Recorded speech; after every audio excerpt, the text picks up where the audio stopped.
是不是在这里？看字幕。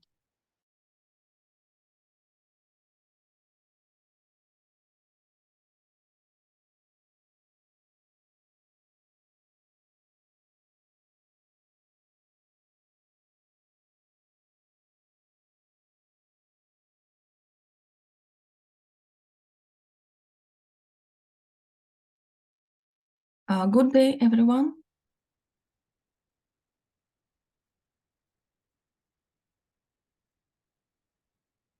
Hi，继续个还有继续。Hi, nice to meet you.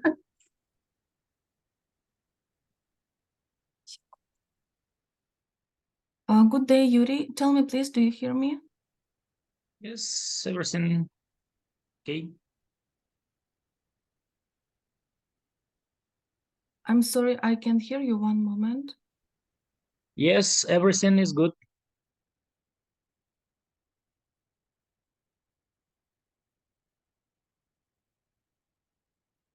Alexandra, do you hear me? Professor Zhang, do you hear me? Good day again. Good day. Okay, now everything is fine. I'm sorry, my Zoom was muted. Strange thing. Okay, so possibly we will wait a couple of minutes, yes, for other participants of our session.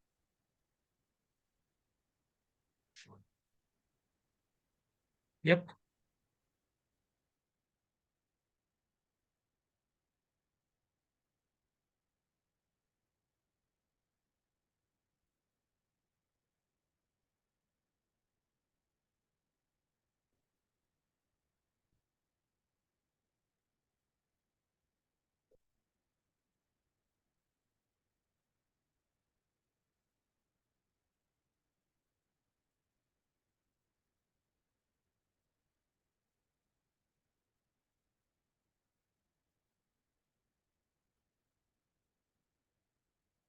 Okay, possibly we can start then.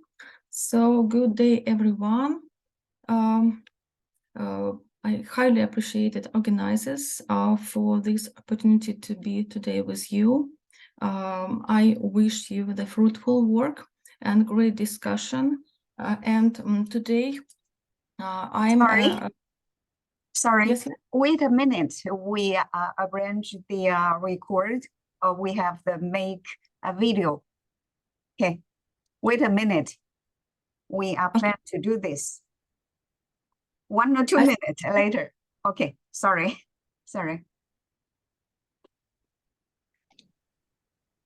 Okay, as I understand, we should proceed with recording this meeting, yes? Possibly, but Okay. I think I can see that recording is already started, no? Okay, the video is okay. We can Yeah. start. Okay, sorry. Thank you. Yes. Mhm. Okay, so good day, everyone. It's a great pleasure to be here today with you. And now we are starting the section which is computer science for management of natural and engineering processes. And our first speech is number 2083, is about construction and operation analysis of logistics sorting simulation experiment platform. So please, if we have speaker, I invite you for your speech. Okay, 自由吧。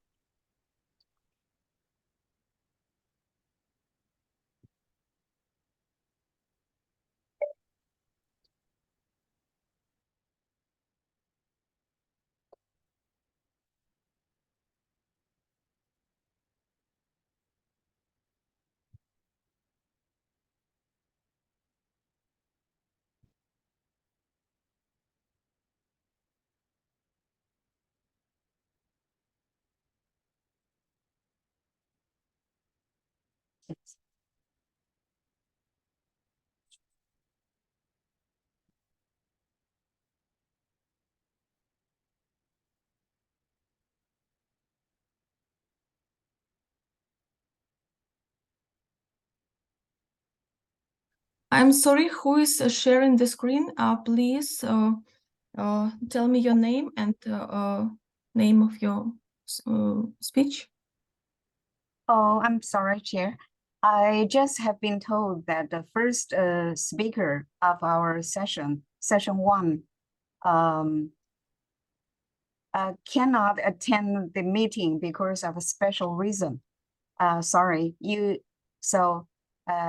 we have to ask the second speaker to present the speech a little earlier. Sorry, thank you. Okay. Okay. Then we have the second Yeah, speaker. second one. Analysis on ventilation design of the negative pressure isolation rooms in Wuhan Leishan Hospital. Please.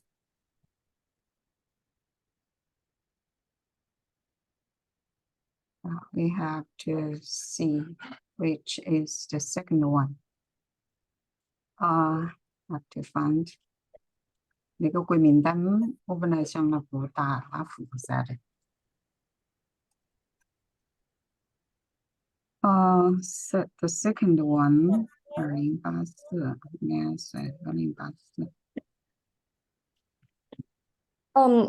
Hello, I'm the second one. Okay. Please, you can share your screen. Oh yeah, wait a minute.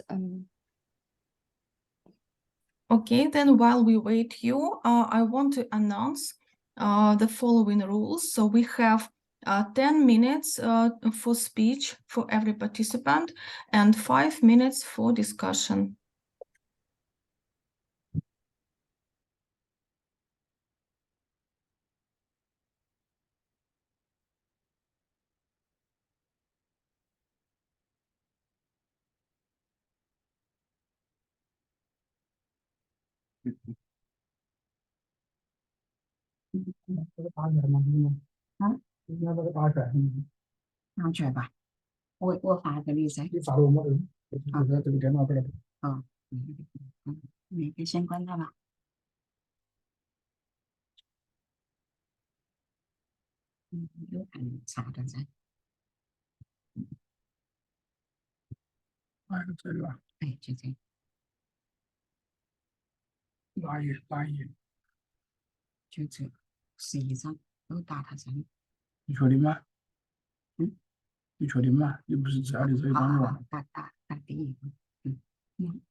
The second speaker, everything is okay. If you need any assistance, just let us know.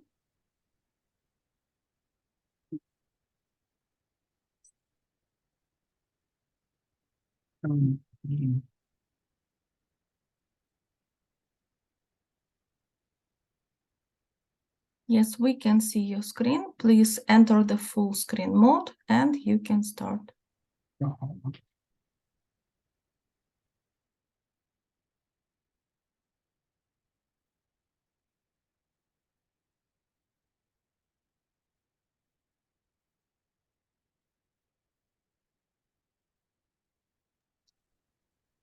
Sorry, but your you have microphone to is open muted. your microphone.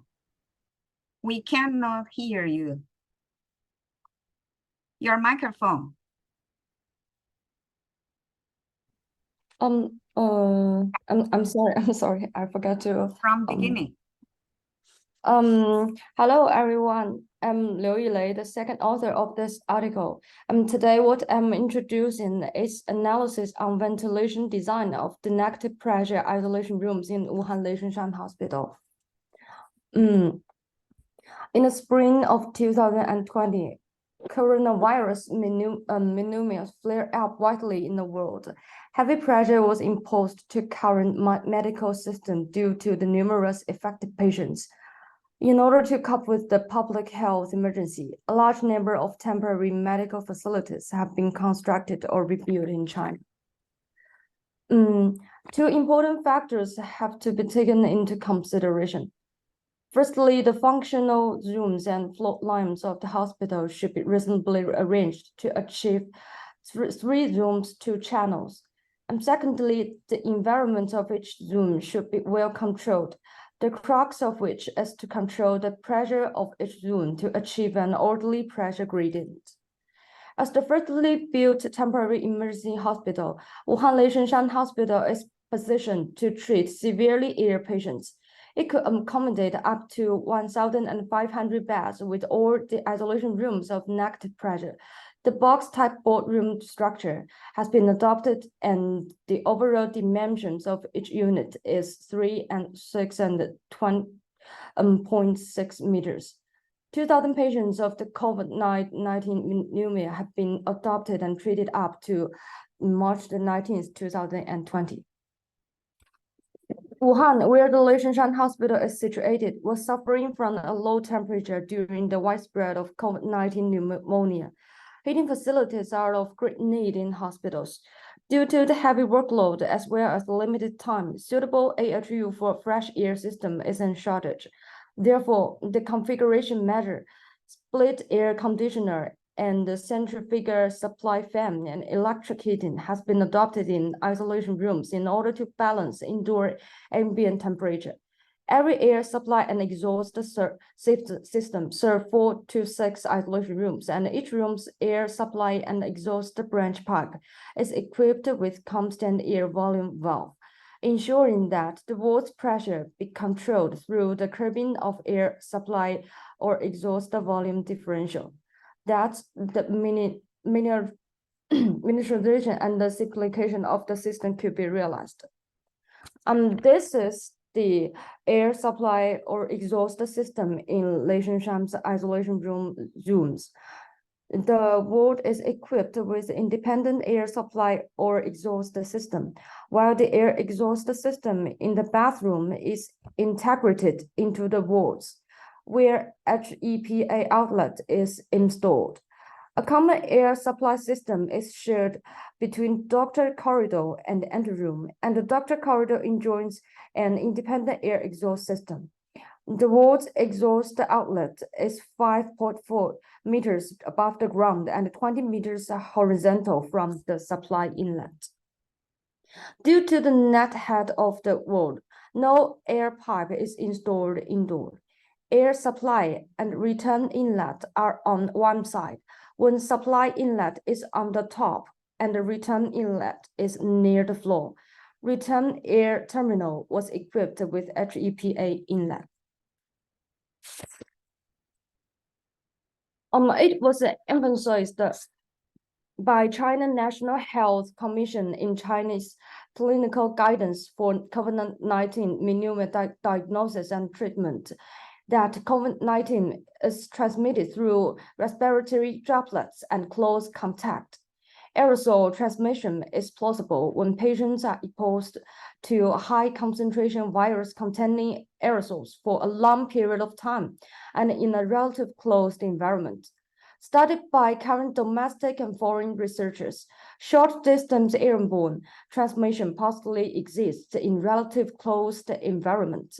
Airborne transmission is also acknowledged by WHO. Hence, lower the virus concentration of contaminated air in negative pressure isolation room is a crucial method to lower the infectious rate. In a fight against SARS in 2003, it was put forward by domestic experts that the virus-containing air was no longer infectious when diluted above 10,000 times, showing that virus activity and toxicity decreased when the virus concentration reduced in diluted air. Therefore, the suitable air changes rate has become the essential parameter during isolation rooms design and construction. Many countries have regulated to minimize the air changes rate. The main non-medical prevention treatment to respiratory infectious disease is to control airborne route and cut off airborne chain, physically separating and isolating affected patients. Reasonable partition is one of the physical separating method. Rooms should be divided into clean zone, potentially contaminated zone, and contaminated zone. Independent patient passage and doctor passage could be used to separate patients and medical workers. Although such methods are largely helpful to reduce airborne and contact transmission, virus transmission within the hospital cannot be served. Cross-infection might be caused without effective control of disorderly airflow, while indoor temperature, outdoor wind, opening or closing the door or window, and medical workers passing by might all produce airflow. Air isolation is to maintain an appropriate differential pressure between clean and contaminated zones so as to guarantee the orderly airflow, preventing the spread of pathogenic microorganisms from contaminated zone. In conclusion, airflow control is essential to cross-infection prevention, and the purpose of differential pressure control is to thoroughly cut off the airborne transmission chain. Differential pressure control is the crux of isolation rooms design. It might be hard to prevent spread of contaminated air when differential pressure is too low, while energy consumption and system investment might increase if it is too high. It could be seen from this figure that approximate linear relationship exists between walled negative pressure and demanded air exhaust volume. A greater exhaust volume could lead to more investment cost and energy consumption. Apart from that, a huge amount of engineering work will extend much more time, which might be impractical to the emergent medical facilities. Therefore, excessive differential pressure is not suitable for temporary hospital.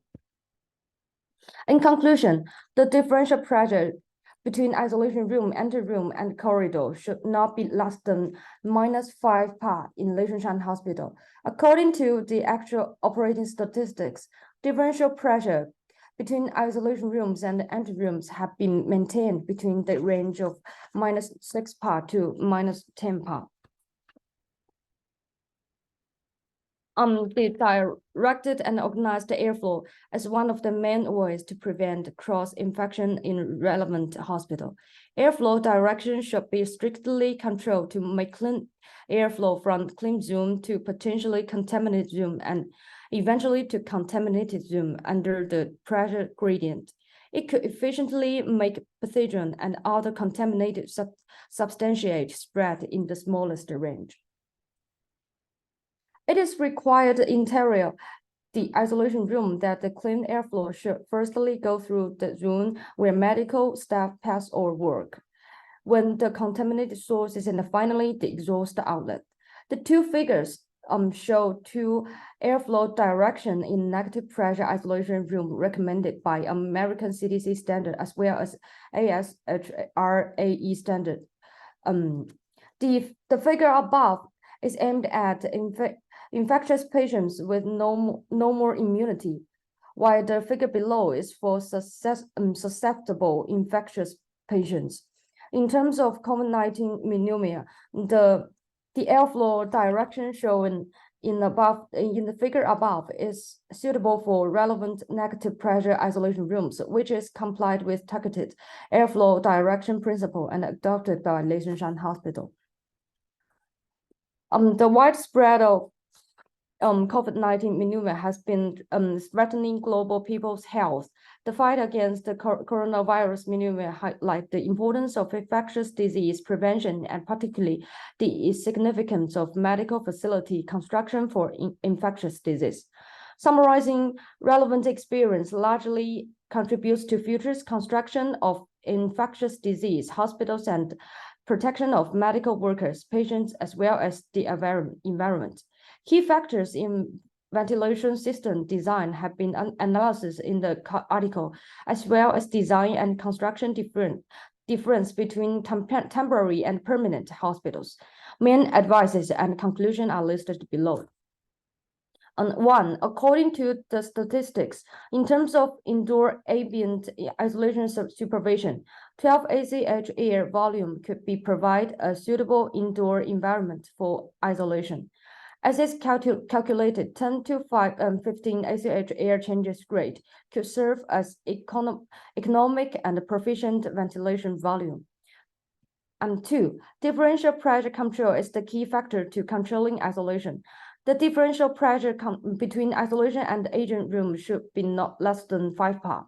Given that temporary building's air sealing performance might not be so good, and considerable windows are installed along contaminated corridor, negative pressure differential value could be lower to no less than minus 2.5 bar. And 3, with the fixed building's configuration and air sealing performance, the differential value is determined by air exhaust volume. Excessive differential pressure needs more air exhaust volume, which will lead to some disadvantages such as much more investment cost, energy consuming, and construction burden. And the collective effect of anteroom isolation and fresh air diluting makes medical corridor remain relatively clean, where virus concentration is approximately 0.0031% of isolation. The airflow direction should be scientifically determined from both medical workers and patient protection. That's all. Thank you.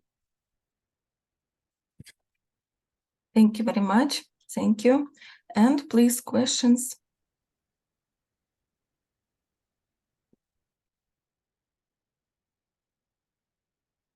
I have a small question. Tell me, please, did this design is already implemented?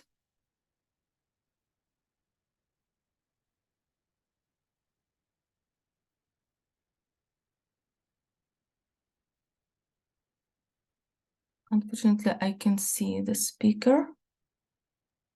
Where is the speaker? Disappear. Possibly she closed accidentally the Zoom. Okay, then we can continue then. And we have the next speech is number 2101. Is about multi-object infrared image segmentation based on multi-level feature fusion. Do we have a speaker?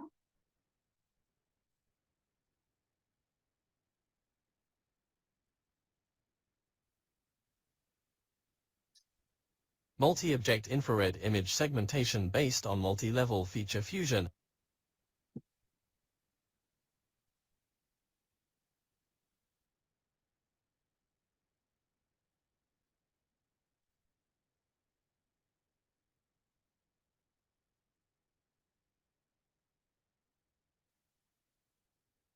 Mm-hmm.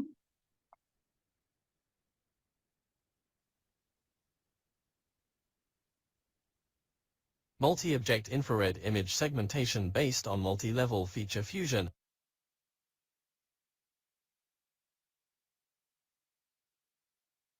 Abstract. Aiming at the problem that the segmentation accuracy may be too low, when using a single feature to segment infrared image multi-objects, a multi-object segmentation method based on multi-level feature fusion is proposed in this paper. The entropy feature, contrast feature and gradient feature of infrared image are extracted respectively, and the multi-level features of the extracted infrared image are fused using the parallel weighted feature fusion method to build the multi-level feature fusion space of the infrared image. The multi-level feature fusion space of the infrared image is set as the ergodic space of mean shift algorithm, and all feature points in the multi-level feature fusion space are subject to mean shift processing, obtain infrared image multi-object segmentation results.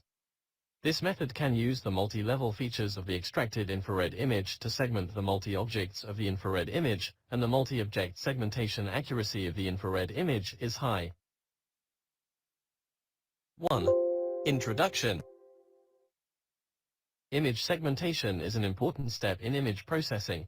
Infrared image object segmentation is often used in object tracking, fault detection and other applications.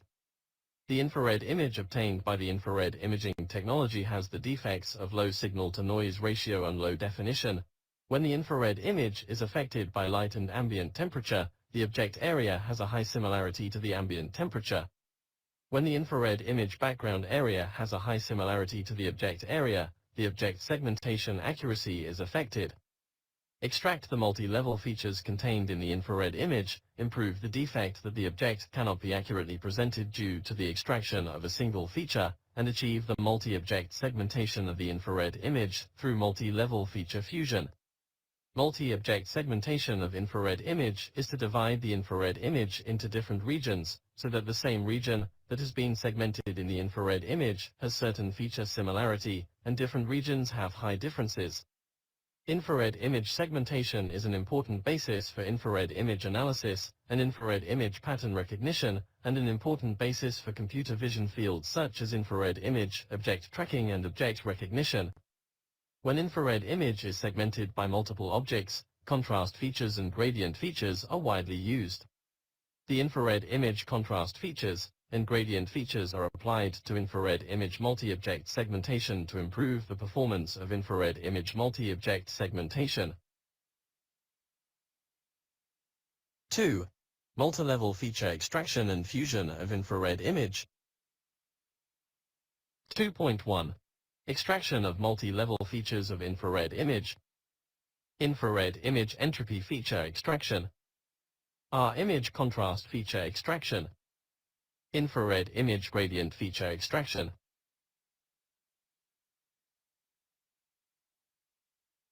2.2. Multi-level feature fusion of infrared image. A parallel weighted feature fusion method is used to fuse the multi-level features of the extracted infrared image. A multi-level feature fusion space is designed for the infrared image, which includes the entropy features, contrast features, and gradient features of the extracted infrared image. When using parallel feature fusion method to fuse multi-level feature vectors of infrared images, used to represent imaginary units.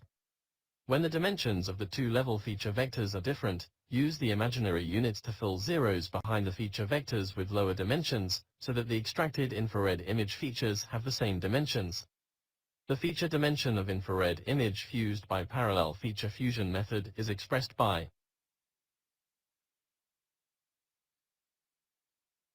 the inner product of multi-level feature vectors of infrared images is defined as both the feature vector and the feature vector R, representing the complex vector of multi-level features of infrared images, representing the conjugate transpose symbol. In the multi-level feature fusion space of infrared image, the distance expression of two feature vectors is shown in.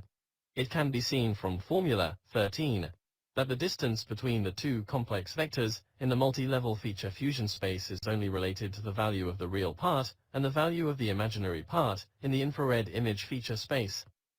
The selection order of the real part and the imaginary part of the infrared image does not affect the distance between the complex vectors, which verifies that the infrared image multi-level feature fusion has high stability. 3. The steps for multi-object segmentation of infrared image using multi-feature mean shift algorithm are as follows. 1. The multi-level features of the extracted infrared image are combined into a multi-level feature fusion space. 2. Set the spatial bandwidth and spectral bandwidth of mean shift, as well as the characteristic bandwidth of infrared image. Mean shift all feature points in the infrared image. Use the current feature point coordinates to preliminarily screen the index of spectral bandwidth points. Calculate the spectral characteristics between the points in the multi-level feature fusion space of infrared images and the current feature points, as well as the distance from the third type of features, and obtain the feature vector screening results. The cubic window filtering method is used to obtain the feature points that can be applied to mean shift in the multi-dimensional sphere. 3. Calculate the mean value of infrared image feature samples and the drift amount of infrared image feature samples in the mean shift. Set the error threshold. When the drift between the sample point and the sample point is less than the error threshold, set a new center point to R. Replace the current point, set the center point feature value obtained through calculation in the corresponding position feature space, and obtain the multi-dimensional feature space of the infrared image after the mean shift. In the multi-dimensional feature space of the infrared image with mean shift, the regional growth method is selected to calculate the multi-level feature similarity and determine the growth point. The region growing points of the infrared image are merged, and the multi-object segmentation results of the infrared image are obtained after the multi-level feature point traversal of the infrared image is completed. 4. Application of infrared image multi-object segmentation method in fault diagnosis system. 1. The multi-level features of the extracted infrared image are combined into a multi-level feature fusion space. 2. Set the spatial bandwidth and spectral bandwidth of mean shift, as well as the characteristic bandwidth of infrared image. Mean shift. In order to verify the effectiveness of the multi-object segmentation method of infrared image, based on multi-level feature fusion, the method is applied to the fault diagnosis system of an electric power enterprise. The power enterprise uses infrared imaging system to collect many power equipment running in the power system, and the performance of multi-object segmentation of infrared image has a great impact on the performance of power equipment fault diagnosis. As an important technology of power equipment fault diagnosis, the multi-object segmentation result of infrared image determines the performance of power equipment fault diagnosis, which also has an important impact on the operation of power enterprises. The infrared image of the current contactor of the power system is selected as the experimental object. The infrared image of the current contactor, collected by the infrared imaging system, has low definition, which improves the difficulty of multi-object segmentation of the infrared image. The multi-level features of the infrared image of the current contactor are extracted by this method, and the multi-level features of the extracted infrared image are fused. The multi-object segmentation of the infrared image of the current contactor is better by using the multi-level feature fusion result of the infrared image. The infrared image of the current contactor of the power system on November 20, 2020 is chosen randomly as the experimental object. The original infrared image of the current contactor, collected by the infrared imaging system, is shown in Figure 1. It can be seen from the infrared image of the original current contactor in Figure 1 that the infrared image of the original current contactor has low definition, which improves the difficulty of multi-object segmentation of the infrared image. The infrared image of the current contactor of the power system on November 20, 2020 is chosen randomly as the experimental object. The original infrared image of the current contactor, collected by the infrared imaging system, is shown in Figure 1. It can be seen from the infrared image of the original current contactor in Figure 1 that the infrared image of the original current contactor has low definition, which improves the difficulty of multi-object segmentation of the infrared image. The multi-level features of the infrared image of the current contactor are extracted by the method in this paper, and the multi-level features of the infrared image extracted are fused. The infrared image of the current contactor is segmented by using the multi-level feature fusion result of the infrared image. The result of multi-object segmentation is shown in Figure 2. It can be seen from the experimental results in Figure 2 that this method can effectively segment multiple objects in the infrared image of the current contactor, and this method can effectively segment the 4 objects contained in the infrared image of the current contactor. The result of multi-object segmentation of infrared image of current contactor in this method can be used as an important basis for fault diagnosis of power equipment and provide a good image basis for fault diagnosis of power system. 5. Conclusion. Multi-object infrared image segmentation is an important content of infrared image analysis and infrared image pattern recognition, and also an important research topic in the field of computer vision. The infrared image contrast feature and gradient feature are applied to infrared image multi-object segmentation, which can effectively improve the performance of infrared image multi-object segmentation. The multi-object segmentation method of infrared image, based on multi-level feature fusion, is studied. Multi-level features are extracted from infrared image, and the result of multi-level feature fusion is taken as the basis of infrared image multi-object segmentation. The experimental results show that the multi-object segmentation of infrared image using multi-level feature fusion results has high segmentation accuracy and efficiency. The proposed method can accurately extract multiple objects from the background area of infrared image, and the object information of the infrared image multi-object segmentation result is high. The method studied has the advantage of simple calculation and can be applied to infrared image segmentation occasions that require high segmentation efficiency and high segmentation accuracy. The above is my report. Thank you for listening. Thank you. Questions, please?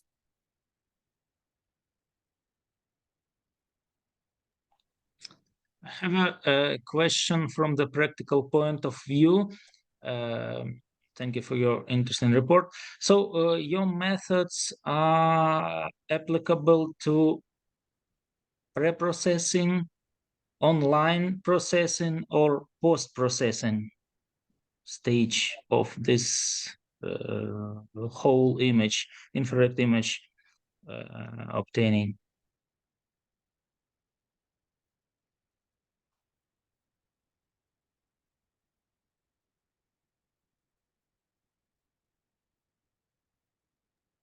So in other way, could it be this all procedures, could it be processed online?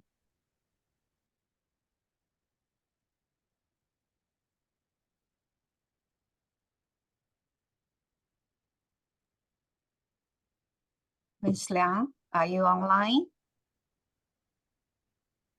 Something wrong with the internet, perhaps. Yes, probably.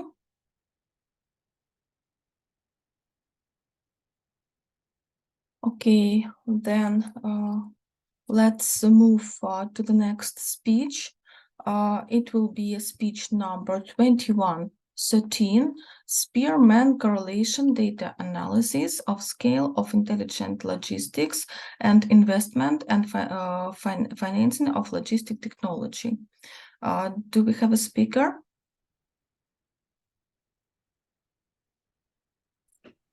Yes, I'm here. Very good, thank you. So please share with us your research. Okay, please wait.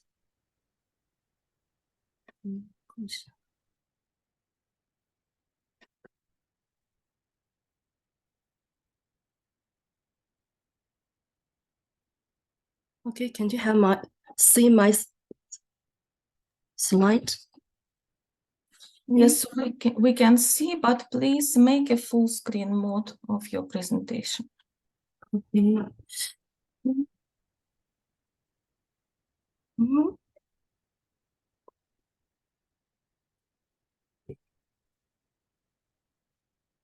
Yeah. Not yet.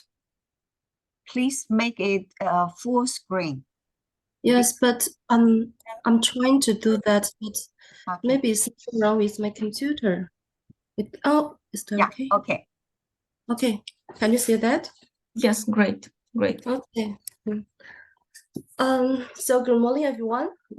I'm Chen Lei from Wuhan Railway Vocational College of Technology, Hubei Province, China. And it's my honor to be here to show my article with all the professional and the doctors. And today's presentation is about two variables and the scale of intelligent logistics and investment and financing of logistic technology. First, I will briefly give you some background information and then the main contents of the article. Well, as you don't need me to tell you, intelligent logistics in China has developed very rapidly in recent years. With the development of technologies such as the internet and artificial intelligence, as well as higher requirements of new retail and intelligent manufacturing, the market scale of intelligent logistics in China continues to expand. At the same time, the development prospect of intelligent logistics has been favored by social capital of all parties. And the amount of investment and financing in China's logistic technology is on the rise. Whether there is a correlation between the scale of intelligent logistics and the investment and the financing of logistic technology is very important for promoting logistics to enter the smart age. and also seeking the opportunity of listing in the logistics industry in the future. So, where's my slide? Okay. So my article consists of 4 parts. The first part is introduction. Intelligent logistics was first proposed by IBM.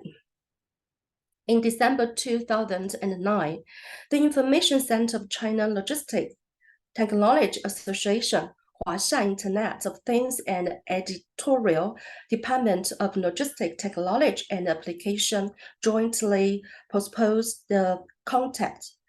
It refers to the modern logistic mode that realize the refined, dynamic, and visual management of each link of logistics, improves the intelligent analysis, decision-making, and automatic operation, and exclusion ability of logistics system, and improves the efficiency of logistic operation through intelligent technology means, such as intelligent hardware and software, Internet of Things, big data, and so on.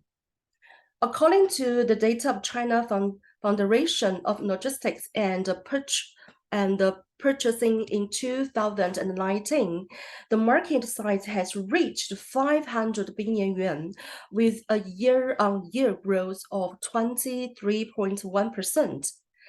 Even under the impacts of the global epidemic, the scale of intelligent logistics in China reached 584 billion yuan in 2020 and 647.7 billion yuan in 2021. And the market size is expected to exceed 1 trillion yuan in 2025.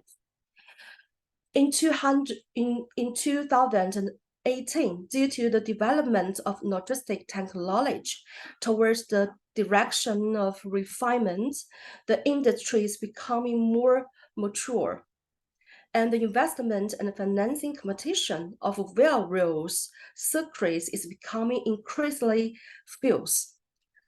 Although the amounts of investment and financing steadily rises, the number of the investment and financing cases has decreased significantly.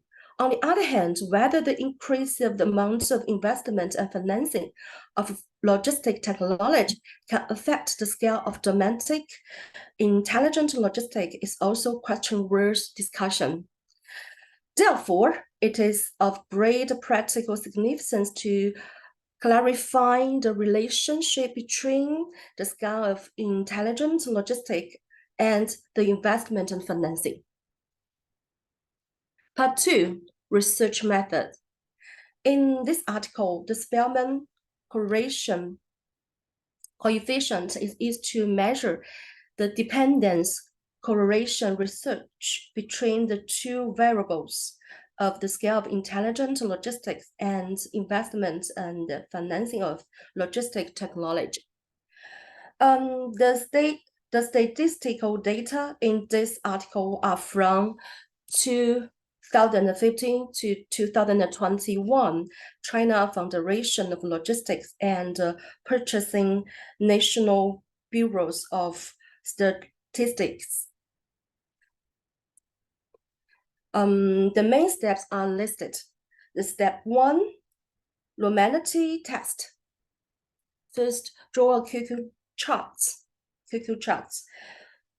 The comparison shows that the scattered points of variables deviate from the diagonal contribution more, indicating that the 2 variables did not obey the normal distribution, apply Spearman conditions.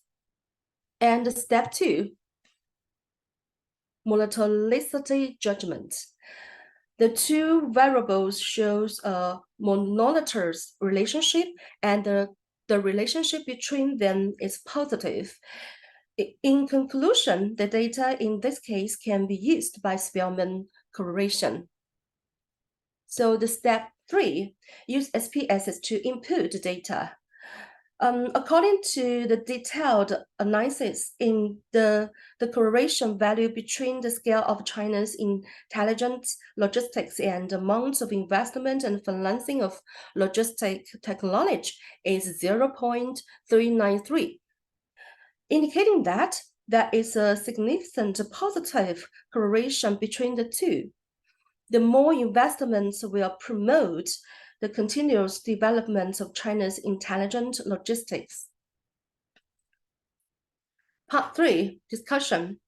Discussions are as follows. 1, the diversification of logistic technology segments promotes the expansion and development of intelligent logistics. And 2, investment and financing in the three major areas have become the mainstream, promoting the application and development of the intelligent logistic industry. And 3, Internet of Things, big data, and artificial intelligence to promote the intelligent logistics. And the next part is conclusion. With the development of logistic technology in the direction of refinement, the number of major financing events in the logistic segmentation industry and intelligent logistics continue to stay hot. Warehousing, transportation, and distribution have become the main areas of financing and investment in logistics technology. Therefore, the investment and financing of logistic technology will shape the new paradigm of logistic technology and promote the expansion of intelligent logistics. Thank you for listening. Thank you for your great presentation, and please questions.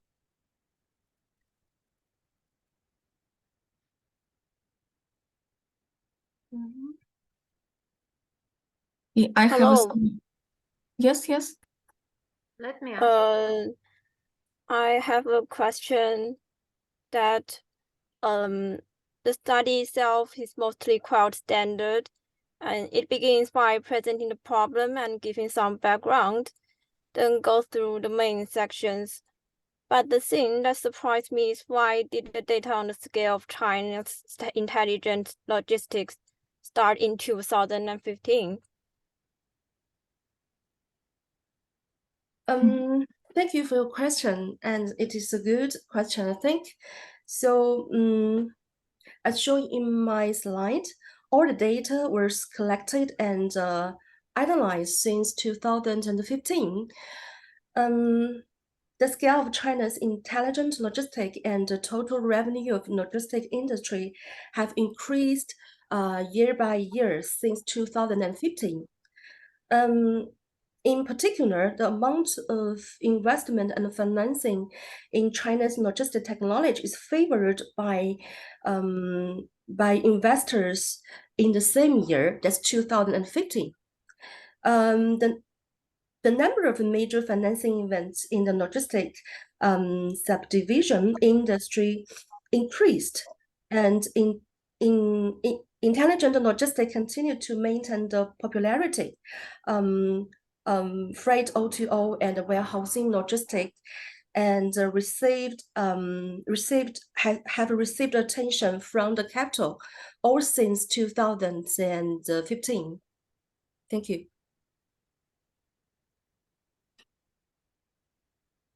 Excuse me, can I have a question? Yes. Yes.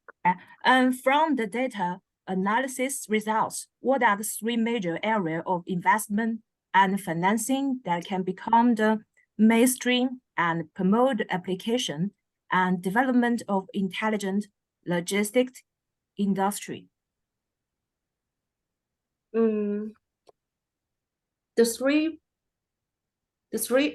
main areas, I think, so far our research shows that the three areas are warehousing, transportation and distribution. The warehousing, transportation, and distribution has become the major financing and investment areas of logistics technology. It is a good result, and the main reasons as follows. First, the traditional labor force cannot fully meet the warehouse demand for efficient improvement and refined management. And second, in recent year, the transportation cost amount for more than 50% of the total logistic cost. So reducing the transportation cost is an important way to reduce cost in the logistic industry.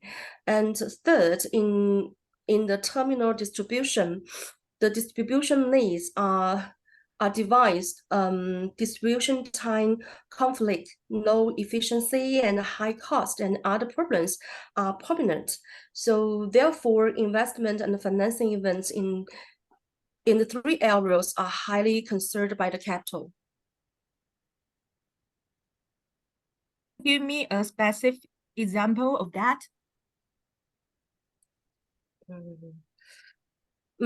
Yes, of course. For example, the truck formation technology in the transportation link, automatic sorting technology, and AGV handling technology, intelligent express cabinets in the distribution link, and unmanned distribution technology, and so on, have gradually attracted the attention of the capital. Is that all? Yeah, thank you. Thank you. So that's all my presentation. One more question. I think Liana wants to ask you something. Yes, please. Let me ask. I want to ask you about your choice. Why you have to use the Spearman coefficient, this is rank coefficient, and why don't use, for example, Pearson coefficient for numbers? I guess Spearman coefficient for ranks, this coefficient correlation for non-parametric connection between variables. And why you use this one, not to use Pearson coefficient? Okay, thank you, Madam. Thank you for your question. So that's a very important point when we start our research. Sorry.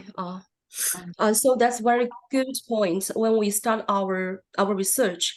So we firstly want to make a research focus on these two variables, and so we want to find out the relationship between them, between the two variables.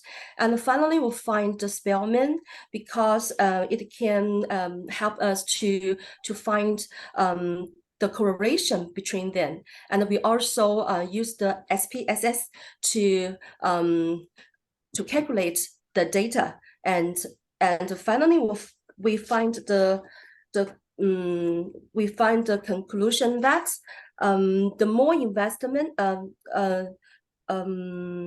from the data we find, the correlation between these two variables is 0.393, and that means the more investments will promote the continuous development of China's intelligent logistics. Thank you. Thank you. Thank you. Thank you for your question. Thank you. Thank you. Thank you for your answers, for your great presentation, and for the discussion. Okay. And one moment we have.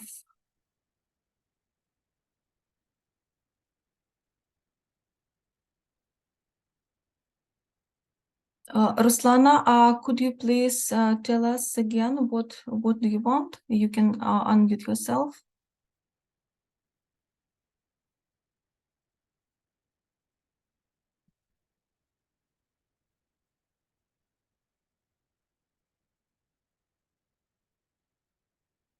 Okay, we can discuss Ruslana participation after the break.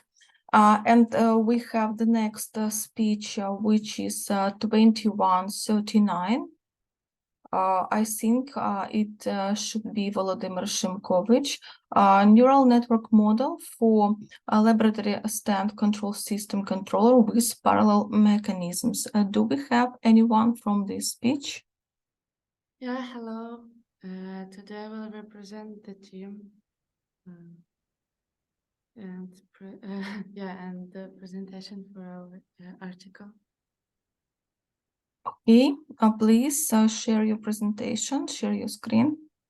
Okay, 1 second.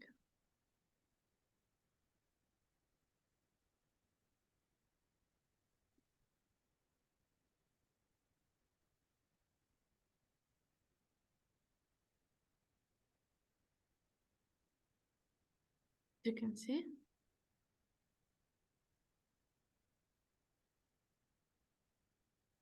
Yes, Okay. yes, we can see it. Okay, so hello everyone.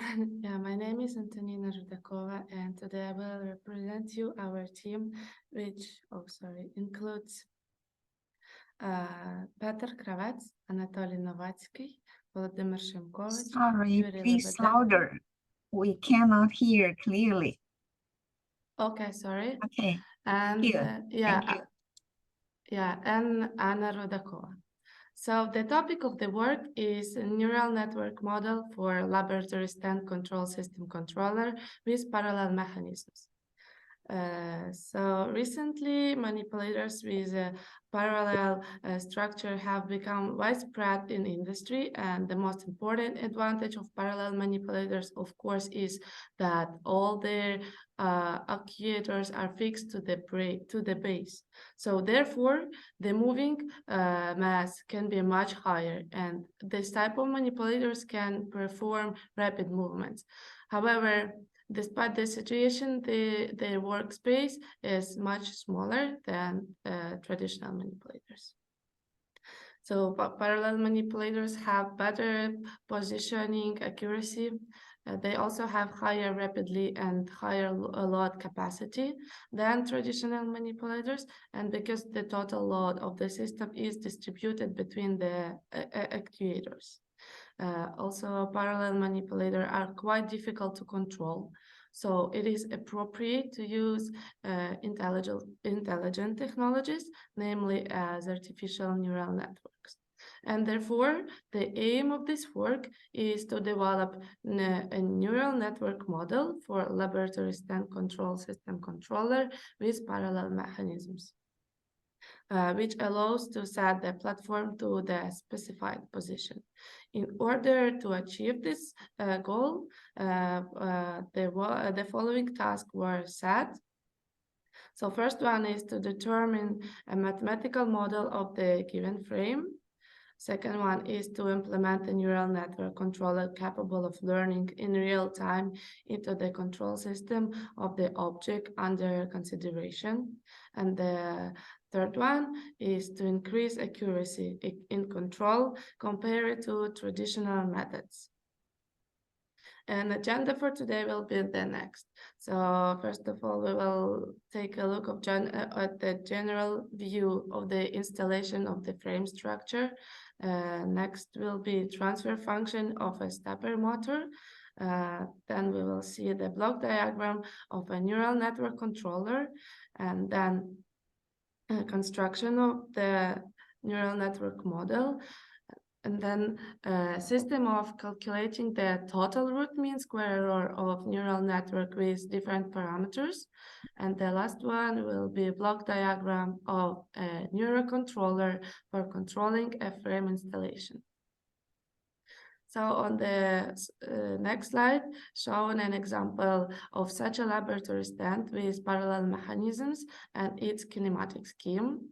This is a research stand with two guide routes developed and constructed in Kherson National Technical University. So the installation consists a metal frame, which is equipped with two stepper motors, drivers, stepper motors, drivers, and then hedges and a working body, which can be used as any technical tool. So, for example, paint head for varnishing, or paint or cutting tools, and so on and so forth. So at kinematic scheme, you can of the frame installation, you can see lengths of the rods LC1 and LC2, which are equal. The platform P on which the working tool is installed. So also the distance between the supports is known as d/2, and it equals to minus x01 and equals to x02. There are known as well as initial provisions, SO1 equals 0 and SO2 equals 0 of carriages K1 and K2. So to determine the mathematical model of the system, first studied its individual components. So two-phase hybrid stepper motors are used to move the working body. The inner circuit of a closed circuit is a current circuit. So the purpose of this circuit, of the inner one, is to implement tracking of the winding current of the hybrid stepper motor to a given current, so that the hybrid stepper motor can smoothly output torque under the microstep drive. So the outer torque under the microstep drive. So the outer loop is a position loop. So the goal is to track the output load at a given position. The transfer function of each stepper component is described in the block diagram of the transfer function of the system, and it's shown in the figure 4. And by calculating the coefficients of the system, we were able to calculate the transfer function of a closed system, which presented in the bottom of the slide.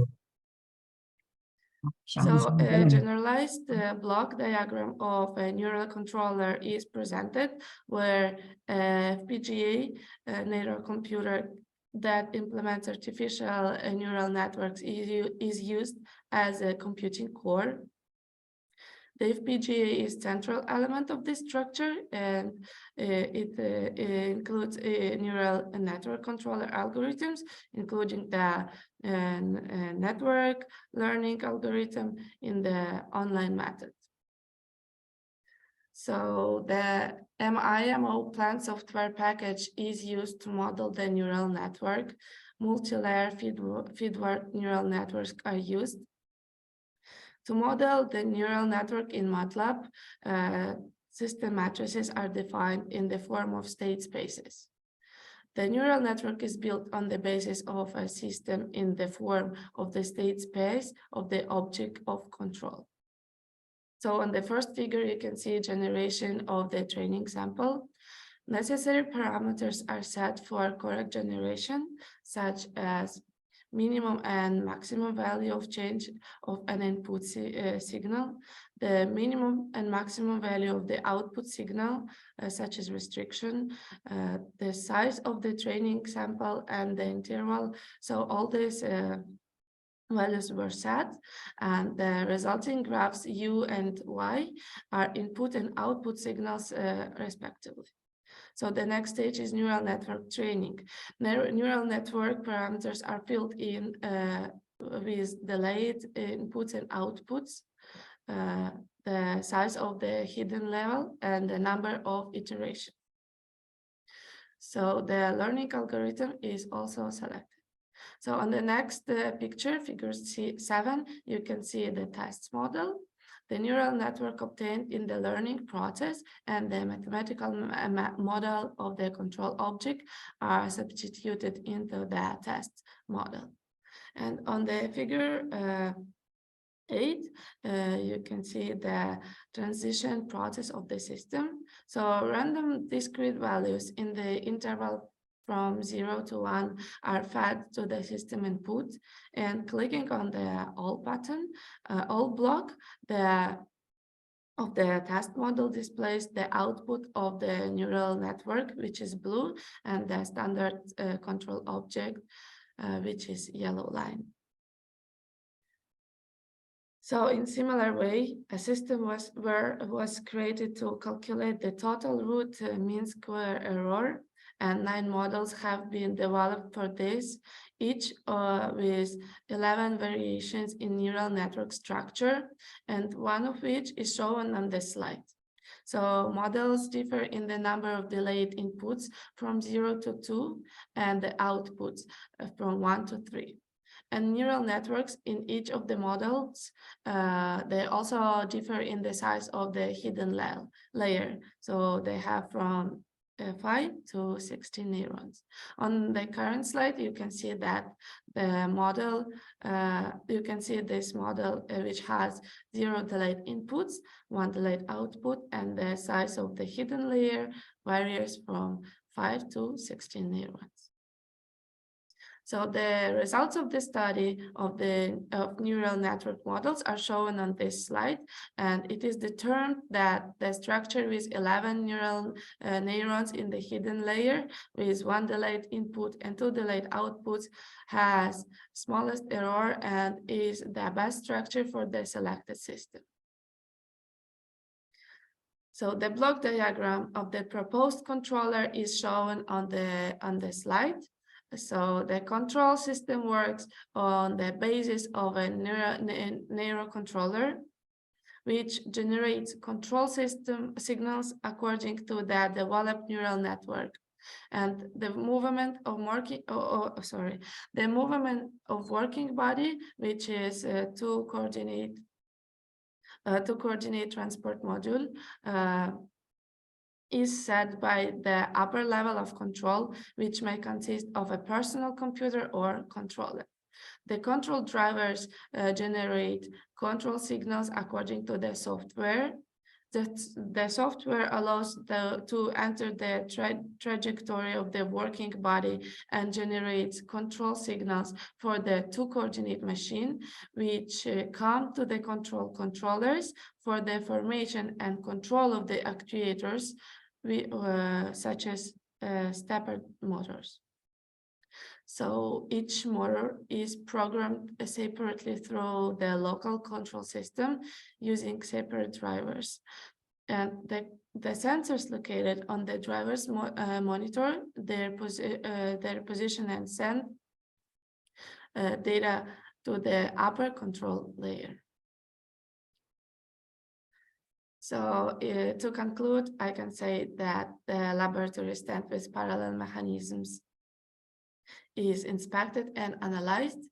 Existing solutions of the laboratory stand control system controller with parallel mechanisms using neural networks are considered, and the structural scheme of the neural network model for laboratory stand control system controller with parallel mechanisms is developed, as well as neural network model is built, and block diagram of the neurocontroller for controlling a frame installation with parallel mechanisms is developed. So thank you for your attention. Yeah, I create the QR code for references, so it would be easier to get access. Yeah. Thank you. Yeah. Thank you very much. And questions, please.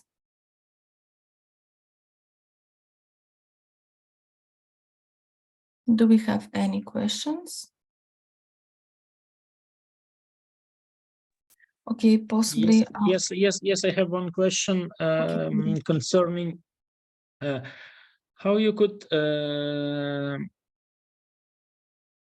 answer the question why in this particular case you need to use specifically neural network methodology and neural network approach.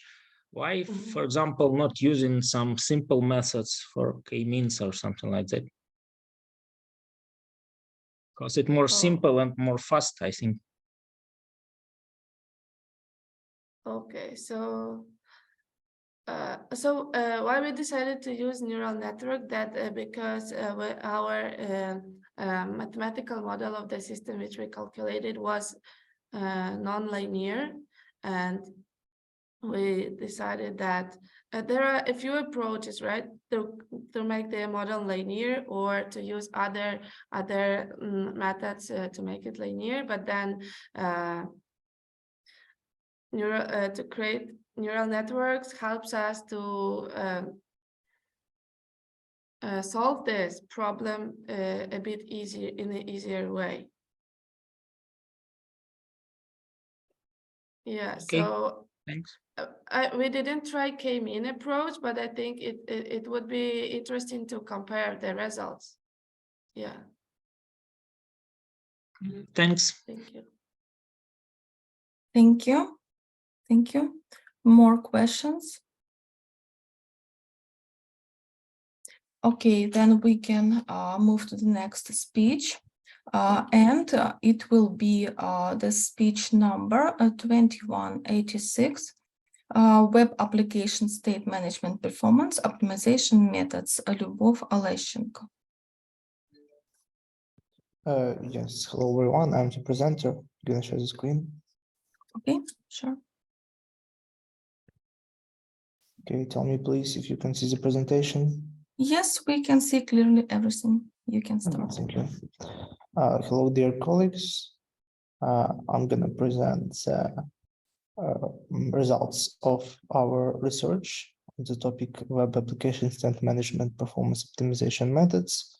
The authors are Lyubov Oleshenko and Paolo Burchak. Web application is a data store which can store any type of data in any structure and provides tools to change this data. This is the main task is managing the local state of web application data. The speed of data storage and processing of web applications is also taken into account when ranking web pages. E-commerce websites also affect the increase in profits along with the decrease in the loading time of the web application page. Therefore, the research of the optimization of the management of local data state of applications is an urgent task. A major challenge that arises when developing a client-side web application is managing the internal state of web applications data. The objective of the research is a reduction in the data processing time of web applications relative to existing software methods. On the slide, you can see the recent research and related work. The existing articles do not describe the methods of optimizing access time to web application data and their changes, so research of the web application local state data management optimizing is an urgent task. Existing software solutions. Redux, it stores the data of every single application in the tree of object in the same repository. One state tree makes it easier to debugging or testing the application. It allows to save the state of the application data in progress to speed up the development cycle. Mobix state tree as a container system state built on the Mobix functional relative state library. Mobix is a state management engine. The Mobix state tree provides its structure and general tools needed for a specific web application. MST is useful for fast scaling code into programs. And the last one is Recoil. Recoil is a state management library for React that allows to create a graph of the data flow that flows from items by selectors to React components. Items are units of state to which components can subscribe. Selectors convert these states synchronously or asynchronously. Items are units of state that are updated and updated subscribable. Software for evaluation. The local data state of the investigated web application before the start of the scripts will be equal to an empty array. In order to correctly test the speed of operation of methods according to the general recommendations for testing the speed of software, it is necessary to carry out web scenarios several times. To calculate the performance index, we will take the arithmetic average of 3 tests. The approach will avoid possible errors and side effects during the operation of the software. The following speed test scenarios for research are used: adding a few thousands of tasks, deleting tasks, changing the status of several tasks in list, successive addition, deletion, and changes of several elements, use of extended task data structure, and combination of adding and removing, deleting elements in a row. On the screen, you can see the examples of using software for this testing. There was developed a small web application, and Google DevTools tab called Performance was used. And also you can see the hardware list on the screen. Performance result comparison. On the screen, you can see the comparison of adding 1,000, 5,000, and 10,000 elements using different libraries that manage the state of web application I described before. And here is more results of the algorithm working. We can see that on the first table, we can see the adding 1 and 10 elements with different libraries. And the second one is about editing 3 elements from an array of different lengths. We can see that methods performs differently. Some of them has advantages in one task, the other is with another. Proposed software methods. Consider the features of the proposed software method. Usage of the context API. Second is atomic design for state configuration. Third is by using the hook function, it is possible to access the local state of the data and change the atomic components of state. One such a feature has been used in a web application component. That component automatically subscribes to the state updates.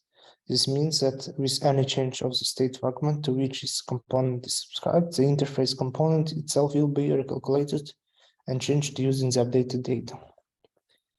Proposed software methods. On this slide, you can see the example of usage such a methods in the code. So we create a store in the store.js file, providing the methods and the initial state of the store. And on the second slide, we see the usage of these methods. We created the user hook, which provides the itself UI component with some data or function or methods we provided over there. Here you can see the simple diagram of this method's usage. Research results. We get the result of the algorithm time execution 3844 milliseconds with a simple data structure and 79 milliseconds with a complex one. The use of complex data structure did not affect the speed of the proposed methods, having analyzed and tested all speed test scenarios and compared the performance indicators of the proposed methods with analogs. In all scenarios, the proposed method showed better results. It should be especially noted the optimization of the method, which was manifested during the adding operations and editing individual elements of the array. In 1000 element selection, method is faster than the best of the other research methods by 12%, in 5000 element selection by 16%, and in 10,000 elements by 18%. This ensures method stability and ability to scale the store. Conclusion. The research describes the specialized software libraries, so Redux, Mobix State3, and Recall for managing the local state of web application data, according to with the help of which the time access to data and their changes is optimized. Their advantages and disadvantages are considered. The modified software methods of managing the local state of web application data is proposed for creating applications in the React framework ecosystem, which allows reduced program execution by 17% on average, comparing each of the methods test scenarios. As proposed methodology based on the conducted analysis performed better than popular existing solutions in a sense of execution time, it can be said that the research objective was achieved. Analysis of software methods and evaluation of the quality of the scanned code was performed using SonarQube utility. To analyze and evaluate the results of the considered methods, the Google Chrome browser utility DevTools was used. The research makes some conclusions about the cases of several popular solutions. For instance, lately developed recoil library in most situations shows performance even better than other libraries. The future development of the proposed methods. Future development and improvement of optimized methods may become mature enough for commercial usage and outclass current solutions. Further areas research are the software methods complexity analysis using the cyclomatic complexity and cognitive complexity metrics. The analysis of each file associated with the use of library tools, testing the metrics data using the proposed software method. Also, further examination in this area also includes in deeper analysis of other popular solutions and test cases for them. In future, on base of received results, its effectiveness will be proved for most cases. The methods could be published as a library for public usage. Thank you for your attention. Yes, thank you. Thank you very much. And please, questions.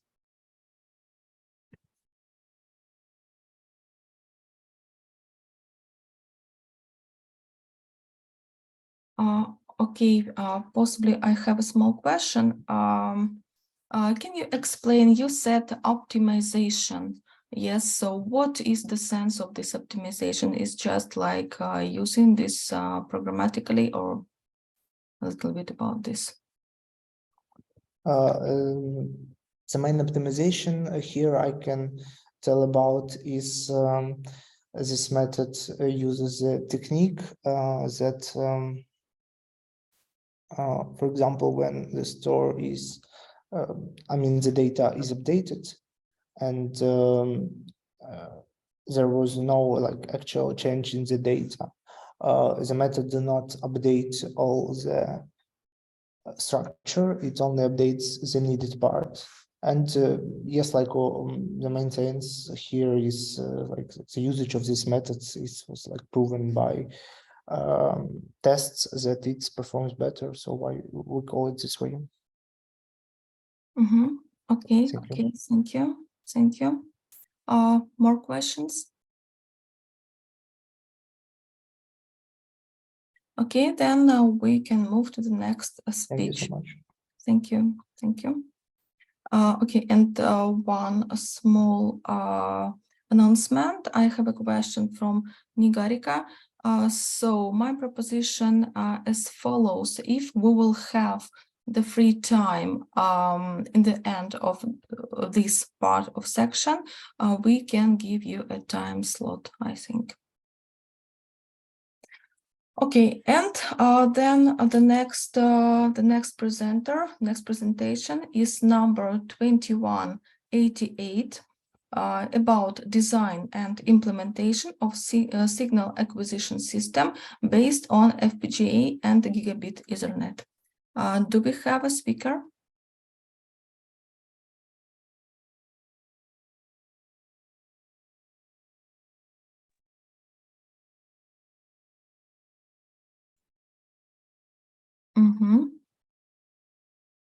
And please make a full screen mode because I can see just partially.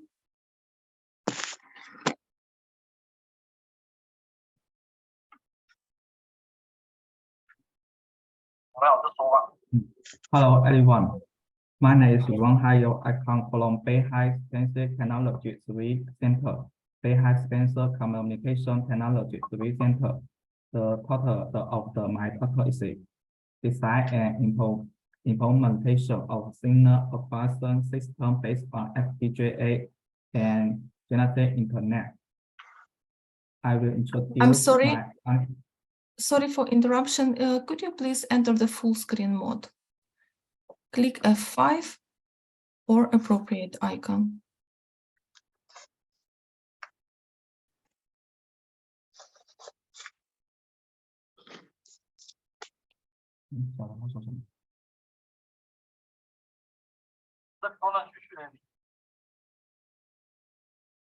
No, it's still the same.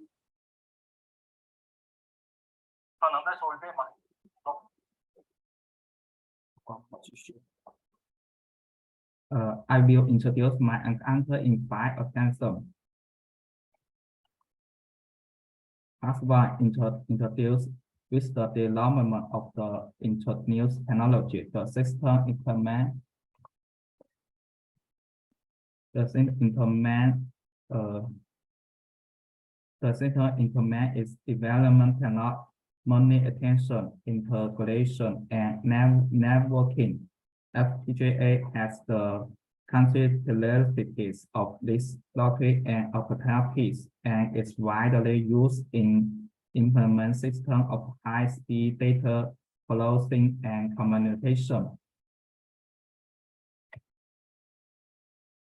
As to harmful design of the system. In this paper, the system input the USHF-based specimen widely in signal with the denied alternate to the Tanner MTV-A1A with processing low node spacing, IQ miss, and low pass meaning on the input single. And then screen ADC allow to disturb conversion and with better denaturation, and then test at the AB disturb single to the FPGA for further disturb signal processing. In FPGA, first build a FOPC with not to processing as the core and communicating with SD-LAN control. Just internet and marker and other appliances. SOPC will first receive the data and store in the SD-LAN, and then later data stored in SD-LAN through F54 and transmit it to the generated in internet marker after packing the data.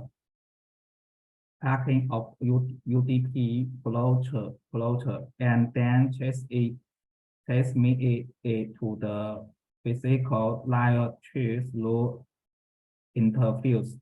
The physical layer tree offer the UDP processing data to the PC through to the internet interface RG54 interface, and the desired data can be further analyzed and processed on the PC.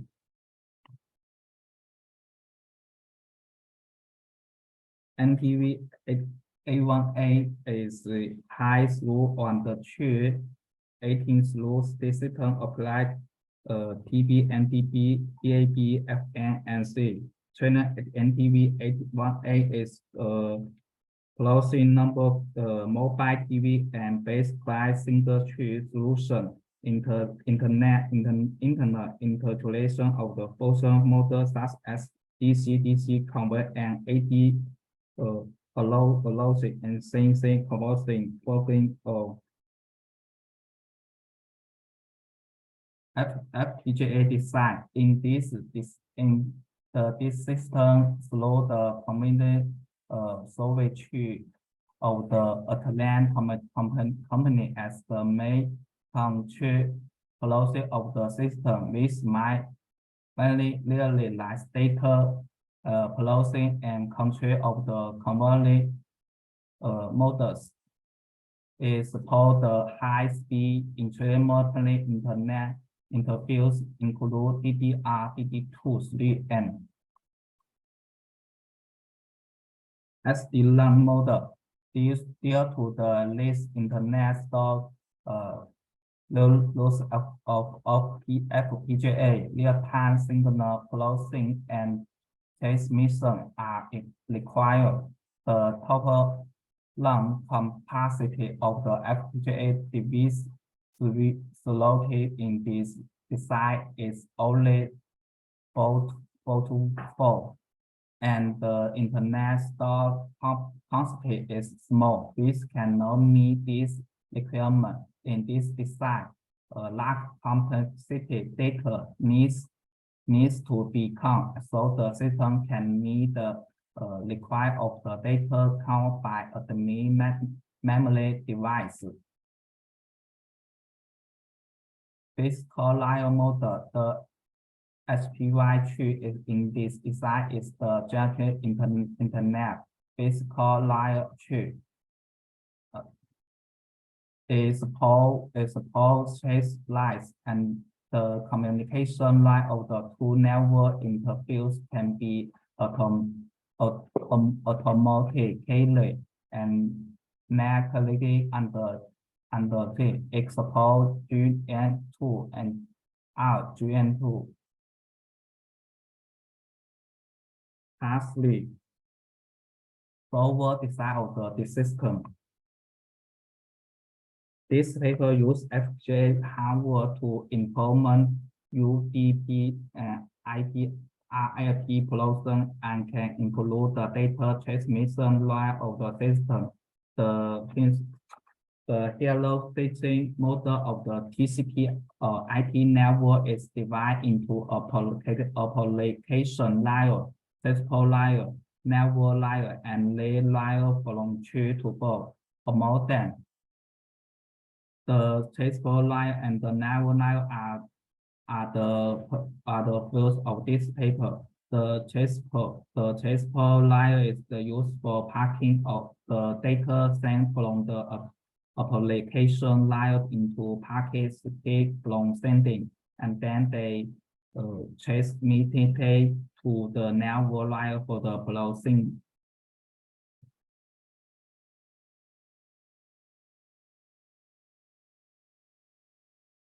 Communication case and data set in this simulation file. We first decide the blockchain stand to receive the ARP file request, and then the model requires the input last destination ID address, destination port number, south port number, use data and other information, and upload the marker from output of the model. After that, input a marker from that is now ARP required to the model and process whether the extraction and output of each part of the field are closed.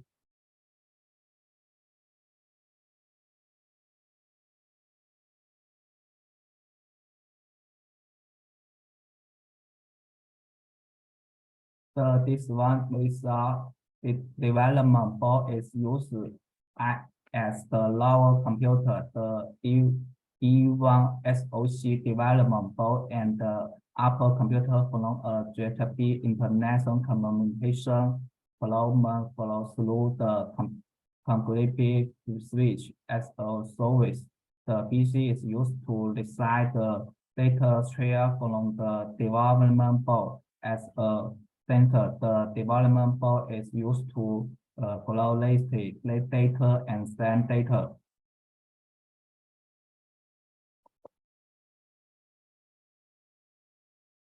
After test, the attention transmission layer of the BT system is successfully millimeter on occasion. This is less than the transition value of the cognitive network, but it can meet the test of application. Conclusion. The design In this slide, first, the SOPC with never too close as the convert and inclusion peer design such as this internet marker is built in FPGA and the design U-band wireless broadband single is sent to the trial chip NTV-A1A and the chip provides low noise speaking on the wireless bar broadband single followed by IQ mix and low pass loading and then flow send ADC allow to the digital conversion development below user operation. Finally, the single is sent to the PC through the FGM2 interface between the marker inside the FPGA and the FPGA outside the physical layer for the substring clear demonstration and annihilation.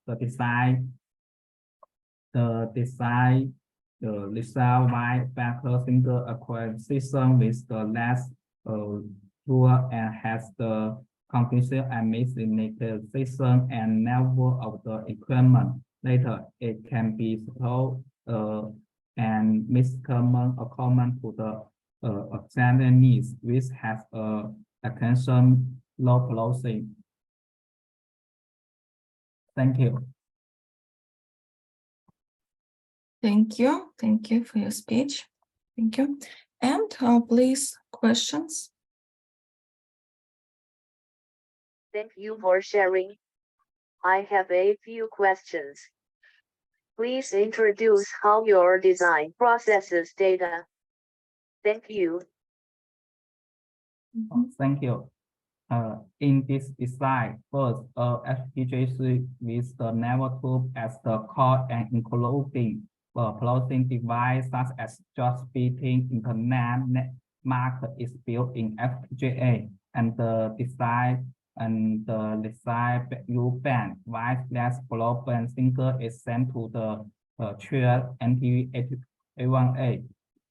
Furnace, the design is sent to the PC through the interface between the marker and inside the FPGA and the HY outside the physical layer for things requirement demonstration and analysis. Thank you.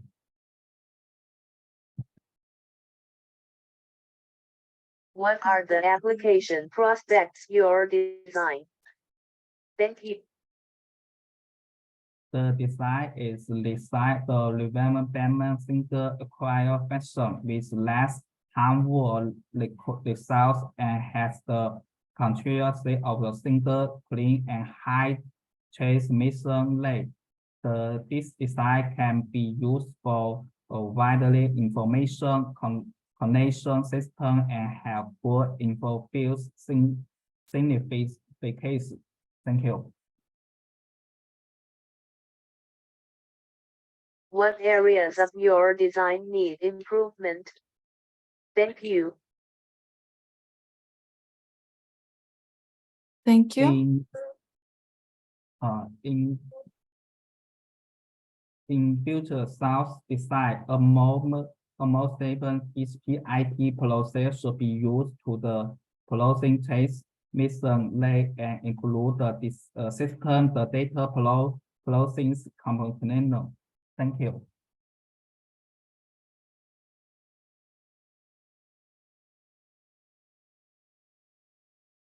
That's all. Thank you. Thank you. Thank you for your speech. Thank you for discussion. Do we have more questions? If no, then let's continue. So, and our next speech is number 2190, Design of a Dynamic Probability-Based Automatic Test Paper Generation System. Please, speaker.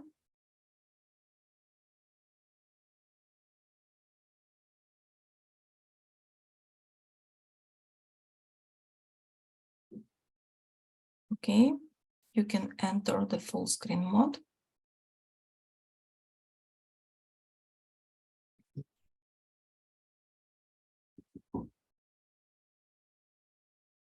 F5, please.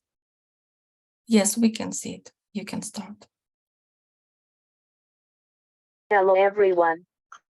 I am Huang Fan from Jogo Software School of Nanning College. Today I am here to share with you the automatic generation system based on dynamic probability. I mainly introduce the project background, functional requirement analysis, system design, core technology and conclusion of automatic paper collection. Traditionally, question papers rely heavily on manual questioning, which can take a lot of time and effort for teachers to consult a large number of books and materials. Once teachers have found the right questions, it takes a lot of time and effort to edit and lay out the papers and write the marking scheme. In practice, this can lead to repetition of questions, incomplete coverage of assessment points, and errors and omissions due to manual processing. To this end, the software industry at home and abroad has carried out practical research on the software development of the test paper generation system earlier. Moreover, with the continuous advancement of software and hardware technology and the continuous maturity of development concepts, the software of the test paper generation system is also improving day by day, which is conducive to realizing the separation of examination and teaching, improving the quality of teaching, and evaluating students' learning more fairly, which is one of the possible ways for schools to realize the automation, digitalization, and information management of examinations. The design of a dynamic probability-based automatic test paper generation system can therefore not only improve the efficiency of teachers' work in proposing questions, but also ensure the objectivity and scientificity of test papers, which has important significance for improving the quality of teaching. In view of the practical problems existing in the current proposition and paper group, the business needs of the system are analyzed, and starting from the actual situation of the users of the system, the business process in the teacher's proposition work is taken as the main reference basis.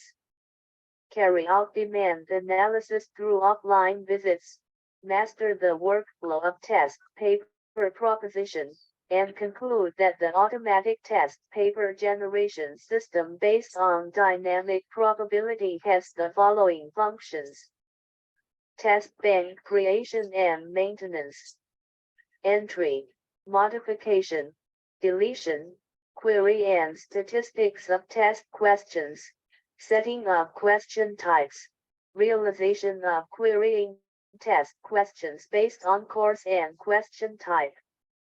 Course management.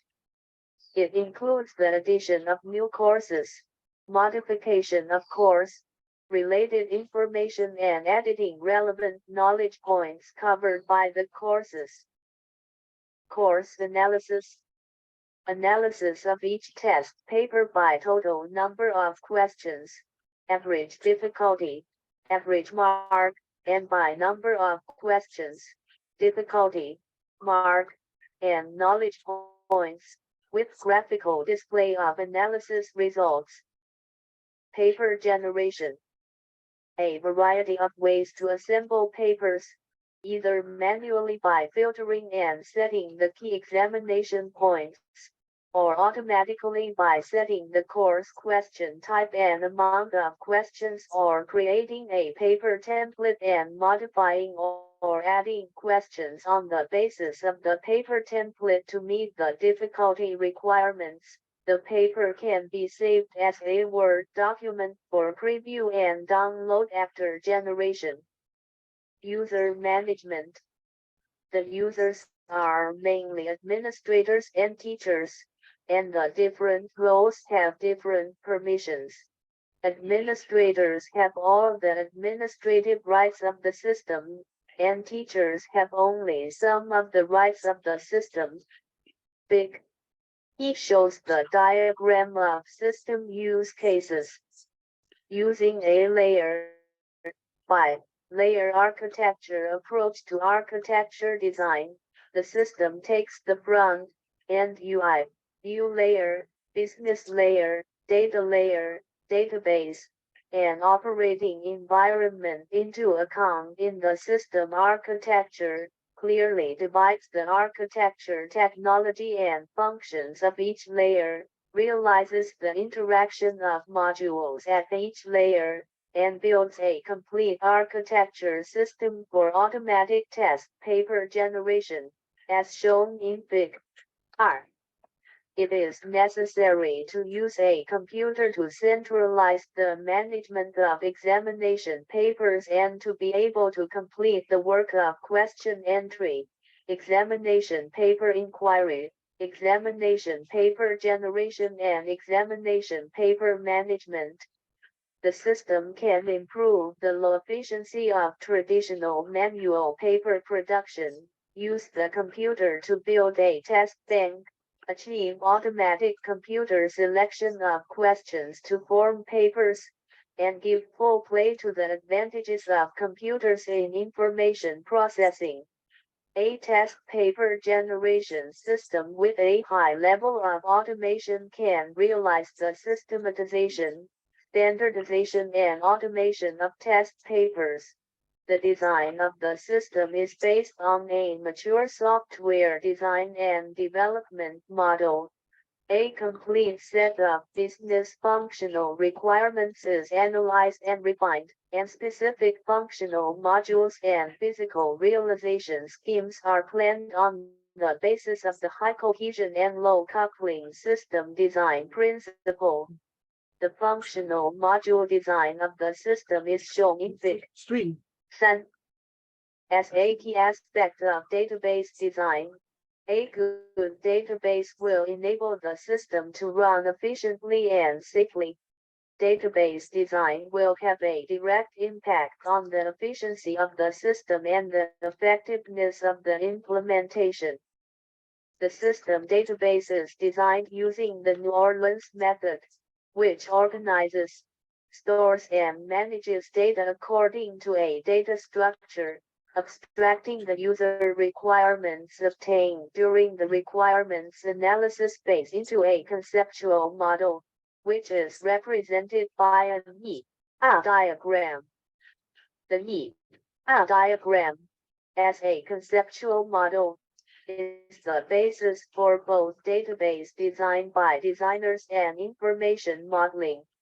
In a dynamic probability-based test paper automatic generation system, the entity attributes are more complex. The E-A diagram of the system in general is shown in Fig. 4. A single course can contain multiple knowledge points, and a single knowledge point can exist in multiple courses, so there is a many relationship between the course and the knowledge points. A course can have multiple papers, but one paper belongs to only one course, so the course and the paper have a one-to-many relationship. One teacher can teach multiple courses, and one course can also be taught by multiple teachers. There is a many relationship between a teacher and a course.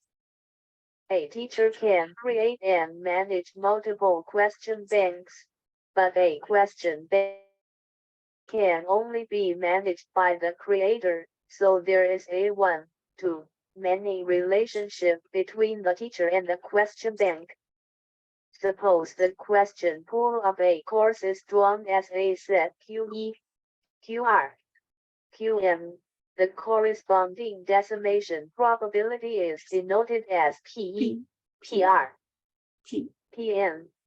when drawing for the first time, because the probability of each topic being selected is the same, the system can automatically generate a random number for topic extraction, and after each draw of the topic, the number of draws is counted through the accumulation counter, and the scope of topic extraction is expanded according to the multiple of the number of draws, and the relationship between the number of draws and the expansion multiple is shown in table.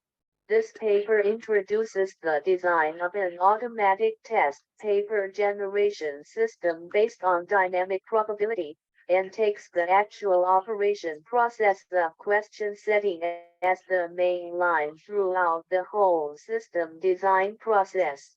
The system's functional requirements are outlined by first analyzing the workflow of question assignment, then dividing the functional modules according to the principle of high cohesion and low coupling, and designing the system database. In view of the large number of question papers, system used Redis as the cache database to improve the speed of data retrieval, and analyzed the key techniques for extracting question papers. The implementation of the system design can, to a certain extent, reduce the workload of teachers and contribute to the improvement of teaching quality. The above is my sharing. Thank you. Thank you. Questions, please. Okay. Hello, Dr. Huang. Thank you for your sharing. Now I have a question to discuss to you. We see the traditional manual proposition method requires teachers to select the questions from the exercise books and books, sort out and edit them, and finally schedule the test papers. The process is tedious and time-consuming, and it is difficult to get the coverage degree of knowledge point and the repetition route of test questions. Can specifically introduce a system help to ensure the coverage of knowledge points, difficulty, and differentiation degree. Thank you.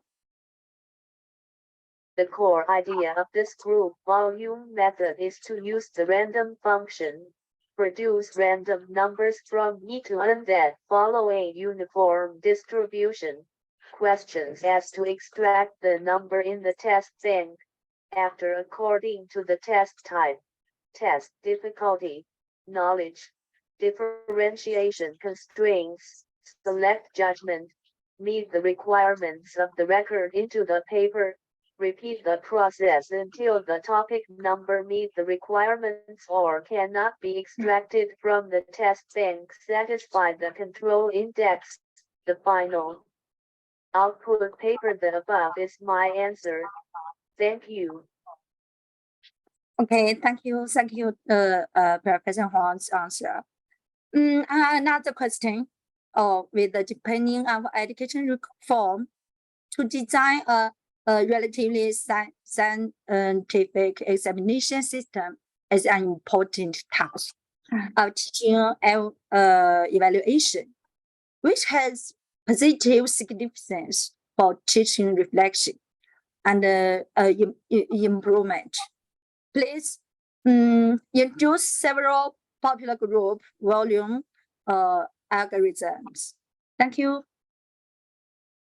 The current teaching reform is in full swing, and the exam is an important link in the teaching process. It's the teachers and students teaching and learn the test. The computer and internet, modern technology and other application to the exam can overcome the traditional exam cost, manpower, the shortcomings of low efficiency, use volume, examination, review, performance statistics and analysis more scientific and objective. The group volume algorithm is the most critical part, and it is of great significance to study the group volume algorithm and apply it to the examination system. In the examination system based on the question bank, the paper combination problem is a multi-objective and multi-constraint combination optimization problem. The traditional paper formation method includes the paper grouping algorithm based on random algorithm and backtracking algorithm as a NP problem. The popular intelligent volume algorithm to solve this problem is mainly based on genetic algorithm, particle swarm algorithm, and ant colony algorithm. Genetic algorithms are search algorithms based on natural selection principles and natural genetic mechanisms. The principle is to simulate the evolutionary mechanism of life in nature and realize the optimization of specific goals in artificial systems. The algorithm uses decimal or binary code for the test questions, then generates the initial population with the fitness function and selection. Then the genetic operation of group crossover and variation to generate a new generation of test groups. The particle swarm algorithm simulates the behavior of fly foraging in bird clusters, and the birds optimize the group through collective cooperation. Is an optimization method based on swarm intelligence first. An appropriate amount of questions is randomly selected from the question bank to form the initial particle population. Then, the optimal value, the global optimal value of the particle itself are calculated by the fitness function determined by the target of the volume. The particle changes the speed information and position information according to the speed and position update formula, and finds the optimal solution after finite iteration and output the test paper. Ant colony algorithm is a major algorithm in the field of group intelligence theory. By simulating the behavioral search optimal solution of natural ant search paths, the classical combination optimization problems such as travel agent and graph coloring are successfully solved. Genetic algorithm was proposed earlier and has many improved algorithms based on it. It is one of the most studied algorithms applied by intelligent algorithm in the current group volume system. The other two modern intelligent algorithms, due to the late proposal, their research is not deep enough, and still have great potential for development. The above is my answer. Thank you. Thank you. Thank you. Thank you. More questions? Liana, probably. I want to ask about sphere fields for using of this model. It's a high school or maybe primary school. Is the differences between different type of education? Maybe Mark this one. This model is appropriate for high school or maybe for other type of study.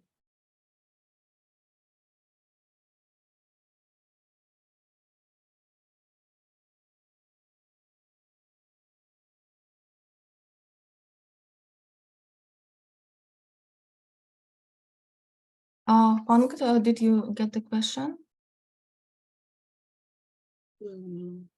I need to think a little more now. This model is appropriate for high school or maybe for primary school or different types of study. Maybe in professional education.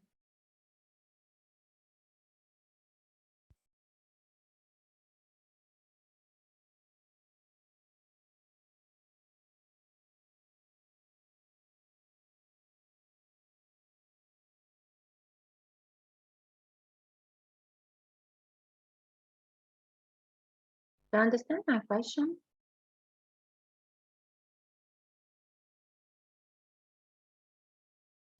Maybe this should be addressed by email or something like that.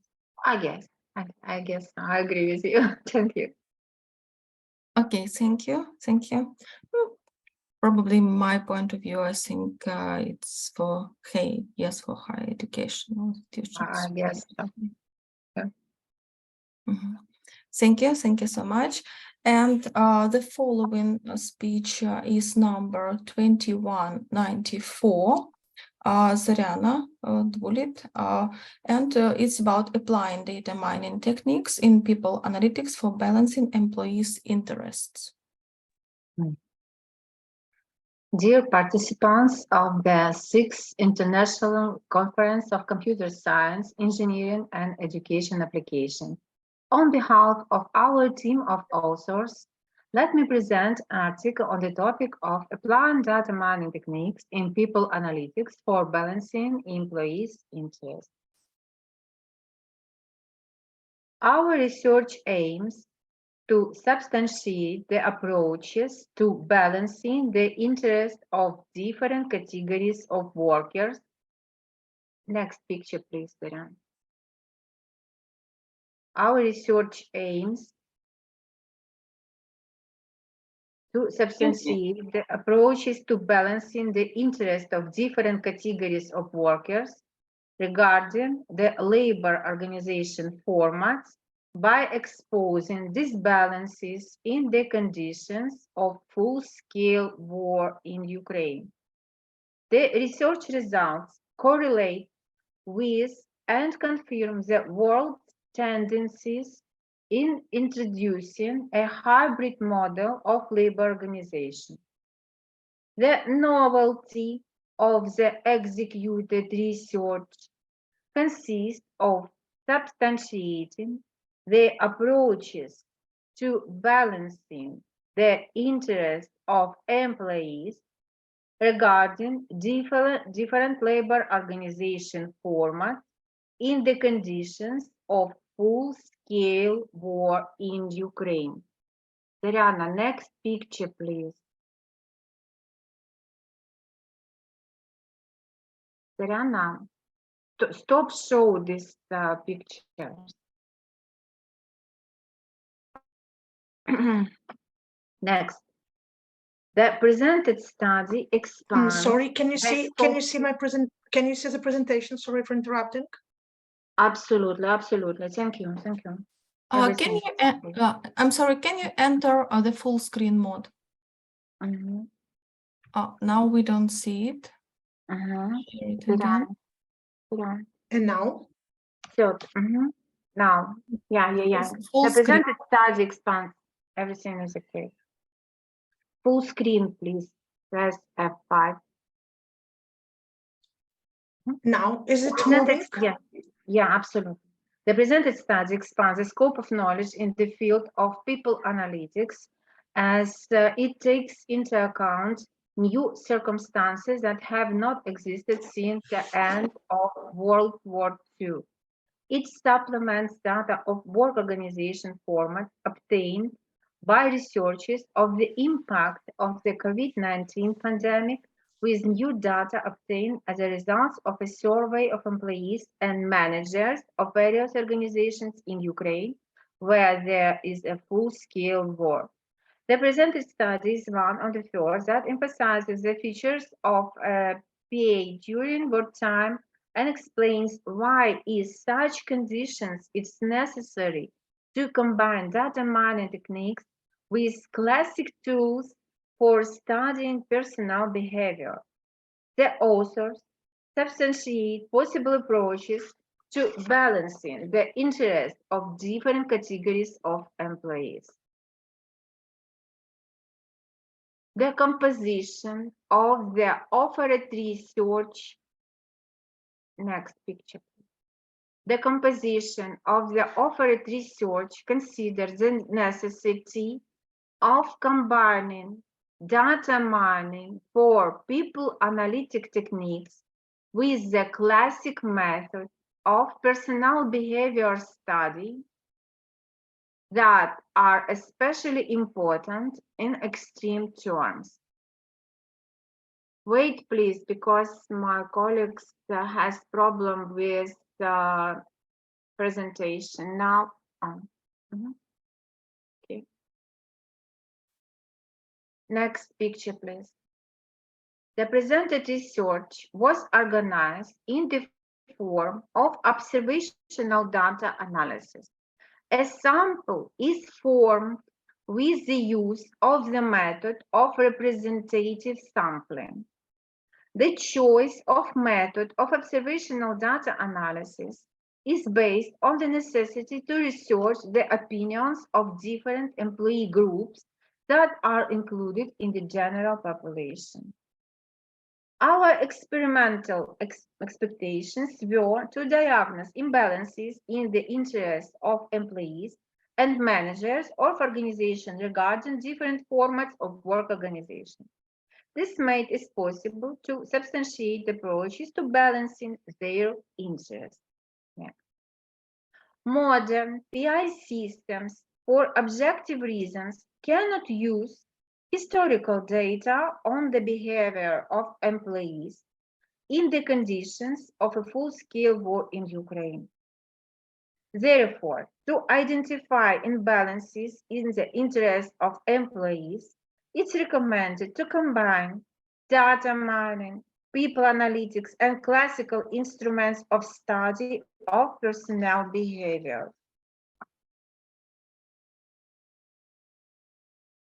Next.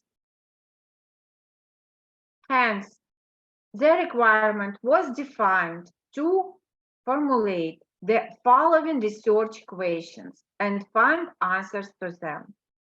First, is how the interest of workers and leaders balance concerning the different formats of labor organization in the conditions of full-scale war with its consequences. Second, what is the organization technical and technological readiness level for remote work? Third, what approaches can organizations use to balance the interests of different categories of employees? Next.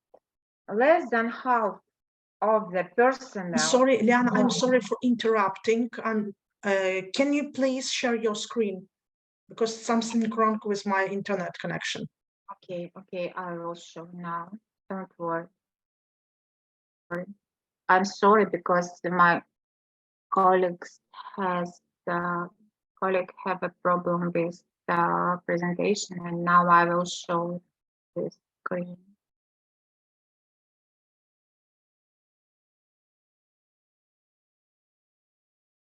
I'm sorry.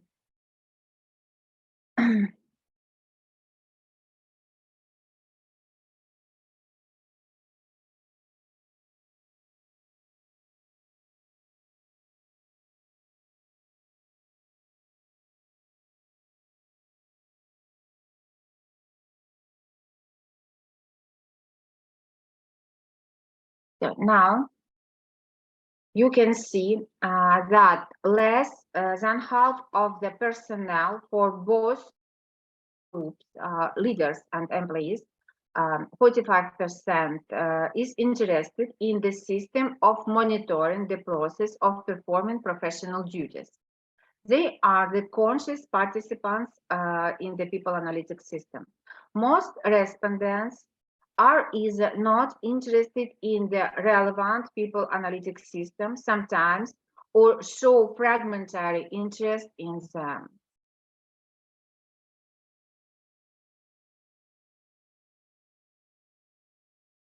Now, you can see that only 29% of leaders confirm the presence of regulation of work formats in normative documents. 37 mark the present regulation as not clear enough, and about 33% state the absence of regulation of labor organization formats in their companies. The results testify that leaders have a more serious understanding of approaches to forming internal normative documents concerning corporate measures in extreme terms.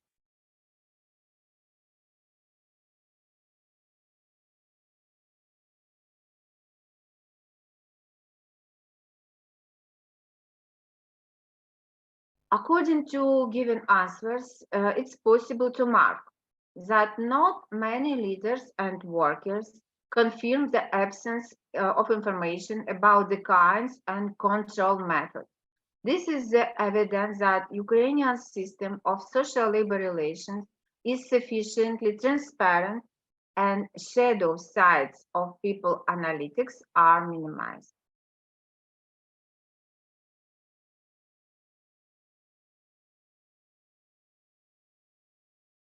About the work in the office, positive answers gave only 26% of workers, while this format of labor organization chose about 45% of leaders. Among the respondents, 55% of workers and 37% of leaders prefer the hybrid format of work organization. Fractions of workers and leaders that would like to work remotely are close 18 and 16%, which testifies to the presence of a balance of their interests concerning the organization of the remote work format. Thus, leaders estimate labor productivity changes depending on the different work formats. More than half of all workers consider working in the office more productive, but only a fourth of them prefer this format of work organization. For the management of companies, it must be signaled the presence of a disbalance of interest, which is why corporate measures must include specific stimulation instruments. The choice of certain instruments will depend on the results of the people analytics. To balance the interest of the hired workers, we recommended using such approaches. 1. Combination of data mining, people analytics, and classical instruments of study of personnel behavior. 2.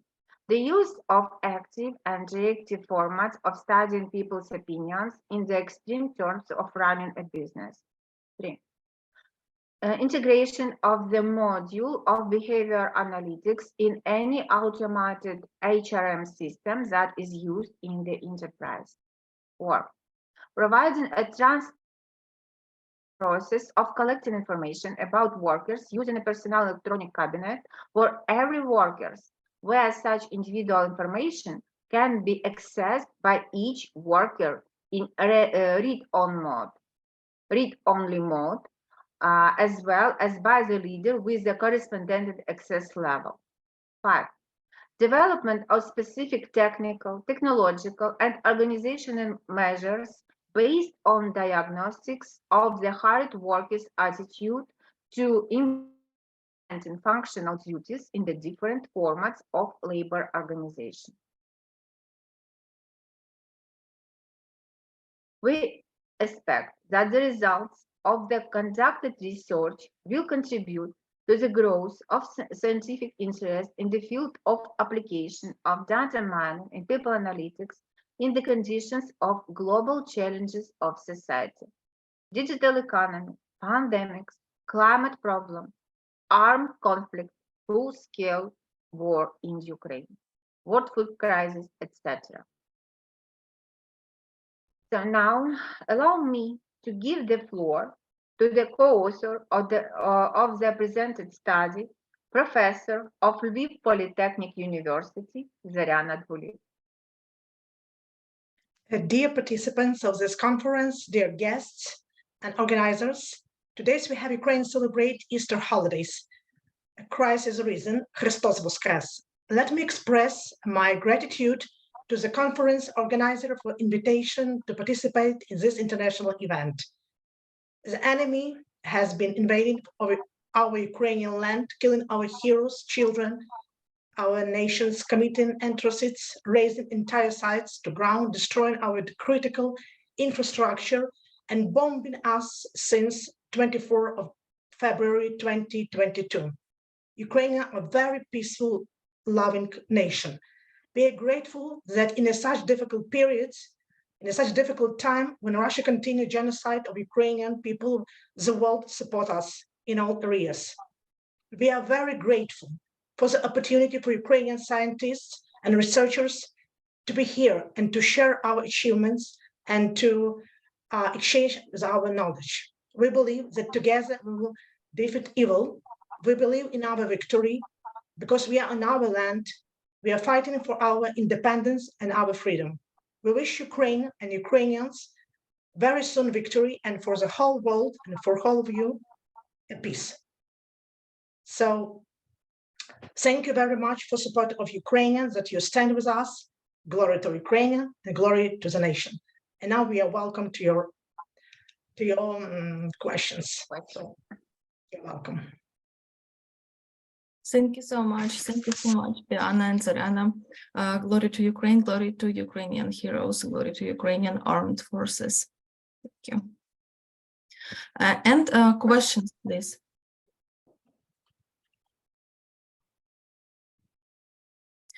Okay, I have a small question. So did you try to implement such an approach, probably in your organizations or something like this? Yes, this approach is very practical, and we use, my organization is National University of Technologies, and in our university, we use HRM system Hurma. This is Ukrainian product, and I cooperate with development and with chief executive officer of this company, and I have offered to him add a module into this system with people analytics, with control of behavior for workers in labor places. And now it will be additional module in a system. This cooperation and this system for this company Hurma offered for us using of the system in our education process for students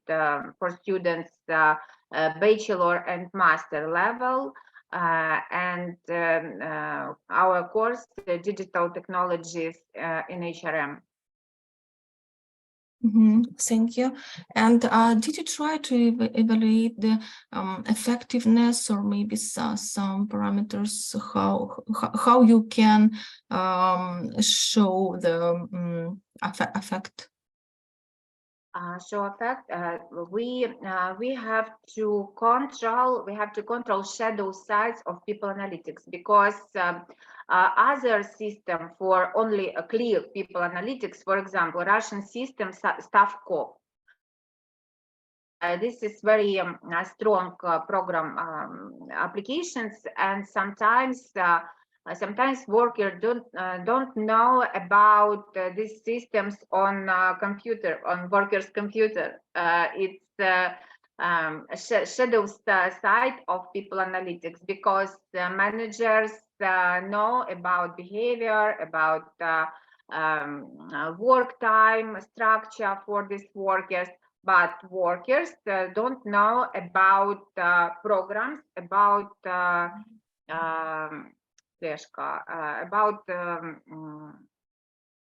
control for them from managers. And for us is non-appropriate systems, and our social labor relations must be transparent, and workers must know about system of control from a side of managers. Yes, sure. Thank you very much for your work, for your great presentation and contribution. Thank you. And you can stop sharing, or we can follow to the next speech. It's number 2195, object-oriented model of fuzzy knowledge representation in computer training systems. Please, Natalia Szymbucka.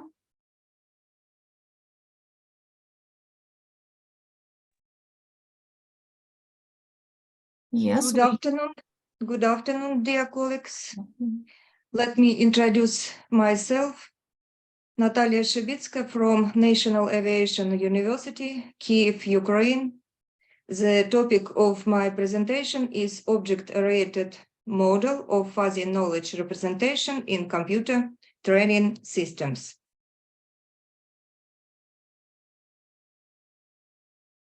Long-term didactic experience and the situation in the world with COVID-19 have revealed a lot of disadvantage of the traditional classroom learning model. The training process should be highly individual in speed and form and take place in the location and time most suitable for a student. The creation of intelligent learning systems, computer training courses with a flexible learning strategy and with multimedia elements of visualization improves the efficiency of the learning process. One of the aspects of the activation of the learning environment is the formalization of the process of presenting and acquiring knowledge in computer-based training systems. Thus, the task of development models for the representation of didactic knowledge in a form suitable for computer processing is currently acquiring scientific and practical importance. Knowledge representation is a methodology for modeling and formalizing conceptual knowledge focused on computer processing is one of the most important sections of knowledge engineering. Let's analyze the existing knowledge representation models used to build a computer learning system. In a broad sense, the student model refers to the knowledge about the student used to organize the learning process. The student mode is a set of facts about the student that characterizes various aspects of his condition, the level of knowledge, personal characteristics, professional qualities, etc. Computer training systems are developing in following directions. The first, creation of learner or student models, is structured representation of a learning knowledge. Misunderstandings and difficulties is constructed from learner data, usually governed by a system through the learner's interaction with the training system. The second, creation of information structure subject area for obtaining a knowledge representation model, which can be the basis of a computer-based training systems. The most famous students models are overlay learner model, difference model, and perturbative model. The most widely used knowledge representation models: logical, production, semantic networks, frame, and ontologies models. Let's consider these models. Logical model represent knowledge in the system of first order predicate logic and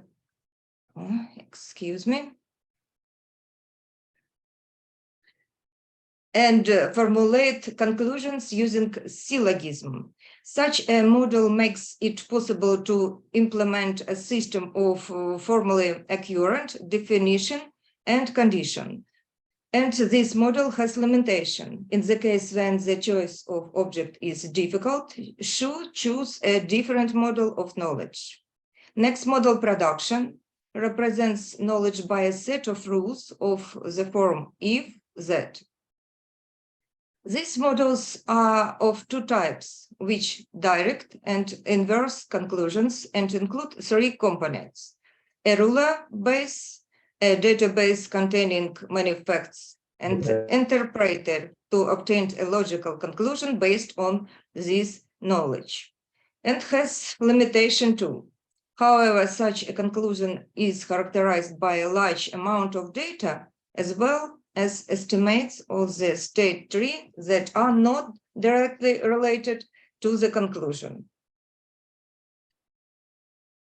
The next, semantic model. Semantic networks represents the knowledge system in the form of a network, the nodes of which correspond to concept and object and arcs to the relations between objects. With the increase in network size, the search time increases significantly. The next frame model, based on the Minsky frame theory. A frame is a data structure designed to represent some standard situation. The frame knowledge representation makes the programming easily by grouping the related data. However, the inference mechanism in a frame system is difficult to process. The next, ontology, is a modern technique of knowledge representation that is grounded on a conceptualization. However, the formation of complex ontology systems requires appropriate means of testing and debugging ontologies. In complex ontologies, it is difficult to completely separate declarative and procedural knowledge, which significantly reduces the effectiveness of the application. This article proposes the object-oriented model of fuzzy knowledge representation in computer training systems. A perspective direction of using computer technologies in the learning process is the integration of computer capabilities and various methods of transmitting multimedia information. The task of modeling and optimizing the process of managing the information flow in the training system, taking into account the individual level of training of the student, becomes relevant. From a pedagogical viewpoint, the objective learning function defines a system of skills for the formation of which it is necessary to organize the process of mastering the elements X eta of the didactic knowledge system, set X. Let's image the hierarchical structure of discipline. From low-level concept to high-level academic discipline. Optimization of the process of knowledge formation is carried out on the basis of mechanism.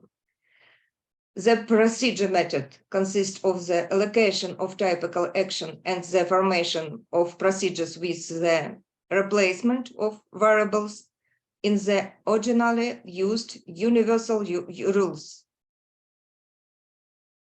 by some special values suitable for solving the problem.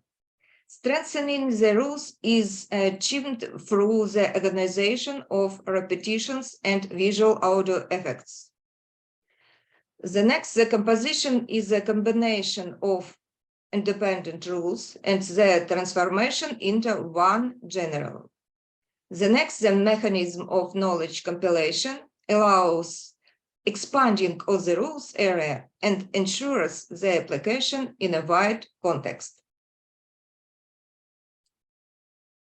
To manage the learning process and organize feedback-based learning system, the object-oriented model of presenting didactic knowledge is proposed and shown in figure.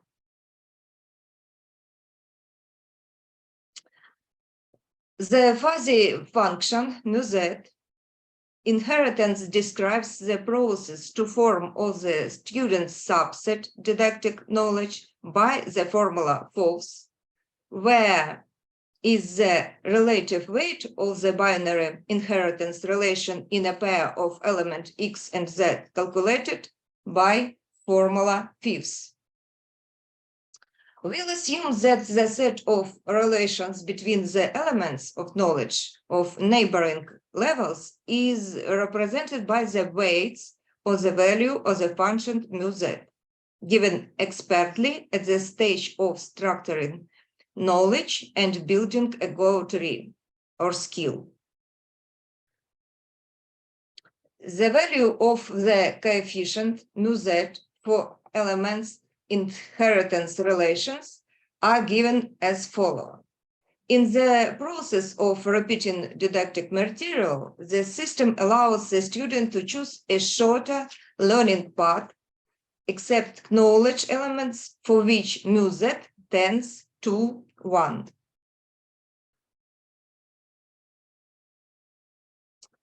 The described methodology of representation and structurization of didactic knowledge allows for building a hierarchical model of the subject area by combining objects into classes and identifier for corresponding relationship between them. The student's knowledge is considered as a subset of the system's knowledge with some function membership function obtained during the result of the intermediate test of the student's knowledge level. The proposed principles of didactic knowledge representation will make it possible to create computer training systems with a flexible scenario and individual learning trajectory. Creating computer-based training system on the concept of applying didactic principles and an object-oriented approach allow to establish a logical connection between the didactic elements of different levels, modules of complexity, inherit knowledge from modules of high levels, limit the class of a search object only to central thematic modules of knowledge and top-level modules from which didactic knowledge is inherited in the process of formation and individual trajectory of students' learning. The next form modules of object on the basis of the mechanism for eliminating redundancy, methods proceduralization in the process of studying the section of knowledge. The next, perform actions simultaneously and create new rules using the composition mechanism. Build a module structure for various purposes of using, indicating many relationships between modules. Thank you for your attention. Thank you. Thank you for your presentation and questions, please. Yes, can I ask a question, please? Yes, Tatiana, please. What are innovations proposed in the object-oriented model of didactic knowledge representation? Thank you for your questions. This article proposed the object-oriented model of knowledge representation in computer training system. There, the student's knowledge is a subset of knowledge of the system with some fuzzy membership function. The proposed object-oriented method or model is based on combining elementary semantic units into classes and identifying the corresponding correlations between them by specifying a fuzzy membership function.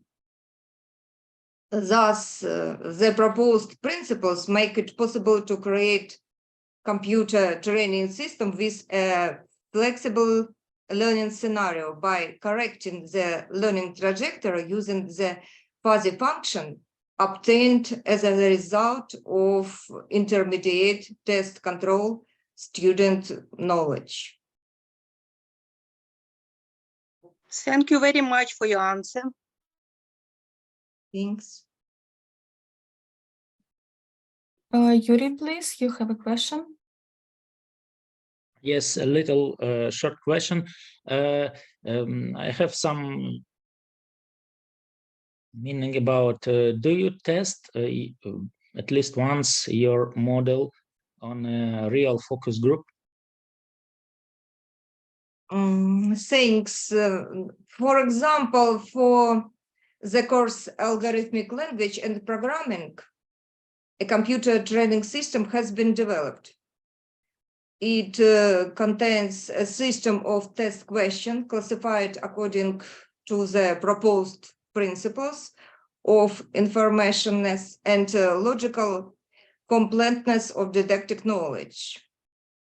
At that, the set of the student knowledge is a subset of knowledge of the didactic system with a certain membership function measured during intermediate testing. Understand, but testing presume some percent reliable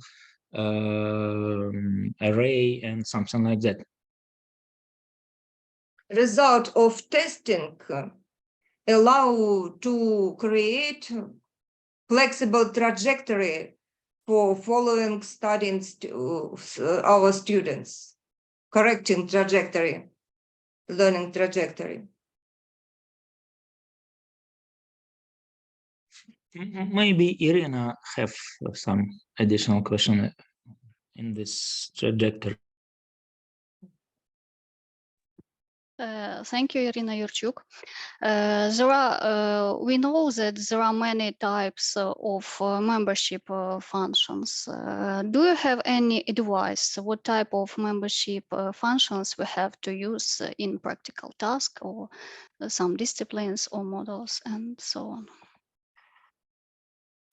In this case, the membership function form as a result of intermediate testing. It's not a form of triangle or another form. It's a result of testing group of students or each student.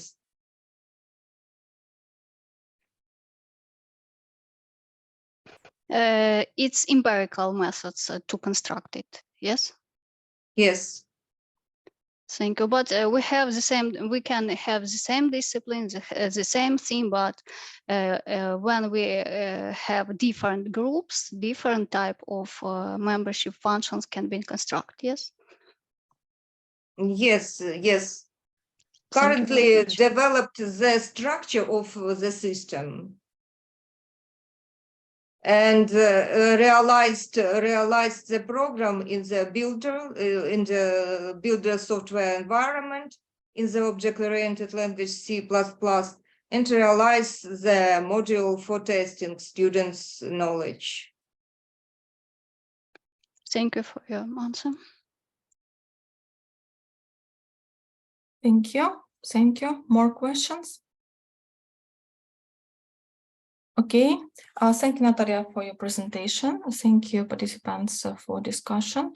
And let's follow the next speech. Its number is 2308, a feature selection and regression refinement network for power facility detection in remote sensing images.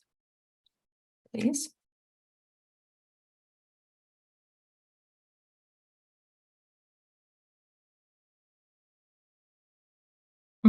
Enter the full screen mode. Yes. Great. Thank you.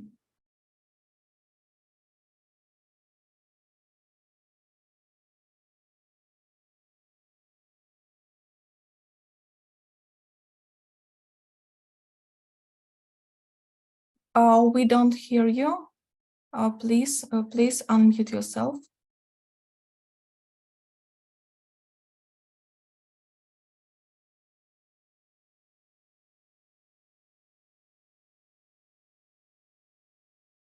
Oh, sorry, Yes. Yeah. Now The topic. Okay, I will restart now. Hello, everyone. I'm Yuntao Yao. The topic of my presentation is a feature selection and regression refinement network for power facility detection in remote sensing images. My presentation will include these 4 parts. First, the background of our research. Second, the model we have proposed in the paper. Third, experiments and results on 2 datasets. And the last, some conclusions we have got. First, I would like to introduce the background of our research. Detection of power facility plays an important role in maintaining the security of the grid system. Large power facilities such as high voltage powers and thermal power chimneys have high spatial complexity and require remote sensing equipment with wide coverage to obtain their source images. So it's of great significance to research the object detection of power facility remote sensing images. However, the background of remote sensing images is complex, which cause irrelevant background features to seriously disturb the feature information of objects. Moreover, some objects are densely arranged and have small size, making it impossible to effectively capture the feature distribution of objects. In addition, the orientation of object is arbitrary, which makes the object detection of remote sensing image more difficult. With the development of deep learning, many object detection algorithms have achieved relatively accurate detection results. RetinaNet is a typical one-stage algorithm. It uses focal lengths to balance positive and negative symbols, which using feature pyramids to make predictions on multiple layers of feature maps, which achieves high accuracy and speed. CAD alleviates the problem that the object scale varies greatly in remote sensing images by constructing more powerful feature representations. RSANDAT develops a feature refinement model to increase detection performance by obtaining more accurate features. However, there are few researches on object detection for power facilities in remote sensing images. In this paper, a feature selection and regression refinement network for power facility detection in remote sensing images is proposed. This graph displays the overall framework of the proposed net. Firstly, the bidirectional feature fusion model fills shallow features and deep features to generate a multi-scale feature pyramid. Then the features specific to classification and regression are extracted separately through the feature selection model. Finally, the regression refinement model adjusts anchors in multiple levels based on regression features. The BMF can improve the ability of network to present features. The FDM can generate the features specific to different tasks. The RRM can improve spatial misalignment between anchor and the object feature. In this way, the detection performance can be significantly improved. Next, I will introduce each model in detail. In order to detect objects of various scales, we add a bottom-up fusion map on the basis of the top-down fusion path of FPN. The new feature extraction model is called a bidirectional feature fusion model. Details of the model are shown in the graph. Shallow features no longer need to pass through as many convolution layers to reach the top due to the architecture, so as to reduce the feature loss during the transfer process. We also introduce P6 and the P7 layers in the feature pyramid to predict larger scale objects. The majority of object detection frameworks use the same feature maps for classification and regression. However, due to the inconsistency between the two tests, the shared feature reduces the detection performance. We design feature selection model with hybrid attention to avoid this problem, which can extract the features specific to the classification and the regression separately. This graph shows the structure of FSM. Firstly, a hybrid attention mechanism with channel attention and spatial attention generates the attention response maps of features. Then the features specifically to different tasks are generated by different polarization functions. The channel attention model achieves enhancement or suppression of certain channels of the feature map by learning the importance of different channels. The spatial attention model selects feature regions that contribute significantly to the task for processing.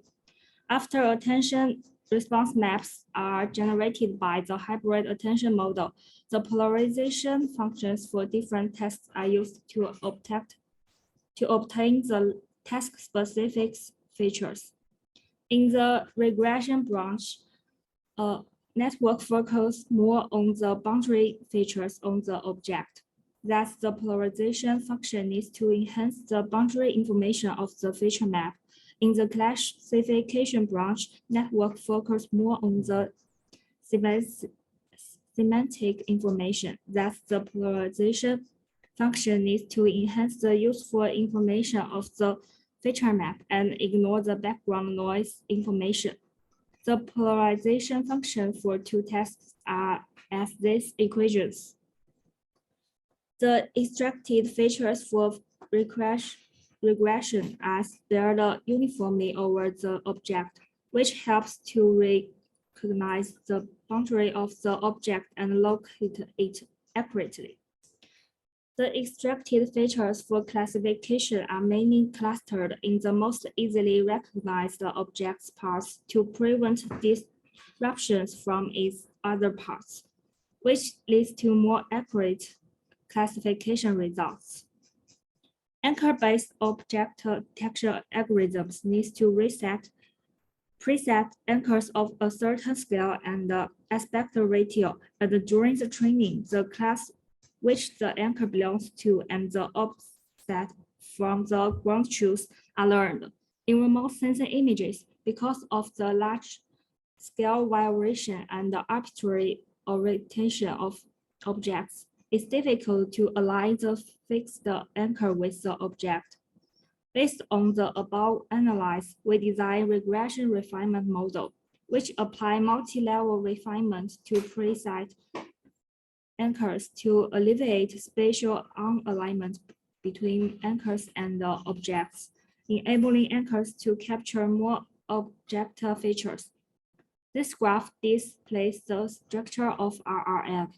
We use the 5-parameter approach to describe the bounding box. The offset learned in the N+1 refinement is defined as this equation.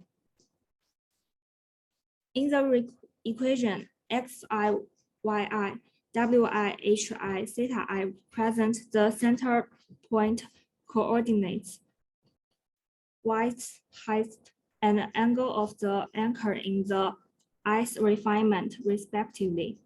Because of the serious boundary problems with the 5-parameter approach, we use IOU smooth L1 loss to address this problem.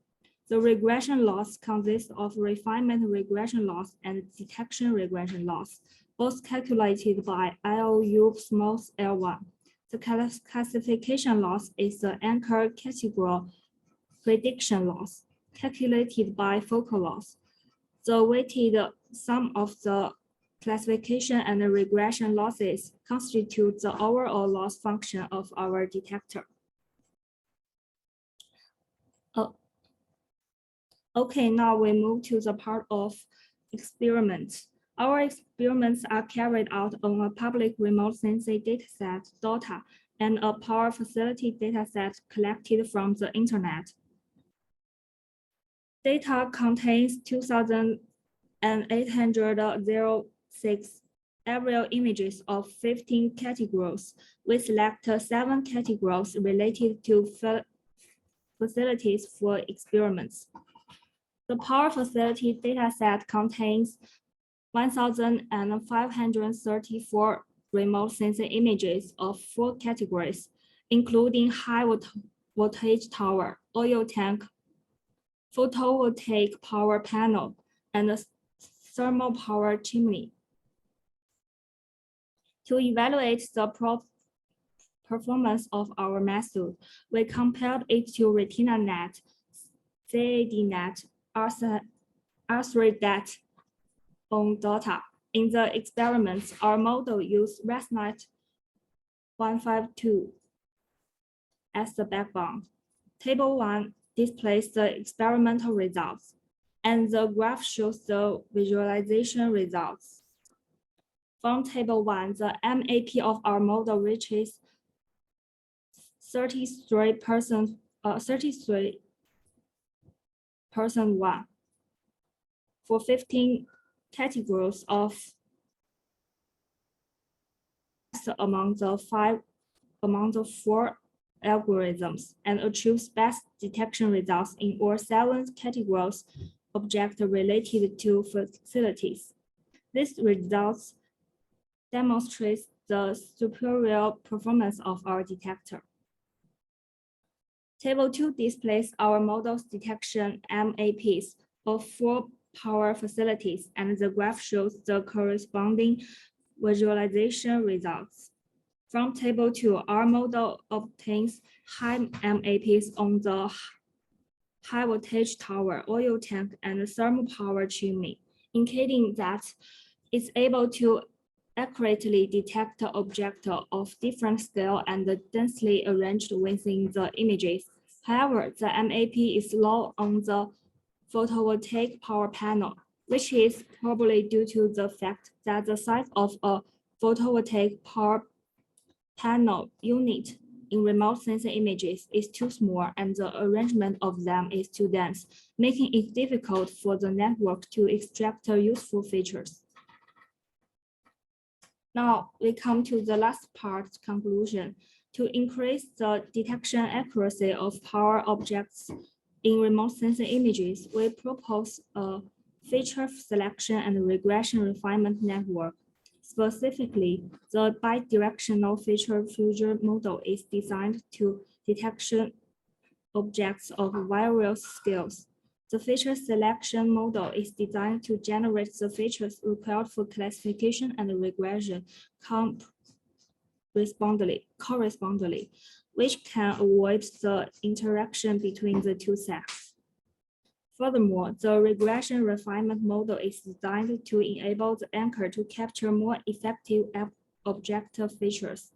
Experiments on dataset and a power facility dataset achieves excellent detection results, indicating that our model has superior detection performance for typical power facilities and can be well used for intelligent monitoring of power facilities. That's all for my presentation. Thank you. Thank you very much. Thank you. Thank you for presentation. And questions, please.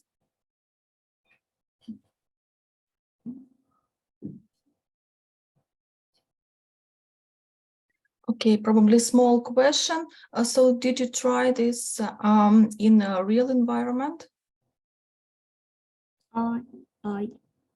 Yes. We have the second data set is collected from the real world in the real condition. Mm-hmm. Okay, thank you. Thank you. So let's go to the next speech.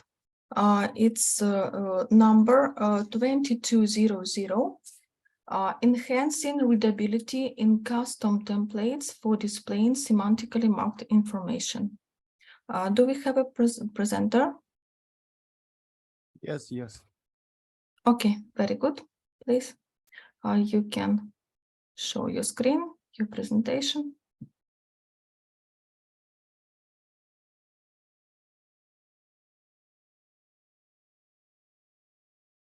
Yes, we can see it. Very good. Hello, dear colleagues. Let me bring to your attention a report enhancing readability in custom templates for displaying semantically market information by Alexandra Bulgakova and Vyacheslav Zosin.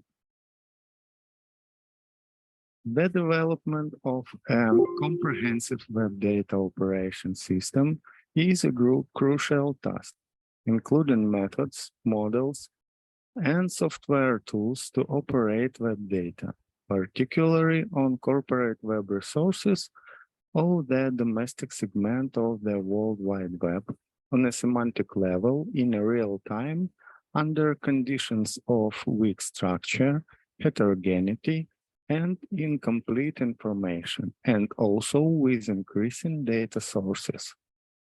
In 2020, a complex Internet Data Operating System, CIDO, was presented, which includes methods, models, and software tools for real-time web data operating at the semantic level.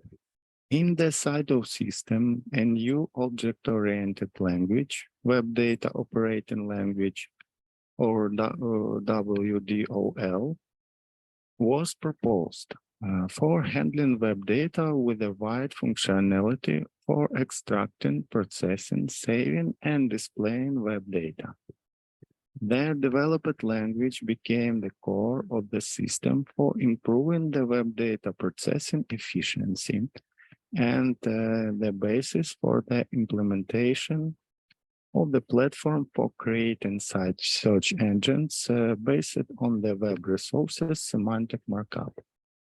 The paper proposes to consider the display templates mechanism of the web resources information content in the CIDO system, in which the display templates are applied on the client side for all websites of a given type.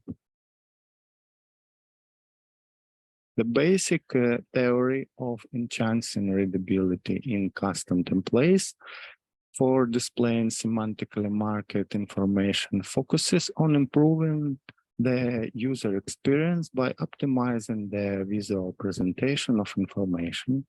This is achieved through the use of customized templates that are designed specifically to display semantically marked information in a clear, concise, and easy understandable format.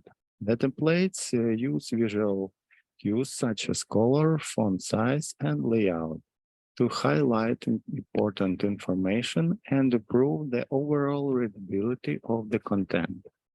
Additionally, the use of semantic markup allows the automatic extraction and display of relevant information, reducing the need for manual interpretation and increasing the speed and accuracy of information delivery. The CIDO system is a web data processing system that displays its results to end user in the form of web pages.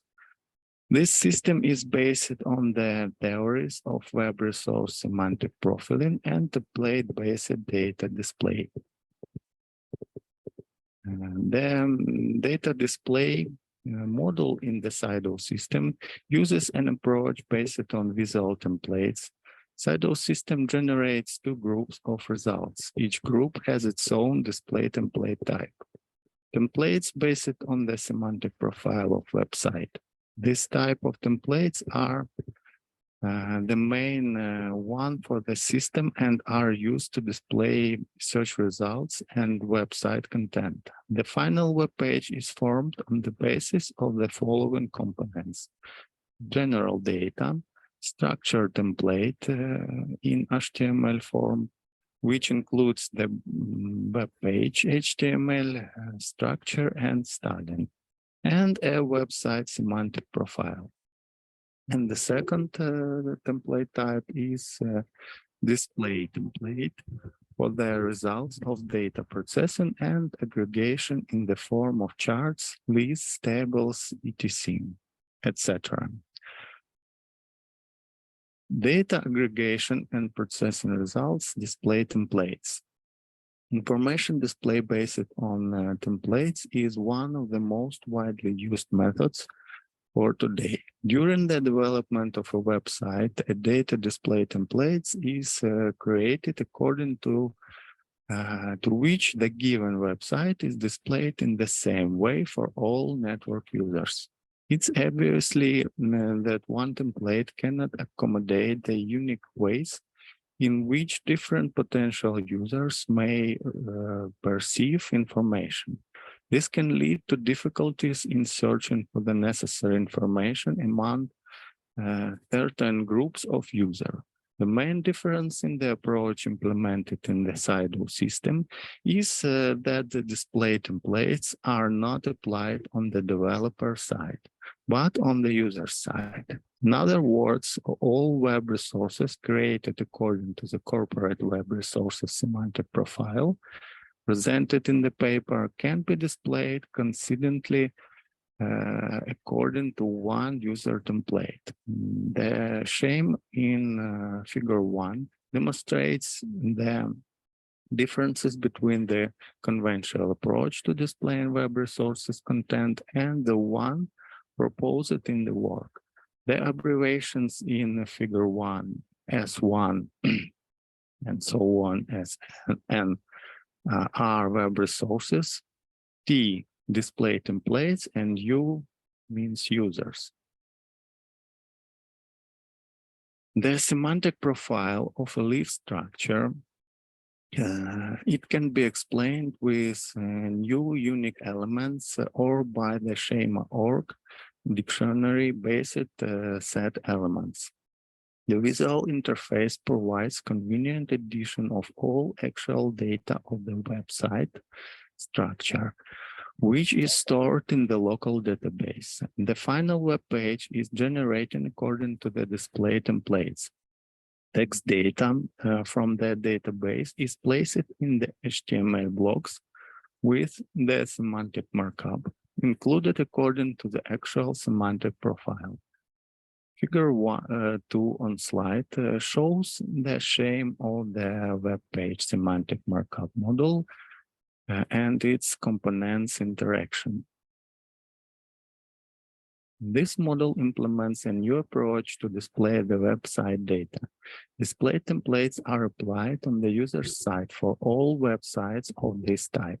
It is an alternative approach to the traditional one, in which every single site has its own display template. A new approach can be efficiently implemented using the pre-designed display templates and semantic profile for web resources of a certain type. The template includes a web page structural scheme for the HTML blocks placement, stylistic design of the specific blocks, and semantic markup of the HTML blocks. Special attention must be paid to the HTML blocks concept with built-in semantic markup. It determines exactly which elements of semantic profile will be placed in a specific HTML blocks. The traditional approach includes the logical division of a website into a set of web pages with a unique URL within one domain. The results of a request to a specific URL shows the content of one web page on the screen. Proposed in the paper new approach provides two variants of the unique identification of information content. Traditional one when content is tied to a specific web page site, and the second is identification of information based on the semantic content, which can be used without binding to the URL of the higher level page. Such an approach makes it possible to display an aggregated content of several or all web resources pages on one screen. It can be displayed partial or full. For example, a visitor needs to view a shortened list of company services, available licenses, certificates, duplicates contact information on one screen in order to quickly make a decision about possible cooperation with the company. Custom users templates can be efficiently applied to display both the search engine results and website content. The scheme of display template management model components interaction showed on figure 3 on slide.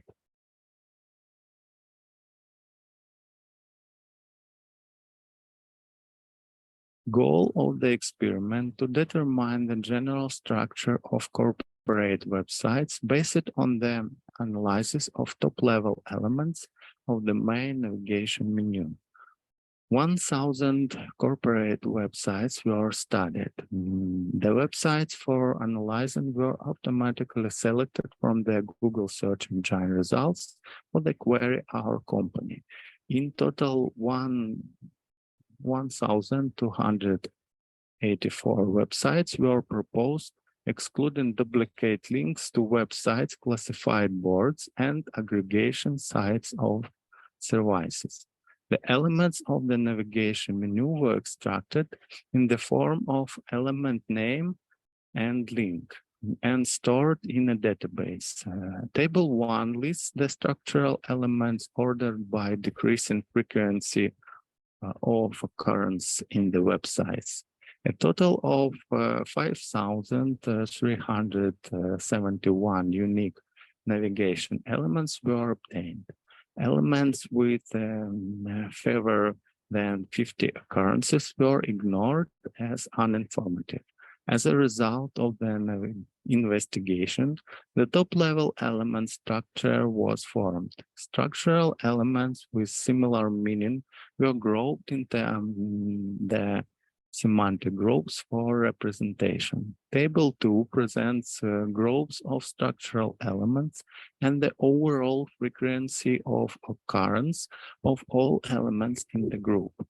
The number of occurrences exceeding the total number of analyzed websites is due to some websites having main navigation duplicated in the footer of the website.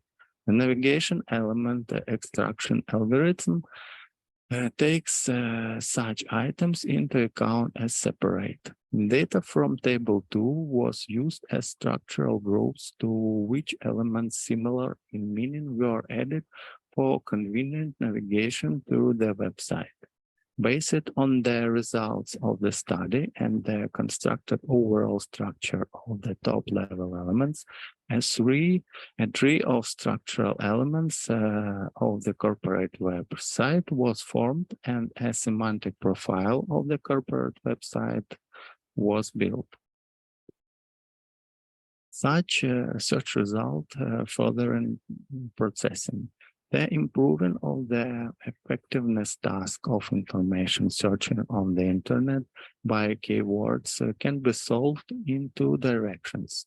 Development of new autonomous search systems and additional processing of search output results of existing search systems. Considering the internet scale and developed modern search systems infrastructure, it is obvious that the development of a new search system is an impossible task. Therefore, the Google search output results are taken as the basis for further research. Based on this, the work focuses on additional processing of search results in three directions. First, development of alternative methods of search result ranking. Second, creation of new approaches to displaying search result. And the third, the improvement of intelligent search methods based on search agents. As a new approach to displaying search result, the work uses custom templates based on the semantic profile of the website. The improvement of intelligent search methods is based on the semantic profile application as an information identifier for search agents. The I search think that agent's the effective reporter work becomes possible with the stop approaches and methods presented in the work report, complex please. application. Please, Vyacheslav, please stop your talking. Please, Okay. do you have some conclusions? Because other reporters also want to do their presentations, and your time is. Okay. The conclusions. The use of custom templates for displaying web resources Please, not read book. So your recommendation about this. And the use of this new approach allows us to make a new approach for site development. So we can make one web resource, and each client can see this according to his own display templates. It's the main goal of this article. Thank you very much, Alexandra. I think that each report should be 15 minutes, yes? Yes, 10 minutes Yes, including questions, yes? Including questions, right. Okay, right. so I think that this report is self-conscious and no questions, only if you insist it will be. Okay, if you don't mind, one small question, Vyacheslav, you said in one slide it was some scheme, yes, about the structured data. Which format did you use here?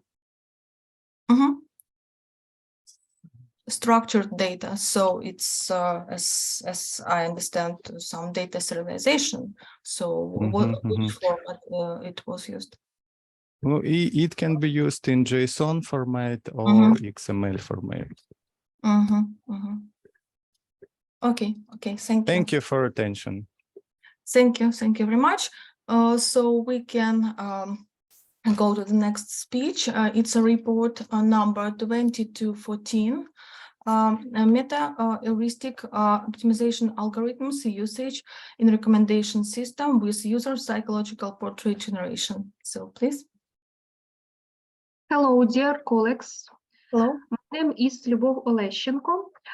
Thank you for your invitation for this conference, and thank you for your support for Ukrainian researchers.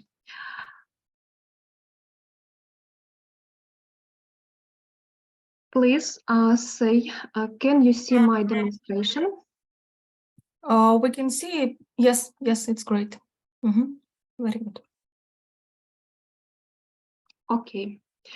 So our topic is meta-heuristic optimization algorithm usage in recommendation system with user psychological portrait generation. The idea of this project is of my diploma student, is master student, Mikhailo Vernik, is very talented student, and I will represent this idea. So if you know, today we have a different type of meta-heuristic optimization methods in neural networks, and the objective of this research is to compare classic optimization approach with meta-heuristic approach for recommendation system in recreation sphere, and use some combination of this algorithm to find the best solution. If you can see, now we have different models for recommendation system, and for our research task is to analyze methods for meta-heuristic optimization built on recommendation system, collect data from users for building this system, and research methods, software method development for compare this recommendation system in classical and meta-heuristical models to evaluate effectiveness of proposed method, and develop software for recommend system based on proposed method. In this slide, you can see technology which was used for this research. And also it's technology for mobile, because this method was implemented in a mobile solution, which also now use in a platform like Google Play. And you can see also technologies, it's from Python, TensorFlow for creation neural networks. In this slide, you can see developer recommend system architecture. So you can see structure. It's mobile for iOS, Android, Entertainment Planner, Flutter. Also, you can see we have model for service using meta-realistic algorithm. We have client and server parts for this application for testing this algorithm. And also, you can see we use database with 46 tables for this research. And you can see in this slide proposed model of recommended system. You can see our system use factorization matrix, which use different logical operations, also neural networks, and combination of metaheuristic algorithm. So for this research, we used users, and you can see 5,330 events, and more than 2,000 events we use in total. And you can see we divide our data sets to training model and for testing data. And you can see 10,000 rows we used for training and 2,000 rows we used for testing. And you can see example for this research, we use different places in Kyiv for recreation sphere with addresses and collected data about users to create of their psychological portrait. Also, you can see in this slide practical implementation. Mikhailo Vernik implemented this application for Google Play, and we collected real data from Ukrainian people from Kyiv. So this proposed method use narrow collaborative filter model with modification and optimization neural network learning process using 5 metaheuristic optimization algorithms. You can see it's gray wolf optimization, practice swarm optimization, whale optimization algorithm, bee algorithm, and genetic algorithm. So this is algorithm from naturals. You know, a lot of scientists use analogy from animals or from their behavior to build some models to computer science. So you can see neural network is decomposed into one-dimensional vector of levels of neural connection and levels of deviations. Then vector of decomposed neural network will be called generation. Each of 5 algorithms will generate new generation. Amount 5 generation, the best generation selected based on root, mean square error in final result. And the levels of neural connection and levels of deviation every time we update it. In this slide, you can see some mathematical interpretation and graphic visualization algorithm which we use for our research. For example, you can see example of wolf optimization algorithm, and also for whale, it's like for fish analogy for GMWO optimization. And for this method, you can see next stages. First, it's created event structure tree in recreation field. Next, system user data is collected and analyzed. Third, a set of metaheuristic optimization algorithm, which we describe, is applied, and personalized recommendation system is created with selection of events and users. In this slide, you can see example for building factorization matrix. And also, in general, our recommendation system model. You can see in this research, we use different combination of neural network and optimization algorithm. Classical implementation is using MPL. It's for with backpropagation neural network combination, and you can see result of accuracy using different combination of optimization algorithm. So you can see in this research, you can see the best solution. It's using MPL and meta-heuristic algorithm, and reliability accuracy of these results have been provided using dataset of 6,000 real events, and proof of concept of proposed method of basis of representative sample and 8% increase in accuracy using this combination.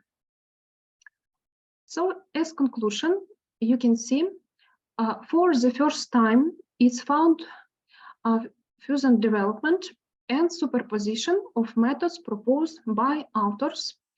Its combination using a multi-layer perceptron with meta-heuristic algorithm improves accuracy for providing recommendation to users in a recommendation system, which is better compared to existing software solution in recommendation system fields.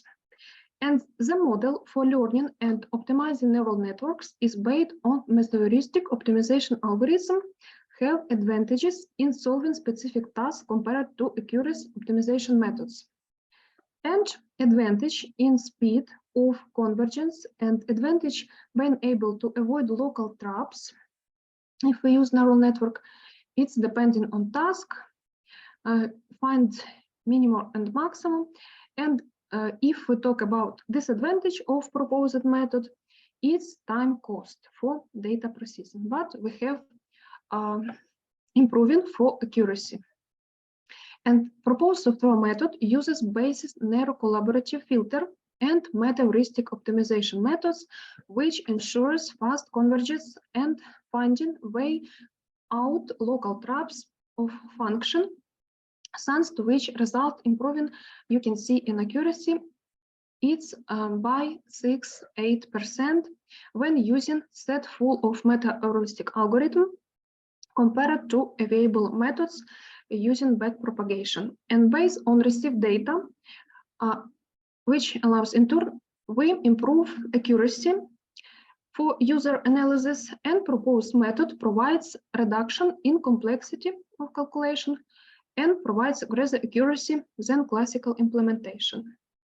And the model structure of proposed method, the models of which implement above mentioned algorithm, this is greatly facilities for implementation. And for future development, based on obtained results, we can create universal approach of self-development recommendation system with superposition optimization algorithm, and proposed method can change classical realization of recommendation system development, as well as apply new technologies to optimize neural network. And the analyzed evaluation result and comparison of efficiency of similar solution can be used for various applied problems where choice is possible option in implementation. Dear colleagues, thank you for your attention. Maybe you have some question for this report. Thank you very much, Libor. Thank you. Questions? Okay, I have a small question.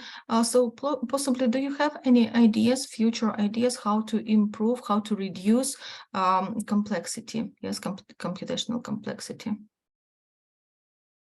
For this question, I work my diploma students and Mikhailo Vernik, and him try use some combination of algorithm, and he also work with professor from USA who created some of new algorithm and try now improve this solution. Okay, thank you very much. We are waiting for our new publications. Thank you. Thank you. Our next speech Some other questions, maybe? No? Yeah, I'd like to make some other question. You are implemented your system like recommended system, but this is a fully automatic system because recommended system preserve some human to make some advices in this case. Yes, first time the system collected data from our customers of this application, and this system built psychological portrait using different requests of our users. And using this information, we built neural network which can analyze our what we want for our search and generate recommendation using also additional algorithm which influence to behavior. Each decision of this system is something like so human should analyze each decision and approve it, yes or not? Yes, because in this system our users can estimate how it's right the system generate this proposition, so they use this estimation, and then we can analyze this estimation and then in future improve this application. Yeah. Thank you very much. Thank you. Thank you. And our next speaker is Irina Yurchuk. Yes, you can share your screen. This is report number 2215. Interest point detection and digital image based on averaging of functions. So please. We can see very well. Oh, sorry. First of all, we would like to thank organizers for possibility to take a part at this conference. Our topic is interest point detection at digital images based on averaging of function. I'm Irina Yurchuk. My co-authors is Ivan Kosovan. First of all, what are the reasons to consider this type of points? They could be considered as are not depending on lighting condition and camera location. They has a condition of geometrical stability, and also they can contain some informational context. So there are many categories of methods to detect an interest point. They can be based on a counter method, intensity, and parametric model. So for example, on the right hand, there are some pictures. Let me introduce some aspects of them.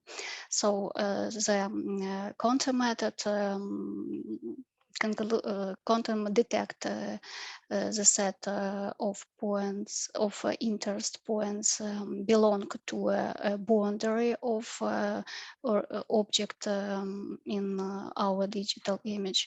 The intensity methods can construct the set of interest points, like points that have many huge difference between intensity of neighbors, and parametric model has to check interest point special type. For example, in this picture we can see a cross type pixels. So the purpose of our work, we propose a mathematical basis and its algorithm implementation for detection of points up to a possibility to construct some approximation manifolds, and we consider the combination of both intensity and contour method detection interest points. So let's consider mathematical backgrounds. We have 3 points: capital X, capital 2, and capital 3, and they are price-wise non-collinear and non-coplanar. And then we construct 2 simplex on them based on 3 planes: alpha, beta, and gamma. After that, we define a function of x and y. It's a linear function, and after that we define set of points and the function mu of x and y. We start to define the main formula for us, formula of f alpha x of y is equal to double integrals. We have to remark that there are some parameters alpha, t, s, and we construct a function mu in a special way. So, and we need also to know what is topological persistence up to the averaging of function. In short, we on the right there are 3 pictures: picture of original function of f, and then we transform and obtain f alpha and obtain such type of pictures, and another way to construct another type of structure. Structure in red is planar and is not non-topologically equivalent to function f. So we also need to prove the theorem that help us to formulate algorithm.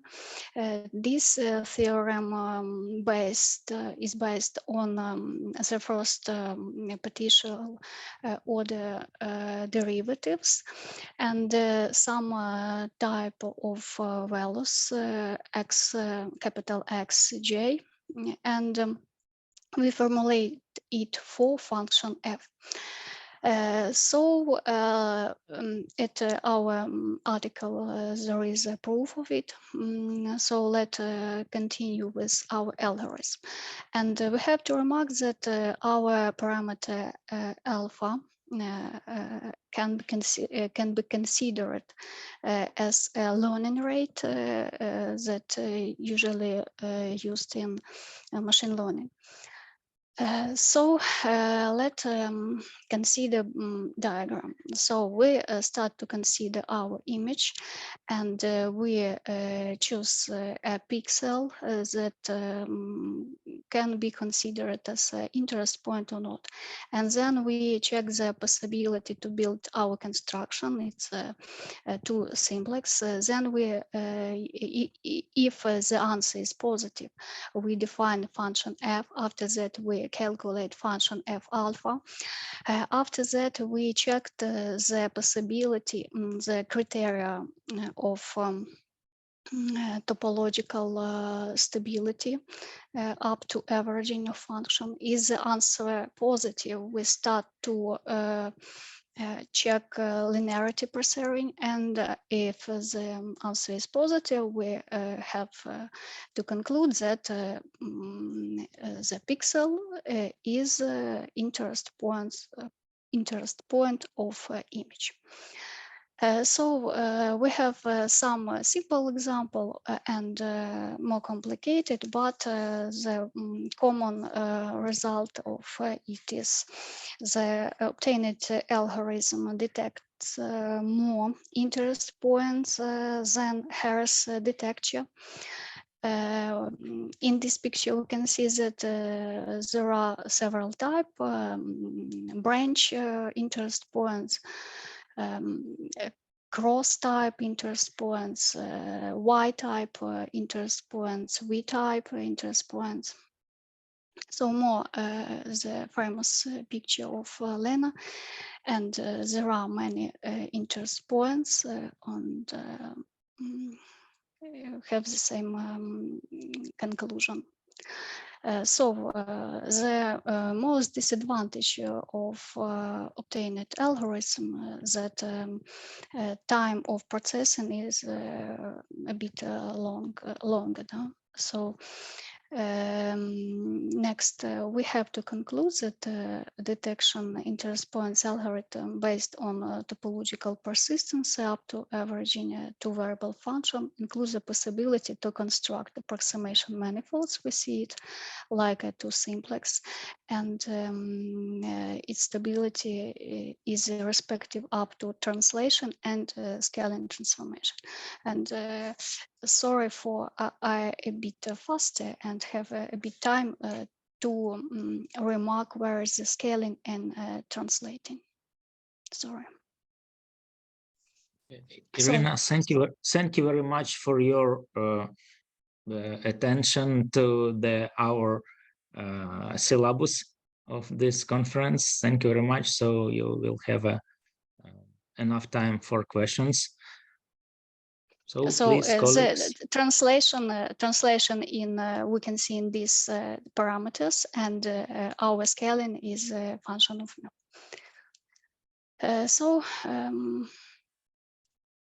Irina, yeah, one question from me. Yeah, one question for me. We have a bit time to discuss. To discuss enough in detail. So enough. So what is your opinion and your recommendation to to practical application of this technology you talk about? Practical application is in many fields. First of all, it's detecting some object on picture. For example, we can detect plus if we want, and in general, we can use in such type task that we have to find the boundary of object. We have to find some points that has specific type of pixels, and in task of recognition, we also can use it when we fix on object some type of interest points, and then we find it on pictures with another scaling or another type of camera vision, for example, camera vision, or another type of lighting condition. I use my influence. And I have one more question. Rina, it is crucial some camera characteristics to your methods, or it could be negotiated in some places? And so repeat again.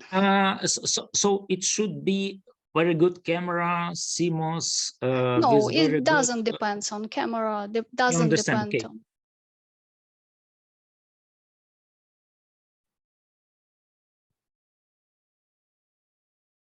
Okay, thank you. Thank you for your attention. It's example of pictures where there are so many points of interest. Thank you for your great research and presentation. Okay, and our next speech is number 2216, analyzing Ukrainian media text by means of support vector machines, aspects of language and copyright. Yeah, hello. Yes, hello. So please share your screen. Okay. Full screen mode, please, and you can go. Great. See the screen, yeah. Okay. Okay. Hello, everyone. Nice to meet you. Let's talk about analyzing Ukrainian media text by means of support vector machines, aspect of language and copyright. So, in connection with the rapid development of artificial intelligence, the limits of its application are expanding. For instance, in the field of journalism, when creating various types of content and text with the use of artificial intelligence, new legal discussions arise, since the perception of missing authorship can also lead to the perception of the disappearance of responsibility. Modern studies of robotics in media news distinguish three areas on which robotics is used: content creation, news gathering, sorting, and verifying information from sources, and news distribution, personalized news, and advertising. The purpose of this study. So the purpose of this study is to analyze the possibilities of support vector machines, SVM, in determining the belonging of Ukrainian publication to certain media based on language analysis and taking into account the legal aspects of authorship. To realize the goal of the following tasks must be completed: create a dataset of Ukrainian media publications, determine with the help of linear support vector machine model the accuracy of identification of text belonging to one or another media, and find out prospects of using the proposed approach to solve the problem determining the authorship of media publications. So this method, generally speaking, would be useful for any language and any type of media or text, but on this publication we will discuss only Ukrainian media and Ukrainian text. So generally speaking, it's also quite I would tell actual problem when we have a lot of machine generated content, some fake news and so on. So this publication is, generally speaking, one step towards fixing those problems. The data set of publications for the analysis. So articles from 3 Ukrainian digital media were used for the analysis. Those medias are Ukrainska Pravda, Pravda.com.ua, Censor.net, and Zakarpattia Online, Zakarpattia.net.ua. So about 95,000 publications of those media for the period from September 2021 to August 2022 were stored in the local database. All publications were presented in the sites within this period.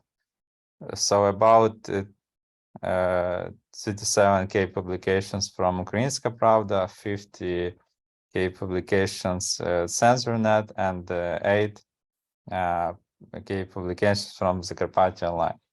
To compare the results, there were selected 2 media of the all Ukrainian level, Ukrainska Pravda and Censor.net, which use the materials of the information agencies Interfax, Ukraine, Ukrainski Noviny, etc. In total, the publications, including the dataset, contain about 4,500 references to those news agencies.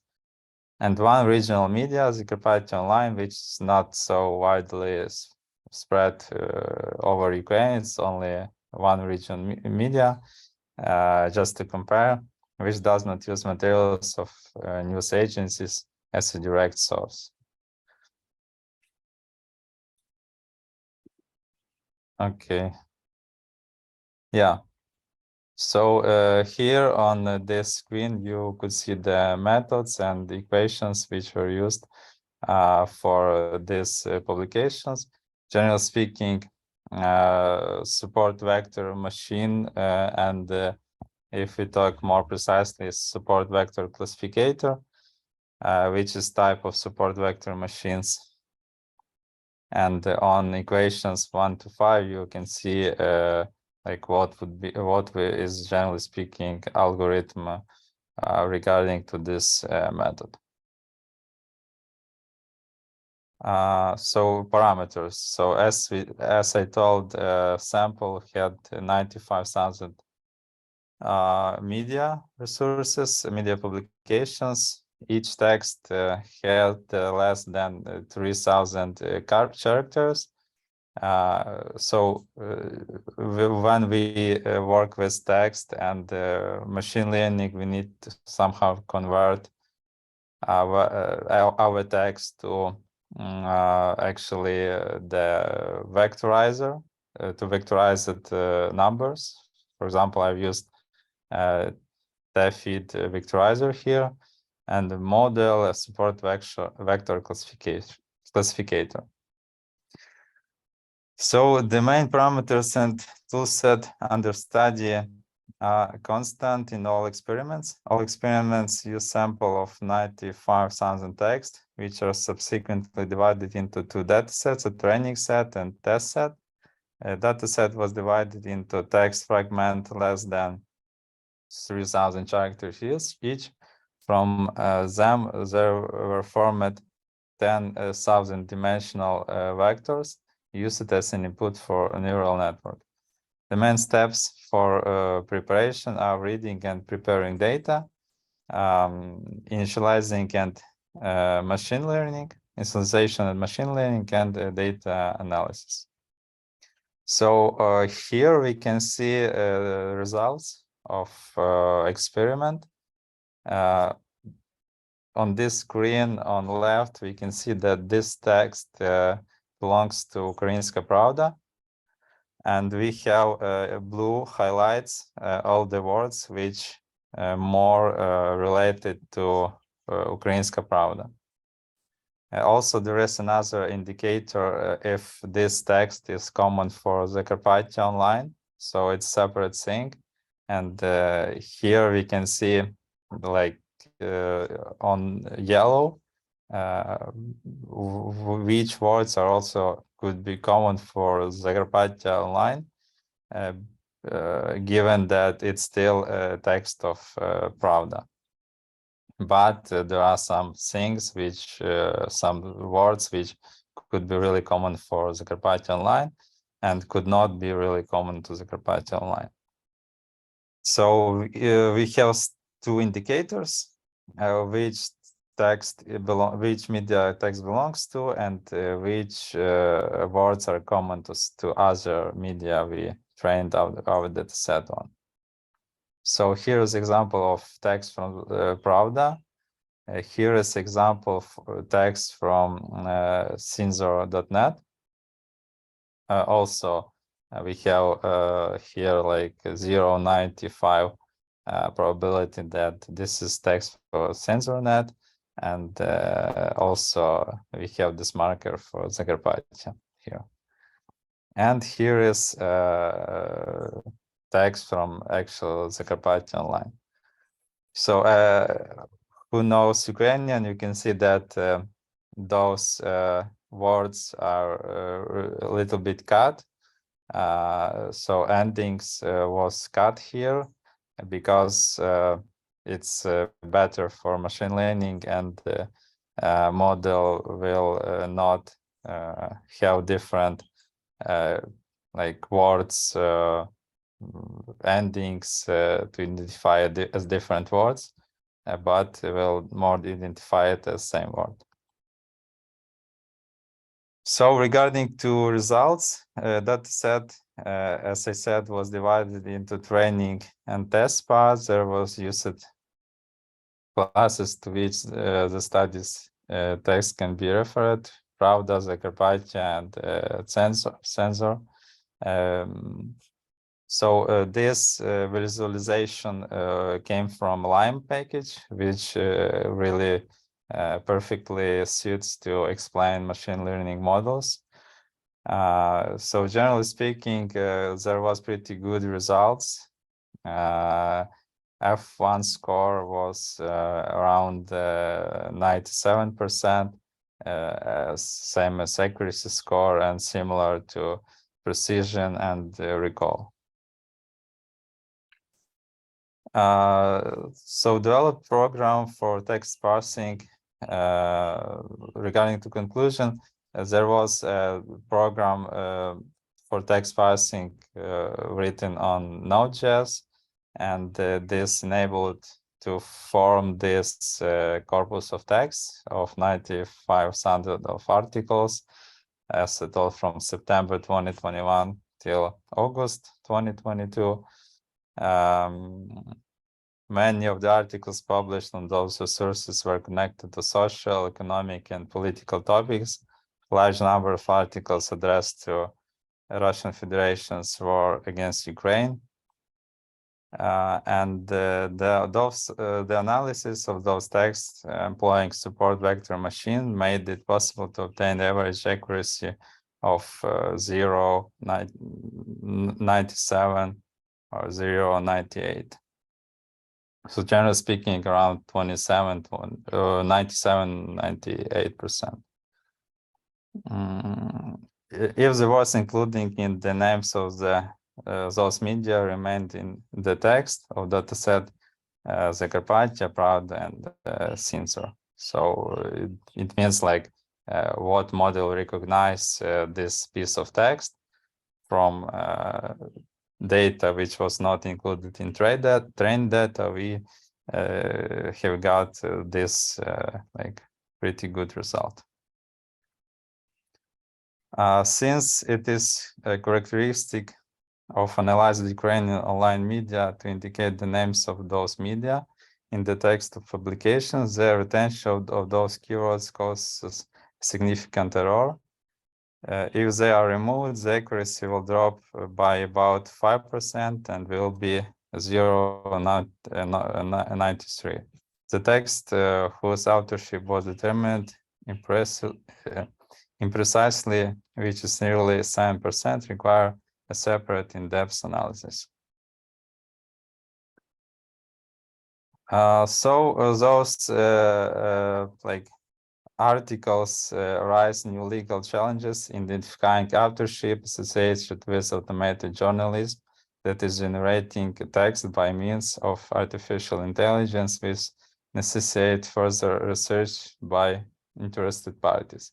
The problem of determining those authorship of text, the belonging of text to one or another media remains relevant, especially with the development of such systems as all known ChatGPT and other competitors like Bing and so on.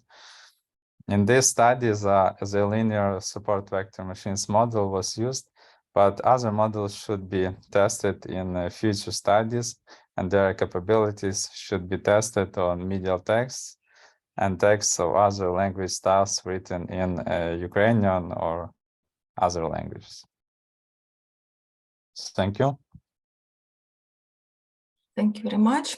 Questions, please?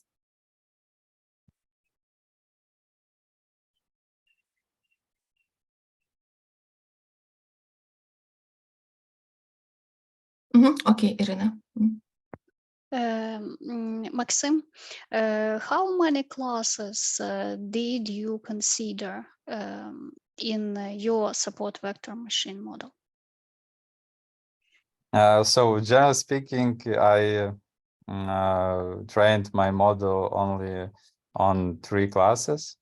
So each class refers to each type of media. Those are Zakarpattia Online, Censor.net, and Ukrainska Pravda. So when we add new class, the accuracy of model could drop, but we could work around it, making different models with different classes and looking to some average numbers. You use a non-linear support vector machine or not?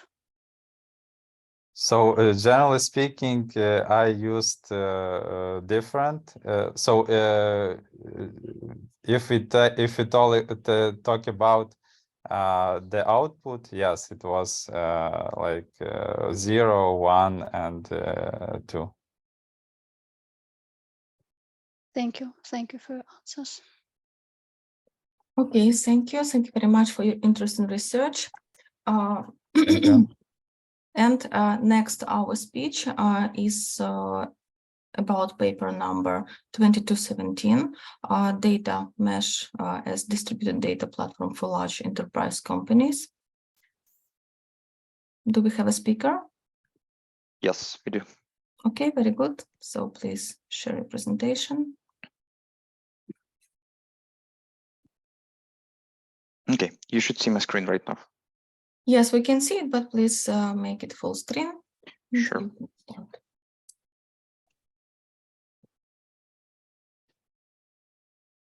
Great. Okay. Let me then reshare just. Okay, so should be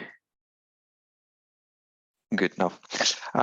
Okay, so my name is Evgeny Vlasyuk, and with my co-author Victoria Nishenko, we would like to present today our analytic research, which is called Data Mesh as a distributed data platform for large enterprise companies. And there are a couple of purposes of this study. The first one is to identify needs and requirements which exist in large enterprises regarding data platforms. Right, so we will analyze how they are, what existing approaches do they use, and what architectures of data platforms they are utilizing. We'll compare their pros and cons.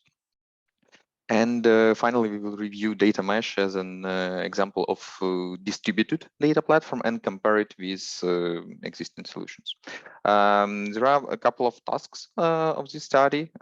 First one is to analyze evolution paths of data platforms and basically connect it with changing business needs from the large enterprise companies. It's also like research of the structure, components, and key principles of the data mesh as an example of distributed data platform. And finally, it's identifying data mesh principles which still needs additional research, as data mesh concept overall is pretty new. It's worth to start this discussion from basically understanding of the business drivers for the large enterprise companies towards building data platforms overall. Right, data became a powerful tool and powerful assets to understand consumer needs, optimize internal operational processes, manufacturing, increase productivity, and basically gain competitive advantage on the market in comparison to competitors, right? Second is reduced cost of computational and persistent storage, allowed to collect like a lot of those information and like run like this cycle of data processing, which is produced more data, which can be like stored and processed like again. So as a result of this, process volume, variety, and velocity of the data started to grow significantly. All these factors and many other forced large enterprises to start building software products and platforms, basically to store, validate, transform, enrich, and basically do all the steps of data management process. The poster of the Economist magazine from 2017 is not spontaneous here. Basically, the Economist called the data like the most valuable resource of upcoming century, and introduced the term of data as a new oil. So all these like factors, data which started to become a competitive advantage, reduced cost of storing and computation of the data, forced enterprises to build like data platforms, right? It's not enough just to store the data. It's not enough to build storage platform. You need to build a comprehensive data platform to be able to benefit from those massive amount of data that you've collected.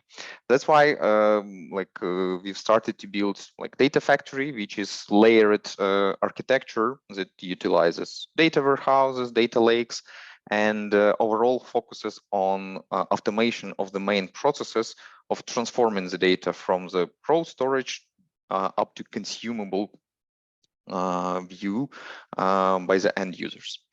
Data Fabric, which is basically the modified version of the data factory with a focus on self-service capabilities based on metadata usage, knowledge graphs, and like insights generation for optimizing basically costs and efforts. So we started to like the industry started like optimization task to basically to minimize the costs and the efforts on all these steps of data transformation and enrichment. And finally, lakehouse architectures that is aiming basically to combine SQL interface, SQL interface, and enforced schema towards the data that resides in the data lake on the raw data level.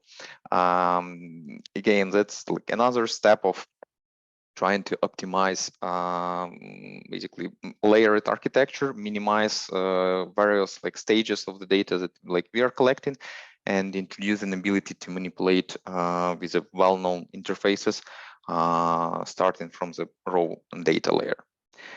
All these basically solutions like they are more like built towards like siloed or like centralized way, right? So the organization, to be able to gain the maximum benefit of the data, was aiming to build one centrally managed like data lake, like one centrally managed data warehouse, to be able to connect data from the various business domains and having like 360 view over the organization, right? But with the time being, large enterprises start facing these issues with such centrally managed platforms and like siloed platforms, right? First, it's a problem of growth. Platform growth and lending more and more data leads to increased complexity and management of the operation activities towards this data lake or like data platform overall.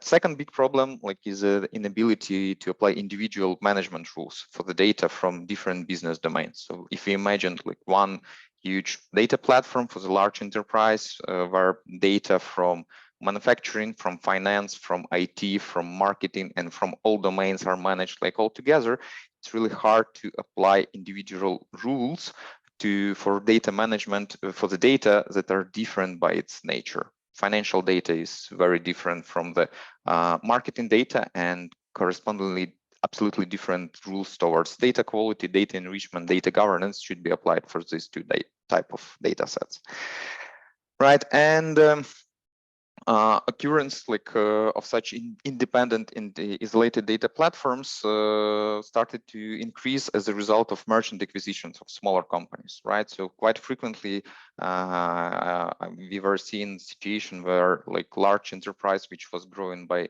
acquiring small companies, which in turn were having and managing own data platforms.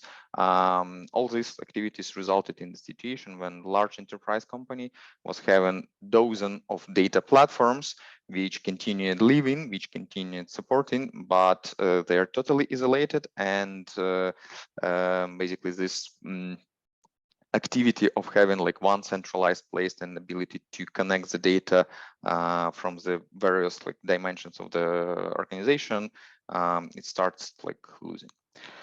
So one of the solutions to mitigate highlighted issues is apply decomposition principles, right? Which we are widely applying in microservices software architecture or value-add created network, which is organizational management approach.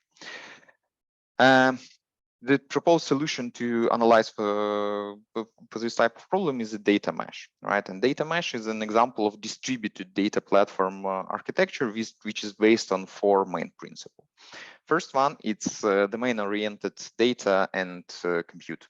So this principle of data mesh says that we need to organize our data according to the business domains where data actually belongs to. We shouldn't mix data from finance data, marketing data. They should live in different domains. They should be managed by own policies, because only like such approach will really like be able to utilize the most targeted rules and targeted policies, right? At the same time, data mesh propagate federated data governance.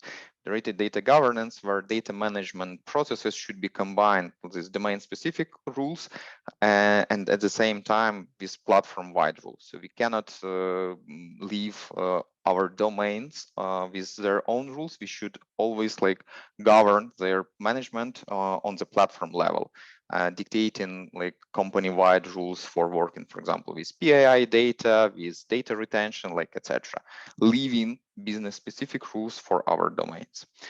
Self-service data infrastructure, which is basically the principle that says that we need to have fully automated process of domain provisioning as part of our data mesh, so that we do not have this barrier of creating new domain. It should be like pretty easy. It should be fully automated, and it should be cost effective. Only in this case, data will be organized in domains, and there will be no like cost efficiency to store it in one domain. And finally, last one, which is data product. Data product is an inference interface between components in data mesh. This principle aims to break the silo of isolated data platforms, which we discussed like previously, and introducing the concept of data product as a consumable, basically representation of our raw data, which should be the point of connection, point of basically collaboration between the domains in the data mesh. Domains shouldn't be connected within raw data. They should only be interacting with each other via data product. Federated data governance is one of the principle of the data mesh, but generally like applied to distributed data platforms. Its main idea to keep isolation, that is characteristics of siloed platform, right, which is presented like on the screen on the top, defines the clear rules for managing like the siloed components. However, introduces the contract mechanism of communicating with each other, right? So a bit below, we see the example of centralized platform, which Data Fabric, Data Factory, and Lakehouse like is an example of, and we see that like all the components are like centrally managed, and they are like growing like significantly, right? While federated data platform, which is like on the bottom of the screen, is basically the collaboration of components like inside of the domain, and at the same time data product becomes really like the contract of communication between the domains in the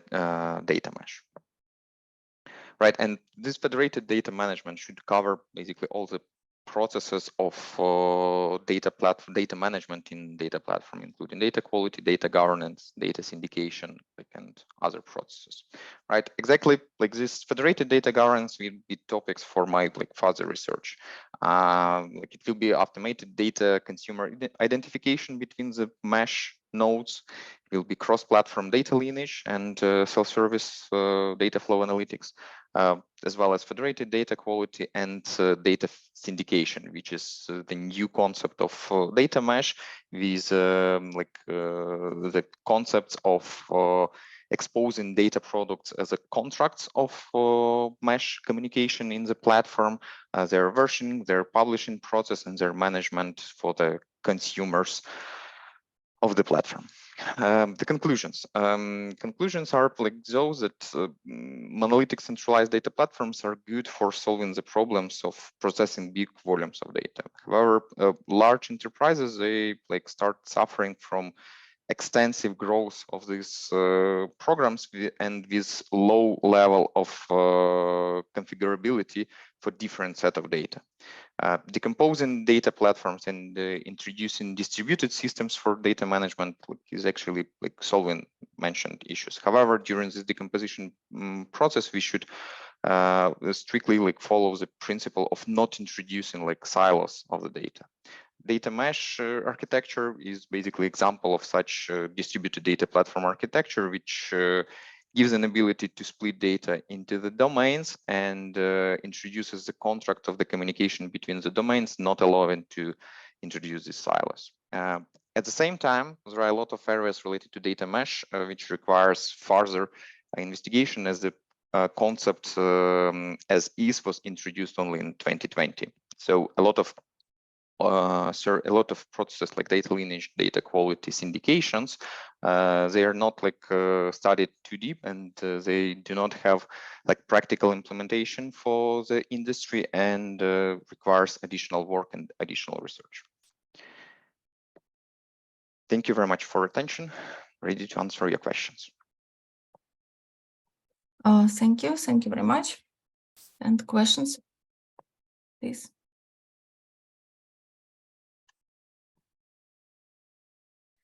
I have one question, for example, what for a certain company and certain, I don't know, manufacturer, how they do your routine to manage and to implement your system or your approach to the.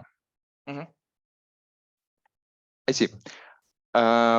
Thank you very much for the question. So first of all, like for the implementation like of the data mesh, like it's the most critical to identify basically domains of the data that the organization has and the organization is currently managing, right? Because if, for example, we are seeing that like it's a small organization that is managing like one set of data, for example, we are just having, I don't know, data for the manufacturing and all other like data management activities we are I don't know, we are delegating to some like external vendor, like etc. There is no like purpose of introducing data mesh, because as any distributed data platform, it's also like requires like a lot of activities towards management, a lot of activities towards building, because distributed platform like overall like is more complex in terms of like building and supporting. So first of all, it's really identifying the data to manage and identifying the domain towards which those data belongs to. Once we like did like this, then the second step is trying to analyze whether we are building like this system from scratch, or if we are like already having some data platform, we might have like set of isolated siloed data platforms for this separate into different like domains of the data, and then we need to understand and build the migration strategy, whether we will migrate like those siloed platform to like new centralized to new distributed data mesh, or like if we will introduce additional capabilities for existing platforms to be able to convert them into the nodes of the data mesh. For example, we identify the data products for both of them. We introduce the communication channel between those platforms, and we basically start implementing those like 4 principles of data mesh that I was showing like previously, as a data product, self-service data governance, domain-oriented data, and yeah, that's basically the steps of like introducing those, depending on the situation, if we have like data management platform or like if you're building it from scratch.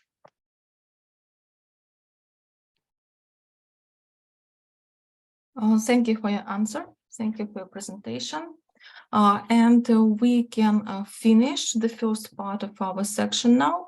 So see you in almost 45 minutes. Yes. So the time zone table everyone have in the conference schedule, and Central European time, it will be 3 p.m. and Ukrainian time, it will be 4 p.m. So, but more detail you can see in your schedule. So see you after the break and continue our conference section. Bye. Alexandra, Excuse the me. link is the same? Excuse me. Yes. The other two groups don't have the rest. So I suggest we have to hurry up or we will be the last for finishing. As the other two groups don't have time 1 hour for rest break. Oh, okay. They continue to do that. And I have another suggestion that when the speaker talk for 10 minutes, the chair will say stop to him, or we can say you have 1 minute left, or you have 1 more or 2 more minutes. We have to stop for a given time. Okay. Okay. Okay. Okay. You decide if we have a break. Other two groups, I've been told that they don't have a break.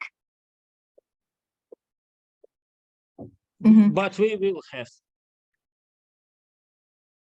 You decide. You are the chair. We should have some break. Or Okay, you can discuss. We have a program official on the site, so we have a time to rest 1 hour. Thank you very much. Too long.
Hello again, everyone. So Ruslana, you can start preparation of your presentation. Good afternoon. Okay, I'm sharing my screen.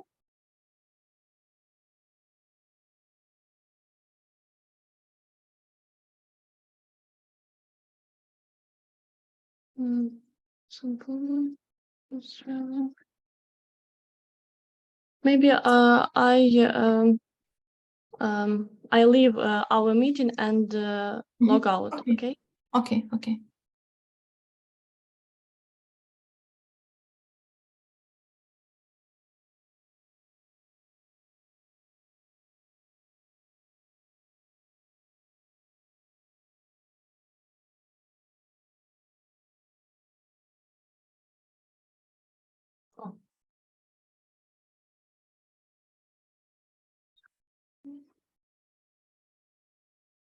Ruslana, to share your screen? Yes. Yes. We can see it. Okay, let's go. Yes, very good. So please, your speech. Okay. Good afternoon for everyone. My name is Ruslana Pasterska and I'm a graduate student of the ICCSEEA department of the Lviv Polytechnic National University. The team of co-authors include Alexander Markovets, the head of the ICCSEEA department, and Mariana Patrick, master of the ICCSEEA department of Lviv Polytechnic National University. The topic of our article is using strategies of information resistance to improve content in virtual communities, using the example of the Facebook social network. Now you can see the structure of our research presentation. The first is justification of the needs to conduct informational struggle in social networks. The third is the second is analytical review of scientific materials of the subject area. The third is the method used to conduct the research. The fourth is functional model of information struggle in the social networks. The fifth is overview of formed strategies and practical implementation and conclusions. Okay, today a new way of waging war without weapons has appeared, which has been called information warfare, the main task of which is the destruction of humanity now not as a material force, but as society as a whole. We can observe the phenomenon of information philosophical effects in the mass media of those countries that are waging this invisible struggle among themselves. Information messages that each of us sees off TV screens, reads in newspapers or on the global internet can sow suspicion and make a person hostile to the current government, to a certain nation or situation in the state. The aim of the study is to improve the content using strategies of conducting an information struggle in social networks. And the fulfillment of the purpose of the work is determined by the fulfillment of the following research tasks. The first is analytical review of sources related to the research topic. The second is determine the methods of information struggle in social networks.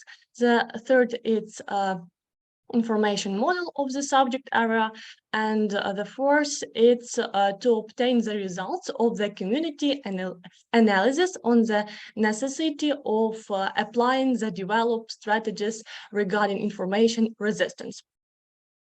Before conducting a detailed analysis of the influence of fake information on users of social networks during the information struggle, it's necessary to study in detail the literary sources related to the research topic. Sources include articles, works, and reports of famous people.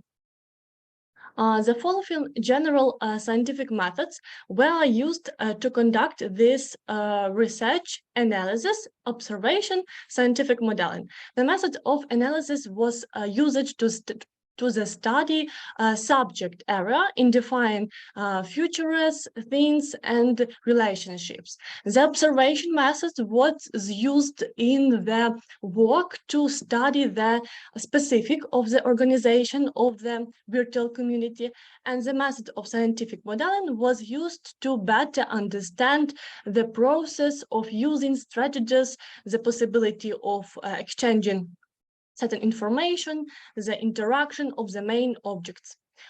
In order to better understand the entire process of developing strategies for information struggle in social networks, it's necessary to design a functional model. An important aspect of a functional model is the representation of data flows using a data flow diagram. The Jane-Serson notation was used to construct the DFD name of the diagram, defining the role of a social network user. The context diagram shows the main function is defining the role of a social network user and three entities. It's user, researcher, strategy developer. In order to fully understand the work cycle on the main process, you need to think of clear ways of its implementation. The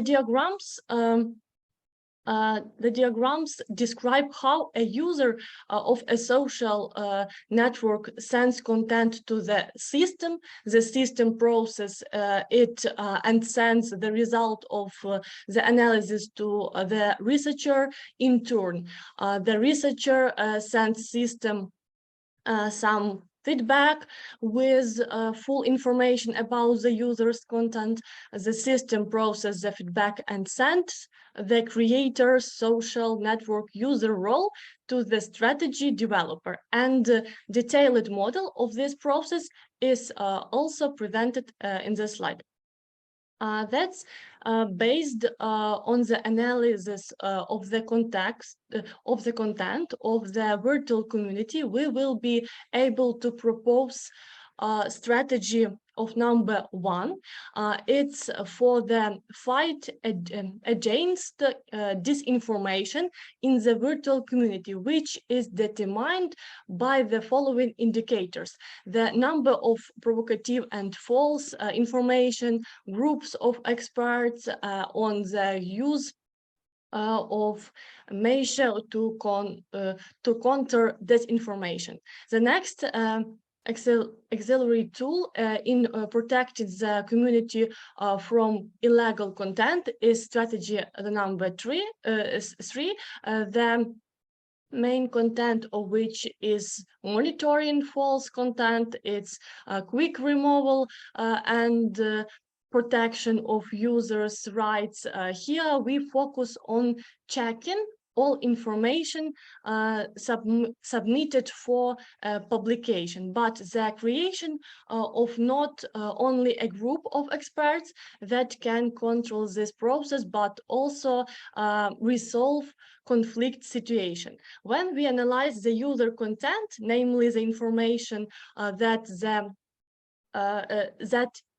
he broadcast in the community, we take into account strategy number 2 regarding users' media literacy.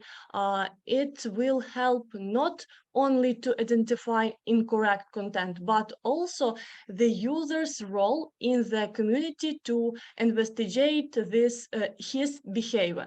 An important object in the activity of any virtual community is the user. Analysis of his reaction, comments, and keywords relevant to his topic using strategy of number force will allow studying the direction of which he is a representative. It will open up new opportunities for interesting collaboration, access to interesting topics, development of new plans for the development of the virtual community. And according to the strategies described in the previous section, an analysis of the community content of the public organization, Warta1, in the Facebook social network was carried out.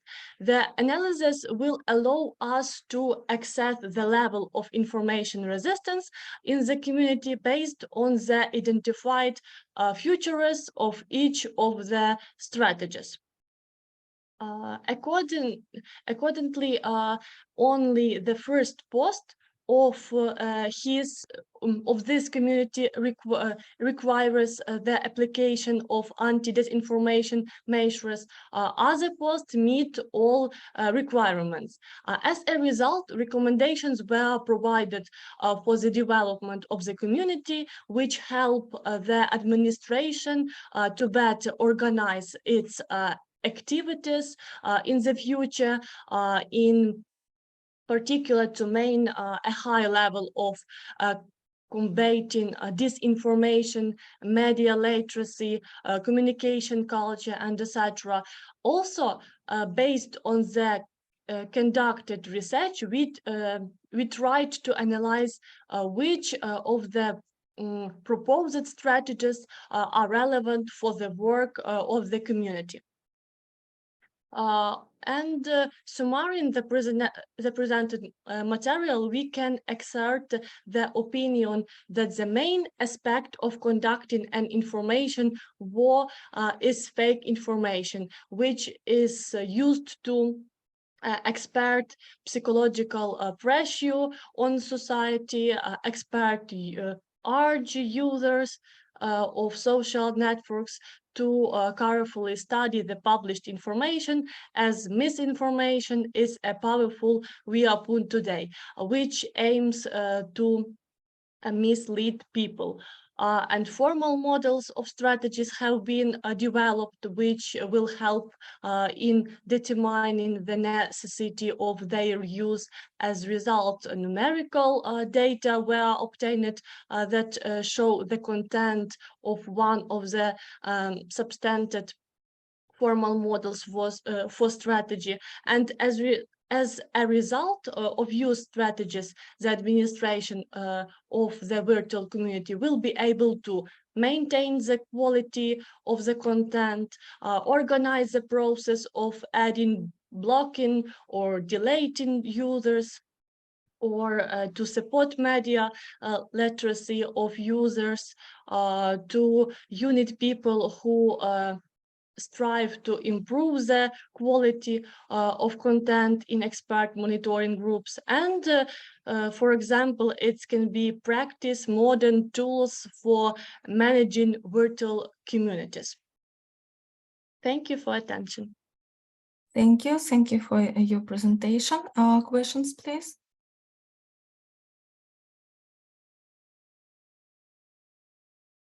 Okay, I have a small question. So, you investigated just the Facebook social network? Yes. Yes. Do you Facebook?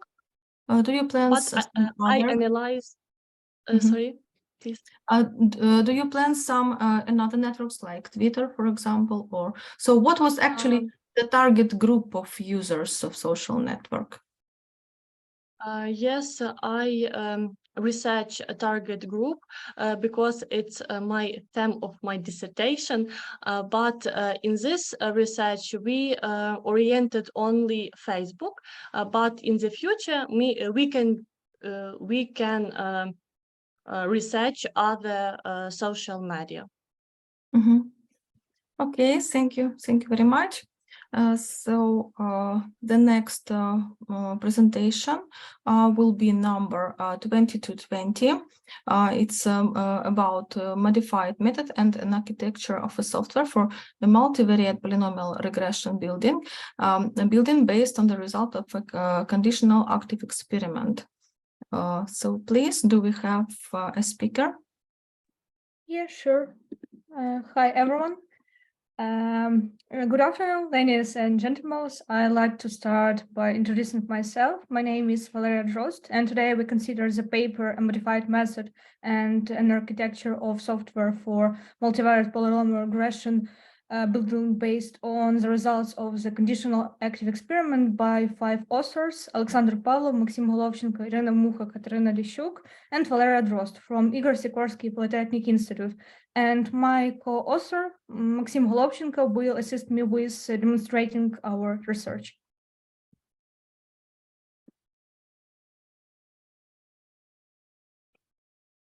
So let's get started. If you have any question, please feel free to ask me at the end of our presentation. In abstract, the researching problem is formulated, also its importance is justified, and the obtained results are listed. The main idea of this work is to extend a method of estimating the coefficients for nonlinear terms of the multivariate polynomial regression given by a redundant description, which was published at International Conference on Computer Science, Engineering and Education Application 2022, in the case when the range of values changes of input independent variables have an empty intersection. And if the certain input independent variables in an active experiment take fixed values, then these values affect the range of changes of other independent variables. In the introduction of researching paper, the material from the abstract is described more thoroughly. In paragraph 1.1, is the review of literature sources that guarantee the importance of the problem being solved and the ordinarity of the method. In paragraph 1.2, the methodology on which the material based on is described. And in the paragraph 1.3 shows the structure of the paper and the main obtained results. In general theoretical provision paragraph, authors set out already known results of the method of estimating the coefficients from nonlinear terms of the multivariate polynomial regression given by the redundant description that are given in an aggregated form.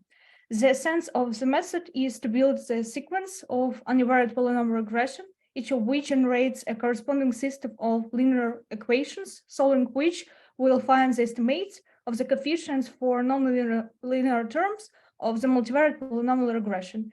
The algorithm of the method consists of 2 sub-algorithms. The first sub-algorithm allows to find estimates of coefficients for nonlinear terms of the multivariate polynomial regression which contain at least one independent variable to a power not lower than 2. And the second one evaluates the coefficients for nonlinear terms of the multivariate polynomial regression, each of which is a product of independent variables to the first power. In the third paragraph, a modification of the first and second subalgorithms is provided for the case when the intersection of tolerance ranges of the independent variables is an empty set. And if in all tests of the active experiments an arbitrary subset of the input variables take fixed values, then the other input variables can take values only in the range of dependent variables. This is the main scientific results of this report. And considering the univariate polynomial regression given by Formula 6, Formula 7 gives the normalized orthogonal polynomials of Forsyth for Z, a virtual experiment in predetermined range of changes of the independent variables. More information about it can be found in Formula 19, and their power is determined by Formula 8. This is necessary to find estimates for univariate polynomial regression on an arbitrary interval of the change of the independent variables as a subalgorithm for finding multivariate polynomial regression estimates. This result made it possible to modify first and second subalgorithms for finding multivariate polynomial regression estimates. In the paragraph 3.2, the modified procedure of the method algorithm is given in a general form with help of a small example. Subparagraph 3.2.1 is a modification of the first subalgorithm of the method of finding estimates for nonlinear terms of the multivariate polynomial regression is that the fixed values of the independent variables except one affect the value of C and D, determining the range of changes of independent variables in univariate polynomial regression. So let us consider an example for the multivariate polynomial regression term, the product of theta sub 6, x sub 1, taken to the power 4, and x sub 2, in order to get acquainted with the logic of the construction of univariate polynomial regression that is mentioned in formula 15 and 17. Formula 17 allows to find the estimates of the coefficients of the univariate polynomial regression using repeated active experiments, and further the estimates of the coefficients of the multivariate polynomial regression with a given variance. The main modification is given in paragraph 3.2.2. The coefficients from the multivariate polynomial regression terms are evaluated in formula 18 and compared to the previous version of the subalgorithm in International Conference on Computer Science, Engineering and Education Application 2022. In this algorithm, the independent variables always take different values, and there are and Z are in linear dependence, formula 20, with an independent variable Z, for which a set of normalized orthogonal polynomials of four size is constructed. Formula 22 shows exactly which independent variables take non-fixed values in the active experiment. The first part of formula 22 is given from formula 20. Other independent variables are fixed. The main idea of finding estimates of the corresponding non-linear terms of the multivariate polynomial regression with the help of constructed univariate polynomial regression is shown in formula 23. The explanation of formula 23 is given in example showing that the constants is uniquely determined by the parameters theta circumflex 5, theta circumflex 6, theta circumflex 8, a sub I, b sub I in a range from 1 to 3. The improvement of the limited number of steps in the implementation of the modified subalgorithm in paragraph 3.2.1 and 3.2.2 is similar to the improvement of the limited numbers of these steps in the unmodified version of the subalgorithm that was published in the International Conference on Computer Science, Engineering and Education Application 2022 materials. In the first paragraph, the problem is of the multivariate polynomial regression is considered in formula 25, for which an active experiment with repetition is implemented. This means that for given values of independent variables, several values of dependent variables are fixed.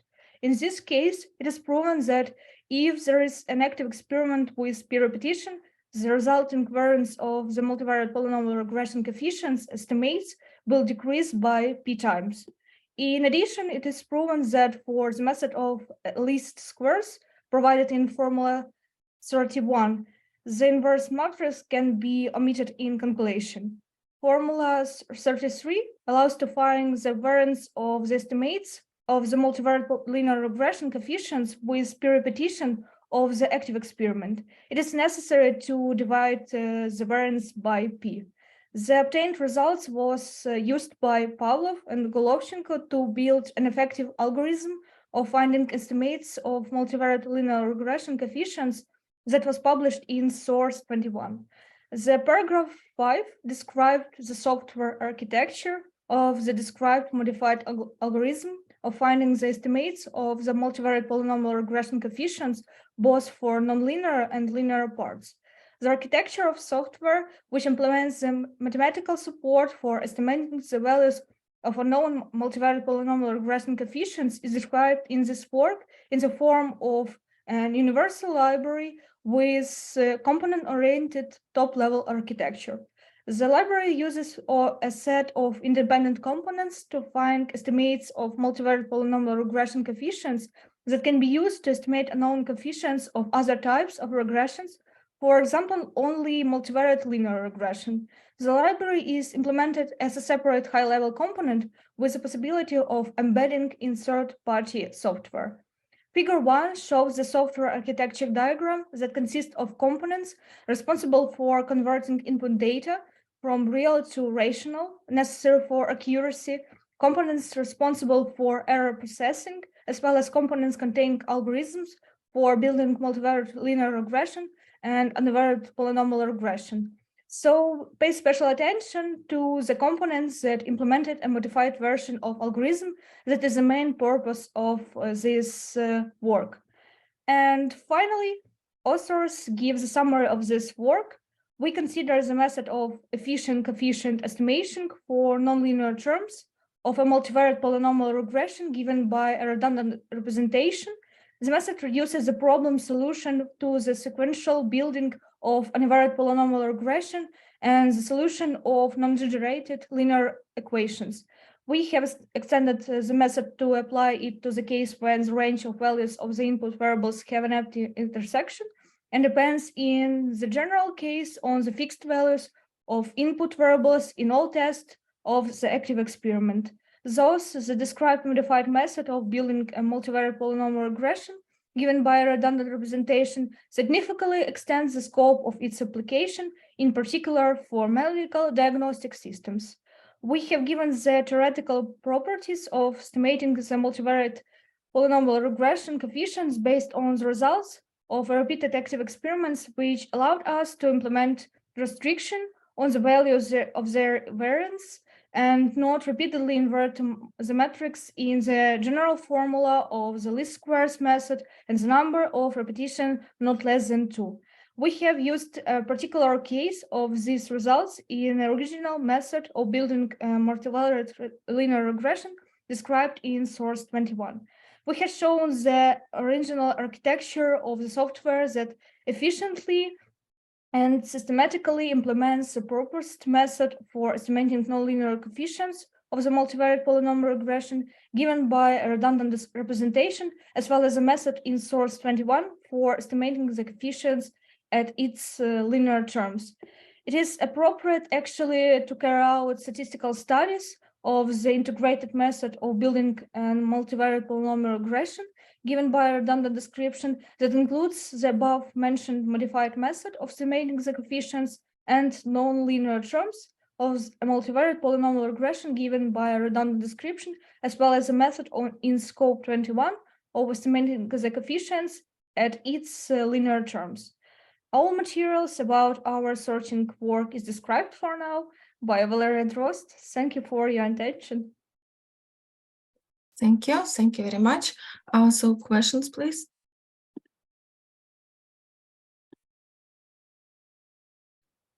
Okay, I have a small question. So where do you see the main application of the proposed method? Sorry, could you repeat, please? Main field of application of the proposed method, practical application. We have architecture, a new architecture of this application, and it has new modified method. No, I mean where you can apply practically this software. You can apply it by a library in some software programs and solve some mathematical problems, and it's the main purpose of this work. Okay, why do you think it's better than the existing? Why you decided to create exactly this library? And what programming language did you use to create this software? We use programming language Python, and it can be integrated anywhere. And actually, I don't see such programs that can solve such problems. No, well, I think they exist, of course, but you decided, no, okay, it's now more clear if you use Python, then it's clear that it can be used possibly more widely. Okay, thank you so much. Thank you. You can stop sharing. So next presentation, I will present by myself.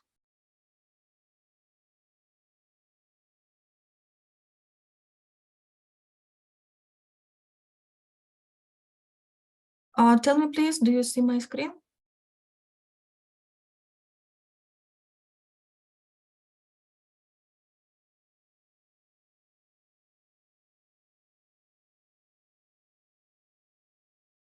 Okay, so I hope this my screen is visible. My name is Alexandra Yeremenko, and I'm with Kharkiv National University of Radio Electronics, Kharkiv, Ukraine, Department of Info Communication Engineering, named after Professor Volodymyr Volodymyrovich Popovsky. And today I will make a research on topic advanced research and development of bilinear quality of service routing model over disjoint paths with bandwidth guarantees in software-defined networking. So the use of SDN, software-defined networks, makes possible to make traffic management more flexible and use optimization techniques for different purposes. And practical application of SDN solutions is directly related to increasing the efficiency of providing given level of QoS. Since the control plane is separated from the data plane containing different network equipment, so-called routers programming based on table-based forwarding becomes possible. And due to various existing reasons and requirements for quality of service, fault tolerance and security, different types of SDN architectures are used. And also it should be noted that appropriate routing tools actively can be applied to ensure QoS, network security, and fault tolerance as well. One of the well-known directions is so-called disjoint routing solutions. Therefore, within the presented research, we want to show the improvement of mathematical model of routing by disjoint paths, so-called disjoint routing, which can serve as a basis, for example, for some modern and novel quality of service routing protocols in SDN data planes. So here in the next slide, there is shown some difference between traditional networking approach and software-defined. So the work structure is as follows. Some part of the work is about related work analysis. Next, we present the mathematical model of disjoint path calculation that provides multipath guaranteed bandwidth and numerical research results of the developed model, discussion and conclusion with the further suggestion on application and development directions. So main fields of application of such a calculation models that can be used in obtaining the set of disjoint routes is, for example, it can be a secure routing when we want to improve network security. For example, it can be quality of service-based multipath routing, taking into account load balancing of traffic that we transmit within the network. And also, of course, it's fault-tolerant routing and fast rerouting when the set of disjoint routes can be used to create the primary routes and backup. So the main aim of the research is improvement of mathematical model of routing by disjoint paths, and our research problems are as follows. Using the flow-based model under the strategy of multipath routing. Then we want to state the optimization problem of performance-based QoS routing and selection of corresponding optimality criterion, and also numerical research of presented model. So mathematical model. We use the graph-based representation, yes, with the network graph model, where we define the set of vertices, which are network routers, and we define the set of arcs, links, network links, and also pairs of source and destination, which will be used for transmitting this, some traffic flows. And result of solving the problem must be the calculation of the maximum number of disjoint paths. Disjoint means that they do not overlap by links and by nodes. So just we have common source and destination nodes. Here within this table, we can see the main parameters of this model. So it's a graph, a network graph, then source destination, a number of flows, control variables, which is actually defined whether link belongs to this path or no. Then with every link there's associated its capacity. We use here notation of packets per second for basic understanding how it should be. So packets per second, because we work in within the network layer of OSI model. So MK, it's the integer which is defining the number of disjoint paths, and weighting coefficients corresponded to every link, so we can use it while solving the optimization problem actually. And additional parameter beta, which is the bandwidth of the path with the lowest performance in the set of disjoint roads under calculation.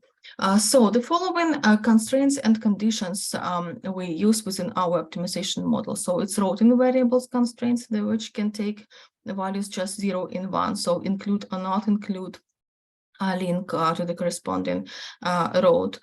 Then conditions for pair of source and destination nodes, restriction for transit nodes, characterization of the number of disjoint paths, and then some additional condition, for example, which take into account the weighting coefficient that takes the value which is higher than the maximum bandwidth of links belonging to the set of calculated disjoint paths, and a beta k path, which is minimum boundary value for the bandwidth of any of the disjoint path set used to transmit some particular flow. So, and here we have the complex optimality criterion, which is equation 7, where we have components regarding the number of disjoint roads within the calculating set, then bandwidths, yes, minimum boundary value of the bandwidths, and corresponding component which is related to inclusion, this or that link in this road. So how this optimality criterion also works. You can see here the corresponding weighting coefficients, and they have the special sense. So for example, weighting coefficient is responsible and related to link bandwidth, and such form says that it will be selected just the best link in terms of capacity. So if some link has some bigger capacity, yes, better performance, so it will be included. Then we have some relations between these coefficients, yes, so some particular component has more weight than the others. And in the case of introducing conditions 10, the optimization problem was criterion 7, with the constraints 1, 6, 8, 9, 10, will belong to the class of mixed integer nonlinear programming problems. So if number of paths to be calculated is known in advance, in criterion 7, the first term also becomes a constant. So in such a case, condition 10 becomes linear, and the optimization problem still remains of MILP class, mixed integer or linear programming class. So numerical research results.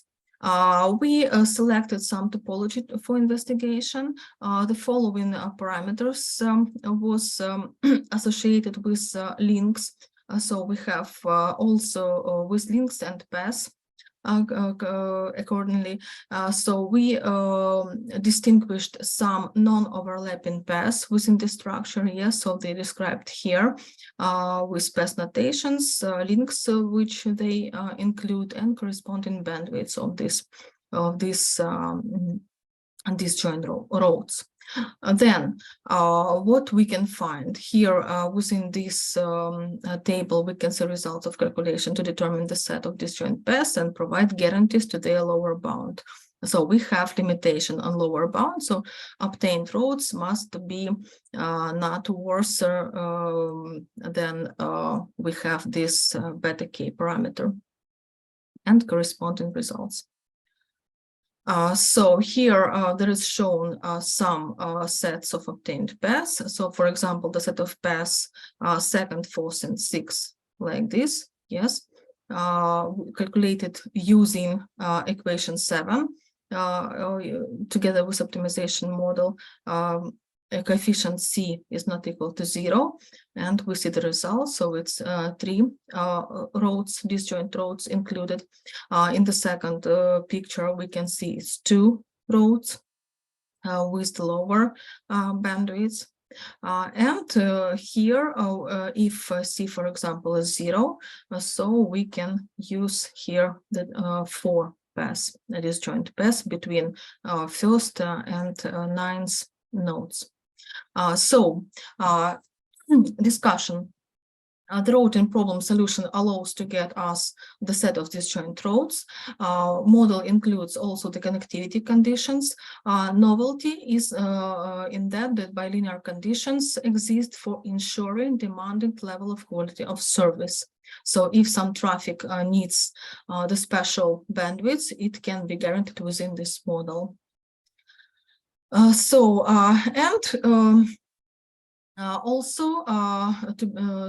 what we can say in conclusion, linear nature of expressions also good from the computational complexity point of view.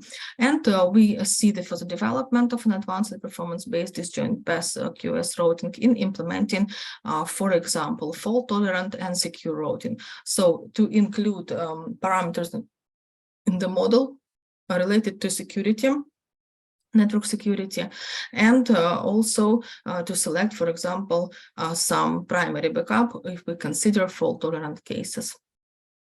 So that's it. Thank you for your attention and ready to your questions.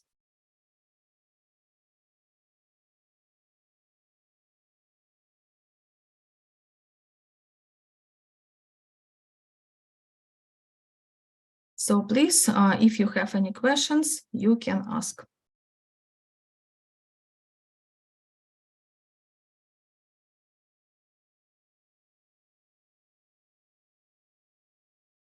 Okay, so let's then move to the next presentation.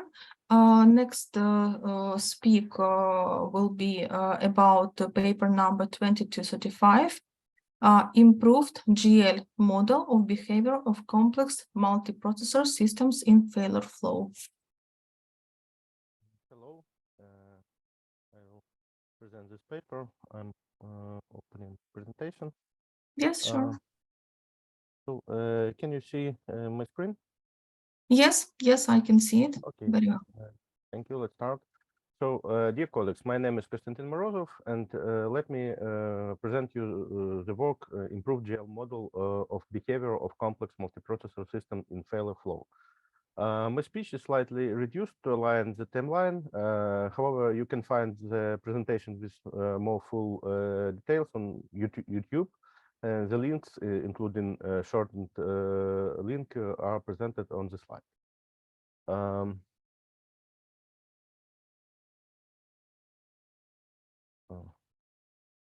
The work is devoted to the problem of evaluation of the reliability parameters of so-called fault-tolerant multiprocessor systems, FTMS, in particular, the probability of their trouble-free operation.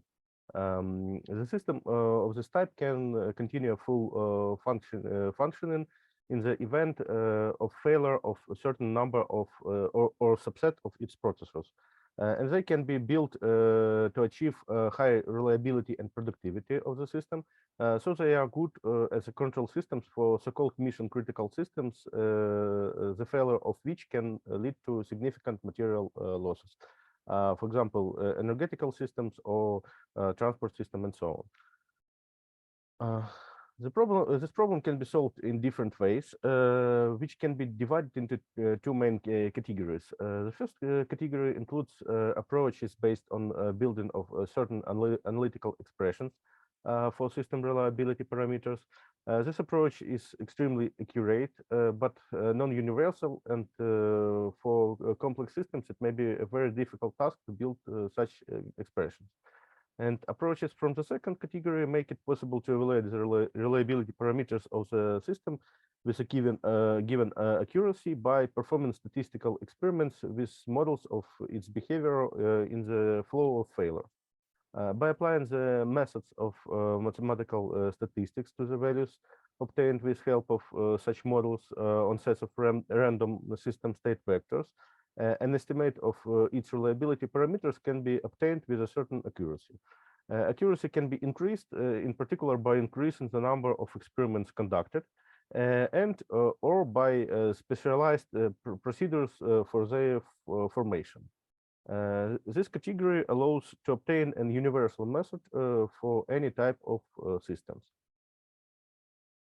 The model of systems behavior in flow of failures takes as input the so-called system state vector and returns a certain value characterizing the state of the system as a whole, which corresponds to it. For example, 1 is the system is operational, and 0 is the system has failed. The system state vector is a vector whose elements correspond to the state of each processor of the system. For example, 1 is the corresponding processor is operational, and 0 is the processor has failed. On this slide, you can see the example. The operational processors are colored with green, and the failed ones are colored with orange.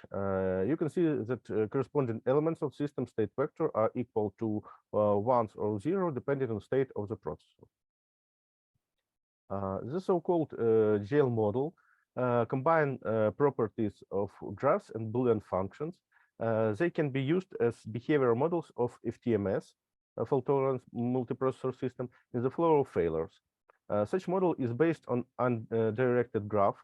Each edge of which corresponds to a certain Boolean edge function that depends on all or some of the elements of system state vector. If the edge function takes a value equal to 0, then the corresponding edge is removed from the graph. The connectivity of the graph corresponds to the state of the system. If the graph remains connected, the system is operational, and if not, it fails. The system that remains operational when any m of its n processors fail, and fails in case of a failure of a larger number of processors, any combination of them, as well as the GL model corresponding to it, are called basic and denoted by K and Mn, K of Mn.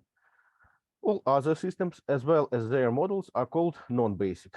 Unfortunately, real systems are not always basic. In particular, this may apply to the so-called multi-module system consisting of several subsystems.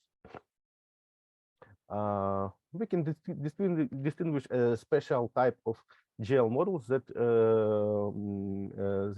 the so-called MLE models from a minimum of lost edges, because on vectors with m+1 zeros, they always lose a minimum sufficient number of edges. In other words, 2 edges. They have special properties. They are always based on cyclic graph. It simplifies evaluation of connectivity of models graphs. It becomes trivial. The model KMN have exactly phi mn edges, where phi is presented here expression, and on vectors with L zeros, it will lose exactly psi of ml edges, where psi is also expression that is presented here. Some multimodal systems can be organized in such manner that the processors of the subsystem, so-called donor, can be used to perform the task of others, so-called recipients. Let's consider such a multimodule system. Let's the subsystem contains of n processors, and it is resistant to failure of m of n of them. So it corresponds to a KMN system, basic system. In other words, n-m capable processors are enough to perform tasks of the subsystem. So the rest of the processors can be used to perform tasks of other subsystems. To build a GL model of such system, it will be useful to be able to obtain a vector containing exactly as many ones as the processors of the subsystem can be involved in solving external problems. It means problems of other subsystems. For the described subsystem, the number of this number can be calculated using the formula presented on the slide as a mu ml. Let's model k prime mn. K prime mn contains h functions that are dual with respect to the functions of basic MLE model. KMN. We will call such model a dual model, and using De Morgan's rules, it is easy to show that the expressions of the H functions of the dual model can be obtained from expressions of the H functions of the basic model by replacing conjunctions with disjunctions and disjunctions with conjunctions. In the dual model K prime Mn on vectors with L1s, exactly psi of ML functions will take a value equal to 1. Here you can see examples of expressions of H functions built for MLE model K37, K of 37, and for dual model K prime of 37. They are, as you can see, built by replacing conjunctions with disjunctions and disjunctions with conjunctions. So let's suppose that in KMN system, L of processors have failed. So the number of working processors is n minus L. We can see that in the shown dual model, exactly the presented number of H functions. It means the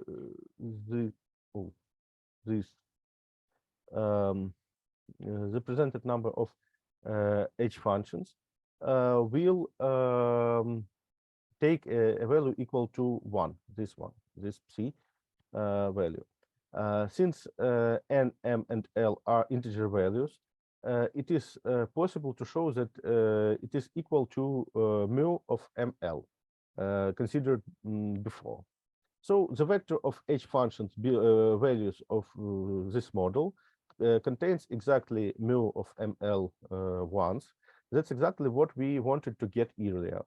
We will call such model a redundancy model, and to simplify notation, denote it as RMN.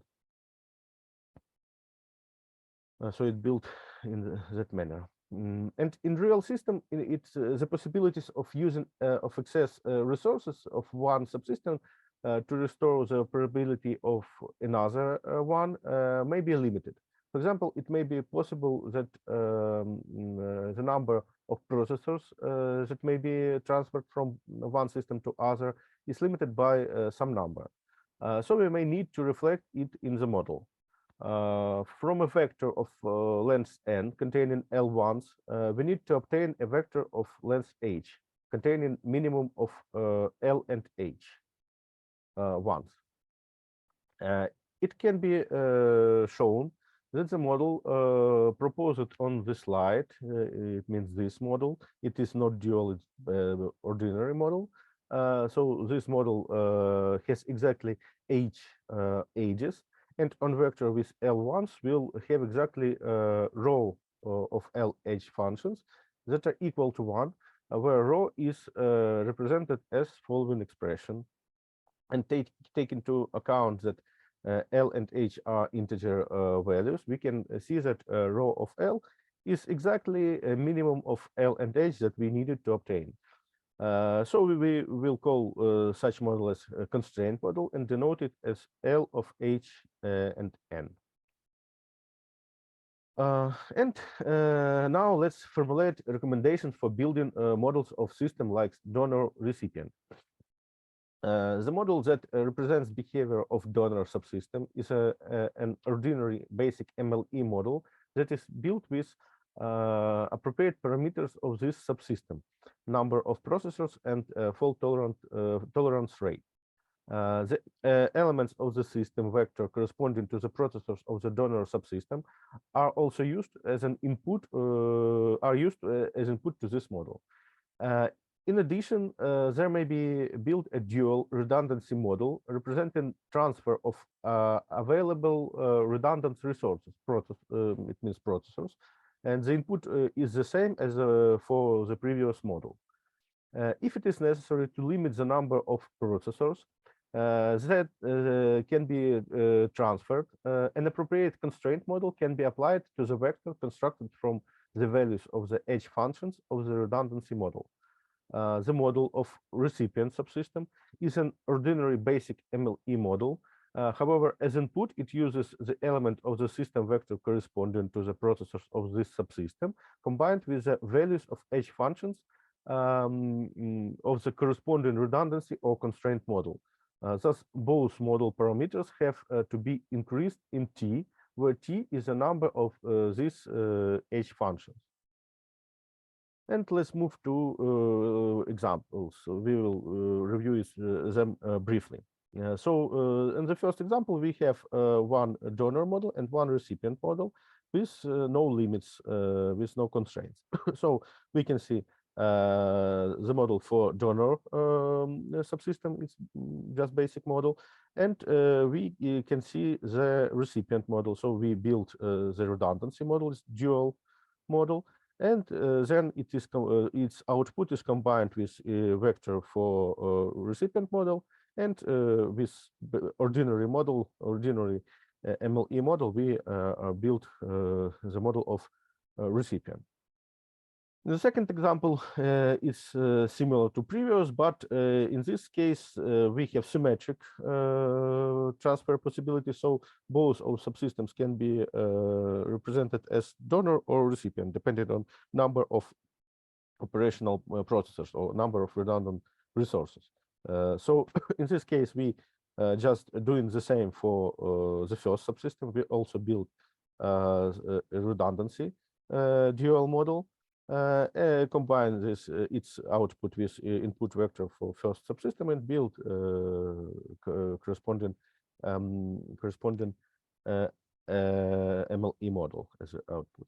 And for third example, we have the same case as for first example, but with constraint of a number of transfer processors that should be not greater than 3.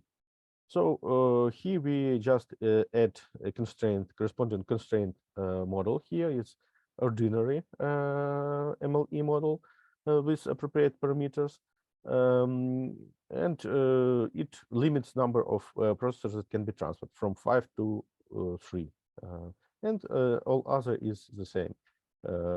Just parameters can be changed according to changed number of processors or number of input elements.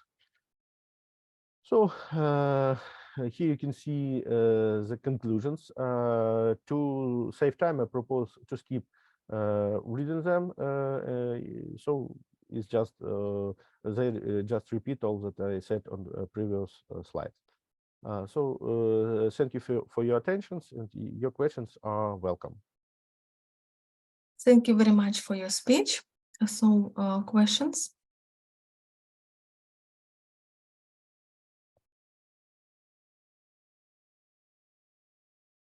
Okay, maybe I have a question. So can you explain in a simple words the concept of redundancy that you use for multiprocessor this system? Okay, thank you for your question. So I don't propose some any structure of system. So I just build a model of its reliability. So I suppose that that author of system, the designer of system, may add some redundancy in some way. It's no matter what in which ways he use it. And for me, it's important just that one system can give its productivity to another system to restore its operability. So, for example, one system needs 5 processors, operable processors. It has 7 processors, own processors. And in case if there is no this transfer donor recipient, then it means that if in that system more than 2 processors will fail, it will fail. And if there is this type of redundancy, this type of data transfer, then it is it can give this it can give its redundant processor time to solve some task of the another system. And how it is done, it can be done in different ways. For example, in some cases, system can be reconfigured with some physical data channels change. For example, it switches to another data bus and so on. Or more, maybe more simple case, it may be switched with some in some program way. For example, just take some tasks of another subsystem, so it will be just virtual given of processors. But it is that problem that is solved by a designer of the system. I need just information about behavior of the system in failure or flow, no more. So that's my answer. Okay, thank you very much. Thank you for your very interesting presentation. Okay, and we go to the next presentation, which is number 2236. It's about a method for evaluating the efficiency of the semantic kernel in the internet promotion channel. Sergey Orekhov, probably. Hello, colleagues. I will just share my screen. Yes, sure. One moment. Okay, do you see my screen? Yes, we can see it. Okay, thank you. So, dear colleagues, let me present the results of our scientific work. The presentation structure is depicted on the second slide. Professor Trout, who was the outstanding marketing scientist, came up with the following idea. Who is the first in the mind of the client? He is the first in the market, but the current situation dictates a different principle to us. The more you attract, the more you sell. Slide number 2. To implement these conditions, the technology of search engine optimization was proposed many years ago. Its main idea is that the site of company that appears in the first place in the response to a request from a potential buyer. Slide number 4. Get the maximum success in the market. The main components of this approach are based on the PageRank method. There are 3 main tools. The first one is semantic kernel synthesis. Another approach is contextual advertising. And the third approach is e-content optimization process. However, all of them are characterized by a set of risks. Slide number 4. First of all, the time limit is a strong condition from a customer. On the other hand, advertising services are closed systems. The standards of HTML optimization are not stable. Different versions of browsers realize some elements of the standards. Let us imagine that our company wants to increase its sales volume. We have CRM system inside and a website outside on the internet. All the tools mentioned above lead us to the implementation of effective e-content. Thus, the best way to get to the first place is to synthesize the semantic kernel, or in other words, it is necessary to manage the process of semantic kernel implementation. In that case, we have proposed the new technology, named virtual promotion of a product. Our practical work in the field of SEO projects led us to this technology. Slide number 9. This experience was approved by a set of publications. The new technology includes the following components: kernel, map, coordination, and assessment. There are two ways to implement the technology: simple and advanced. The simple approach means that we just manage a semantic kernel based on situational management approach.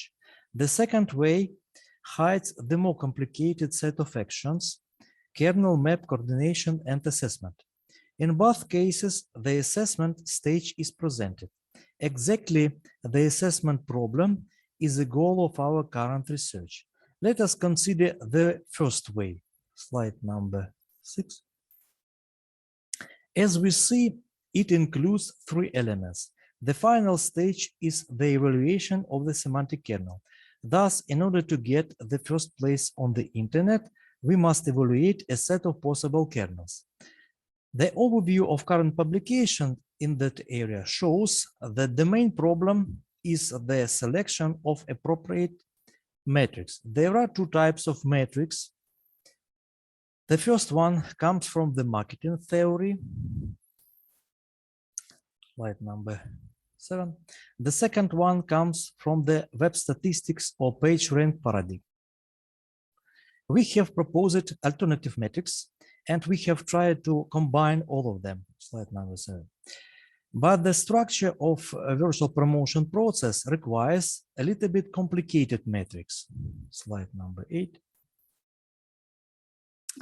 We operate with a text corpus that includes many documents, based on which we can synthesize different semantic kernels. On the other hand, we should evaluate not only one kernel, but a document needed for that operation.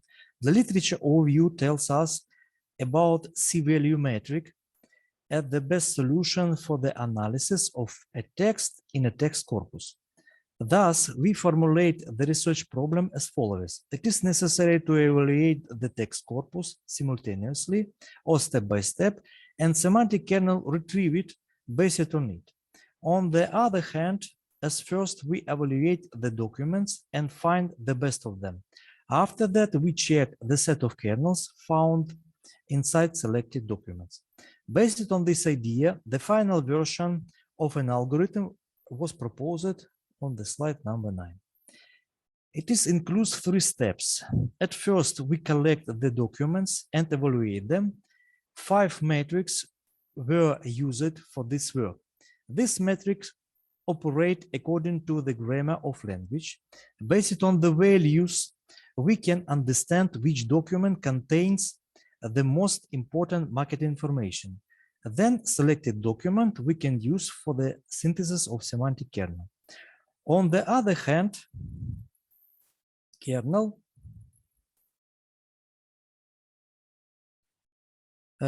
copies the potential request from the customer on the internet. Thus, the structure of a kernel should repeat the request. We have found out that it is a collocation hidden in a kernel. Collocation may include 2, 3, or 4 keywords. In most cases, a customer request includes no more than 5 words. Therefore, if kernel includes a collocation of the second order, we have the simplest case or the simplest kernel. The third order collocation hidden inside a kernel symbolizes an advanced kernel. And the 4th order gives us the smart kernel. The smart kernel. Or the best one. This is the final step of our algorithm. Slide number 9. To detect a collocation, we propose to use MI metric. To prove these theoretical fundamentals, we have provided a series of experiments. Slide number 10. The slide shows us the set of selected metrics for the evaluation of a text corpus. In the project for the United States company, we have selected a text corpus that includes 9 different documents. The table demonstrates the values of appropriate matrix and the selected document for the next step of the algorithm. Slide number 10. Using synthesis procedure described in our publications, we have evaluated the kernels. At first, received kernels were analyzed through a MI matrix. The table with values is shown on the slide number 11. The values are based on the text of selected document. Unfortunately, we have received only the simplest kernels. In order to understand their behavior on the internet, let us see slide number 12. We see that they have some level of efficiency, but it is not enough. Such a kernel should be improved periodically. Usually, the life cycle of a simple kernel is not more than 9 months. After that, we should change them. Usually, we add the new keywords to their structure. The goal of further research is software development and high-level verification. Next slide. To do this, it is planned to implement the method and algorithm as a part of other search engine optimization projects in order to compare results and to prove this approach. First of all, it is interested in the comparison of different kernels and their efficiency on the internet. We plan to realize this algorithm on 2 platforms, Node.js or Python. Both of them are known as effective tools for data science activity. Thanks for attention. Thank you very much for your presentation. Questions, please.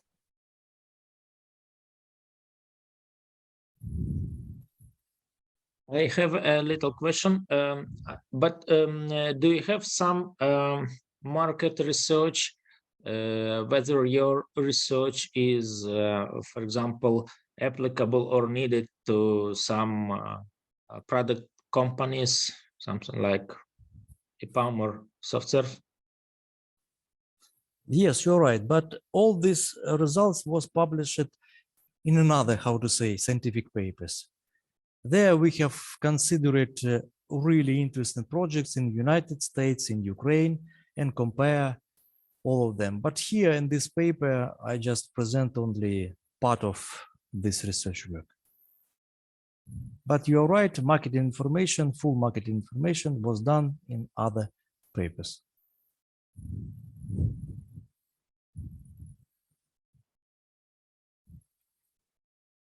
Okay, thank you. Another questions?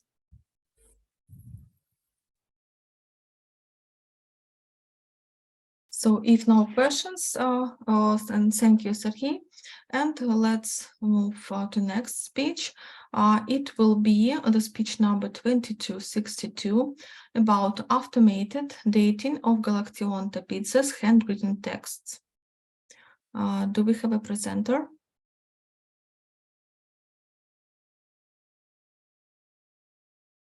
Maxim Yavich or someone from his research group?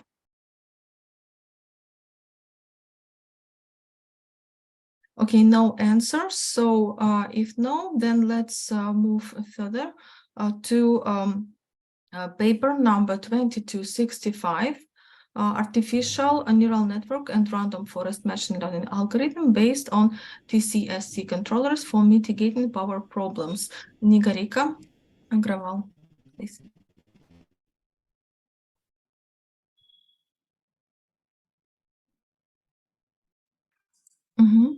So make a full screen mode, please. Yes, first of all, I have done the full screen mode. First of all, I would like to thank all the members of the conference and participants for giving me a chance to present my paper.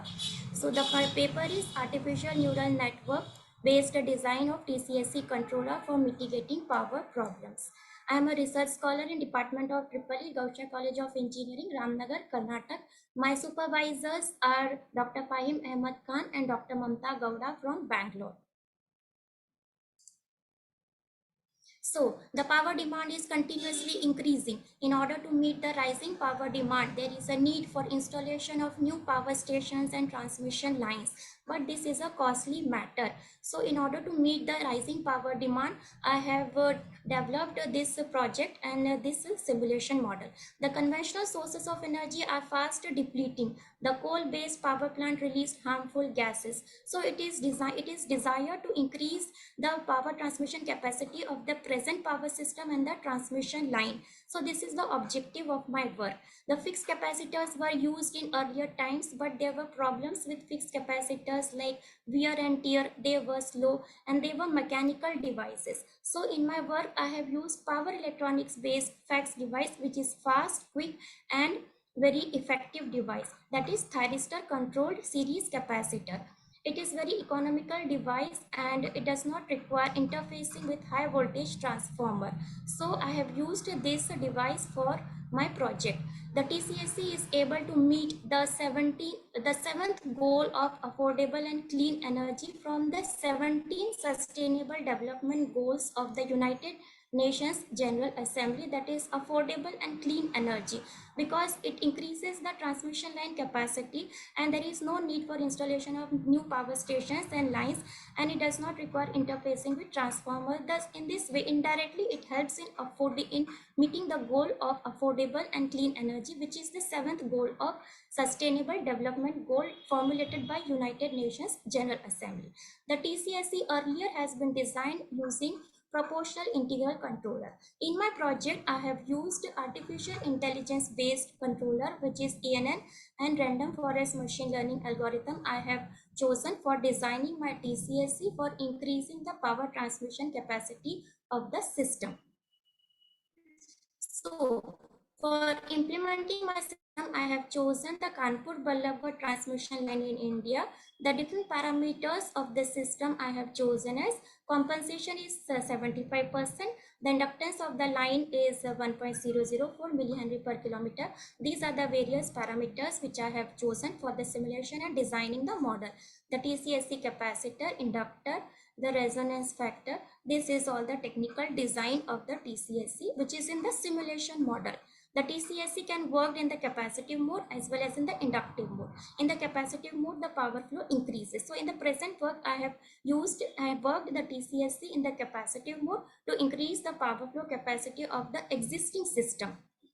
So the different branches of AI is the symbolic AI, machine learning, heuristics and hybrid. In the present paper, I have taken artificial neural network and random forest machine learning algorithm for the development of the TCSE model.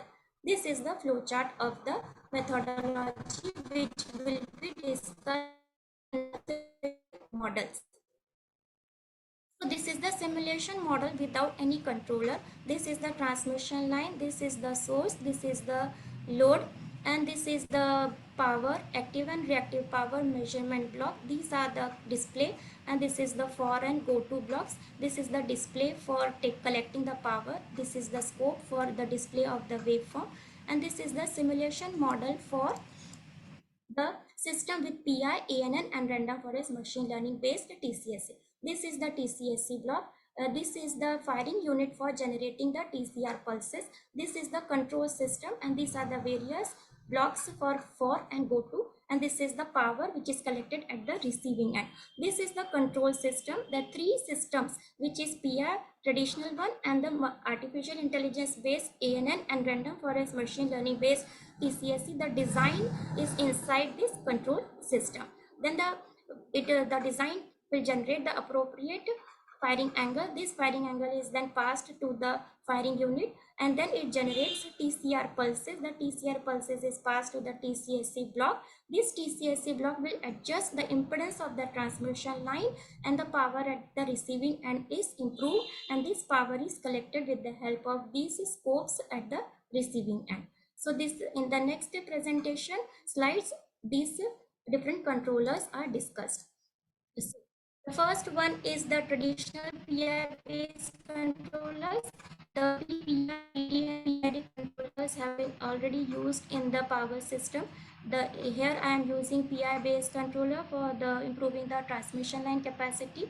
The impedance error is the error between the measured impedance and the reference impedance which is given to the system. This is the controller, PI controller mode in the capacitive mode. This is in the inductive mode. In the present paper I have used in the capacitive mode. This will generate the appropriate firing angle alpha. This firing angle is then passed to the firing unit system, which generates the appropriate TCR pulses, and then the TCSA will control the impedance of the transmission line, and the power is obtained at the receiving end. There is a toggle switch for changing the mode of the system from inductive to manual or inductive manual or capacitive mode. This is the internal circuitry of the system. So the next design is the ANN based controller, which is artificial neural network based controller. For the development of the artificial neural network based controller, I have done the coding. So the earlier these two blocks were there in the PI based controller also, but now I have replaced these two blocks with the custom neural network model, which is developed with the help of coding simulation files. This is developed for the capacitive mode, this is developed for the inductive mode, and this is the manual alpha. Again, the same procedure is used. The difference impedance error is given as an input, and for the development of the appropriate firing angle using custom neural network, this is the internal details. The initialization of weights biases, the network is properly trained. The architecture that I have used is feed-forward backpropagation algorithm. Various values of the parameters like error goal, the maximum number of epochs, learning rate, etc. I have passed. The training function used is train LM. Optimization algorithm I have used is 11-word marquard, which updates the values of weights and biases. This algorithm is very fast, powerful, and it does not require heavy memory, so I have chosen this algorithm. The transfer function that I have used in the coding is Tansage and Purelin. The MATLAB command is used is newFF for initializing the network and creating the network ANN model. So this ANN model trains the network properly, and the firing angle is generated because of this trained model, and then again the firing angle is generated in the control system using this ANN model, and the firing angle alpha is passed to the firing unit, which generates the appropriate TCR pulses, and the process repeat, and the power is obtained at the receiving end using the ANN model. The third model that I have used is random forest machine learning algorithm. The random forest machine learning algorithm is as the name suggests, it randomly creates a forest with trees. As the number of trees in the forest are more, the result will be more accurate and the system will be robust. So here multiple decision trees are created from the data set. This process is called assembly learning. There are two data sets. One is the training set and other is the test set.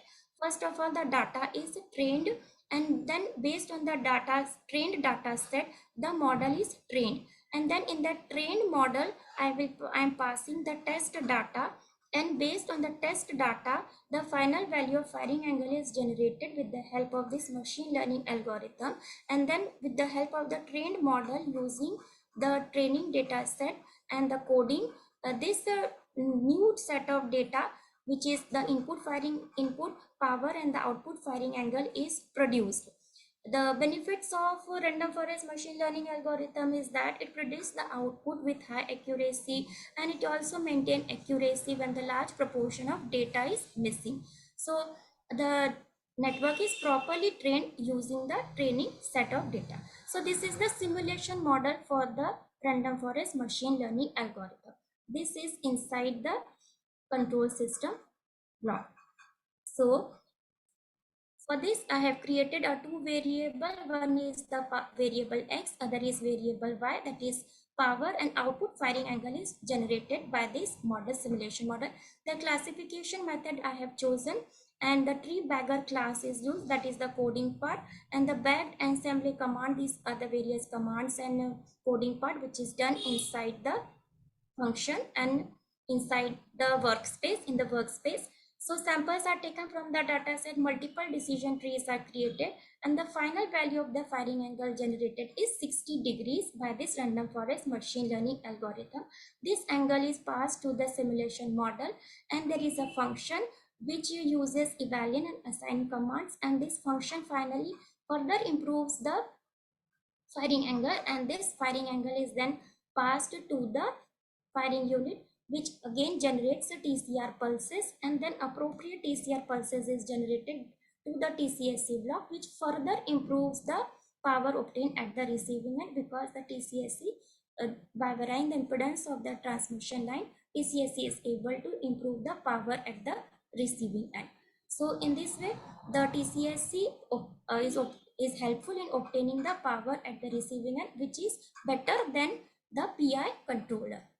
So this is the simulation model which generates the decision tree for the classification method. This is the 60 degree which is generated by the random forest machine learning algorithm. These are the graphs which are produced from the MATLAB simulation by random forest machine learning algorithm. So these are the results for the different controllers. Without TCSC, the power is 339.44 megawatt, but with PI based controller, that is obtained is 380.04 megawatt. With ANN, it is 382.43. With random forest machine learning algorithm based TCSC, the power is 386.00 megawatt. So we can see that there is a drastic increase in power obtained at the receiving end, 386 and 339 without TCSC, and with random forest we can compare. With PI based it is 380, and with random forest it is 386.00 megawatt at the receiving end. So this is the benefit of my project. With the help of this artificial intelligence based simulation model, I have received the power at the receiving end, and I have compared the accuracy of the different algorithms also. The decision tree accuracy is 94, ANN is 95, and random forest machine learning algorithm accuracy is found to be 97.04%. So by increasing the power transmission capacity, the power demand problem is solved, as well as TCSC has inherent benefits like stability improvement of the system, damping oscillations. These problems for power are also mitigated using TCSC. This is the simulation files which are generated from the scopes. This is the power obtained at the receiving end without any controller. This is the power with PI controller. This is the power with ANN based controller. This is the power with random forest machine learning based controller. And this is the receiving end voltage without TCSC. So this is the voltage at the receiving end. This is the voltage with PI based TCSC. So we can see that with the PI based controller the voltage is increased than without the TCSC. With the ANN based controller we can see that power voltage is further increased as compared to PI based controller.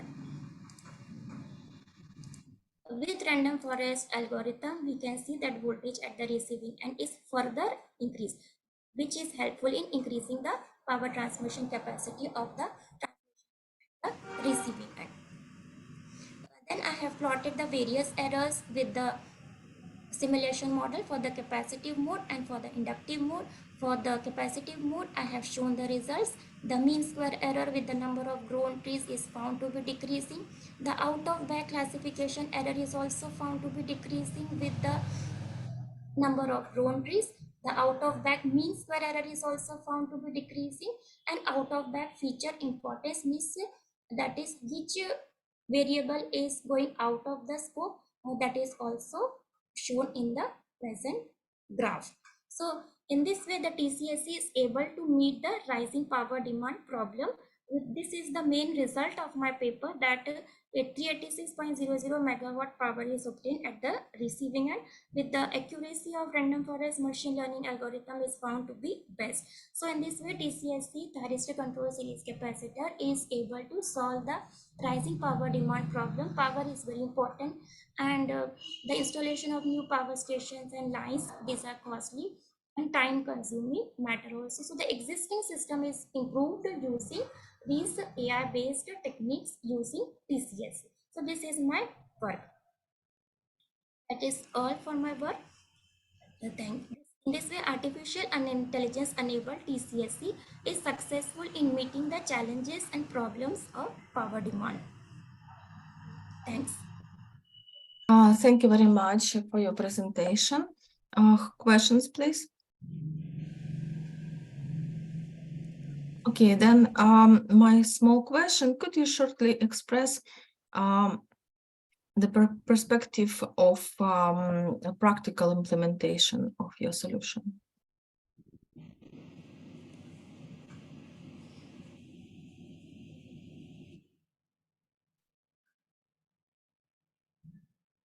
I'm sorry, Nigarika, did you hear my question?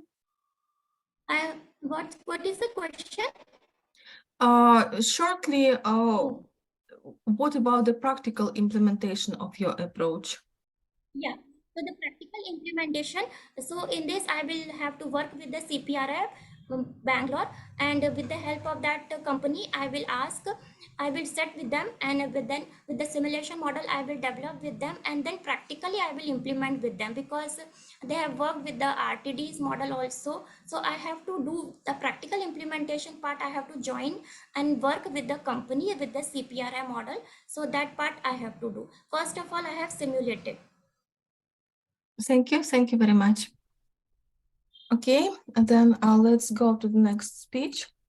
It will be a number 2268, child access control based on age and personality traits. So our speaker, please.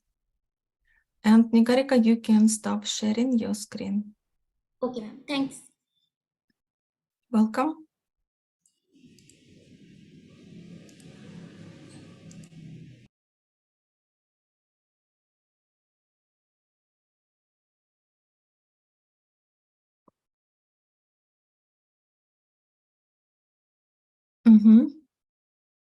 Yes, we can see Sabira, but we don't hear you.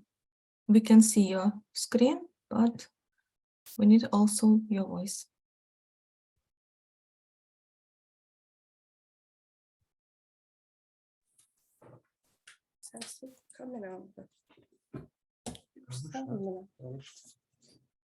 Everything is good, you can start.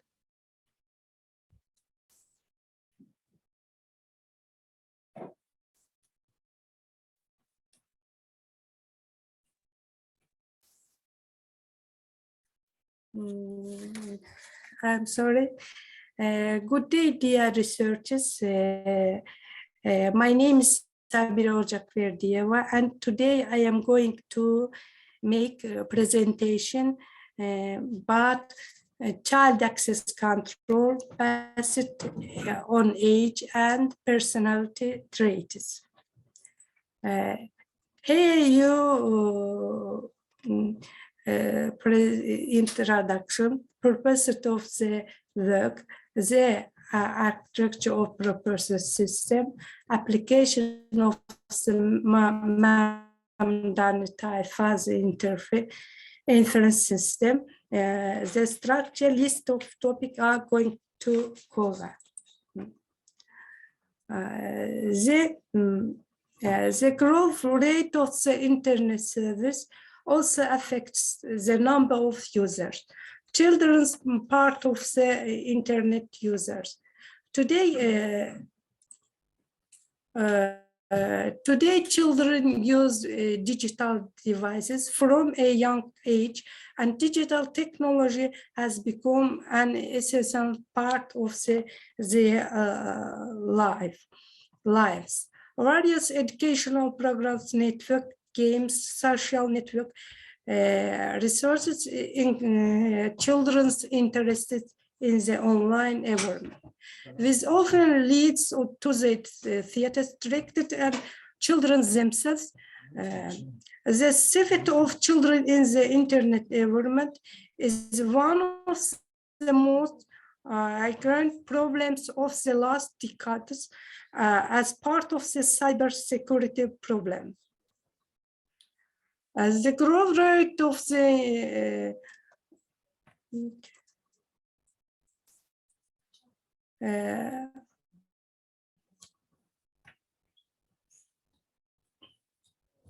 sorry, using smartphones and tablets has already become an easy activity for children, for children.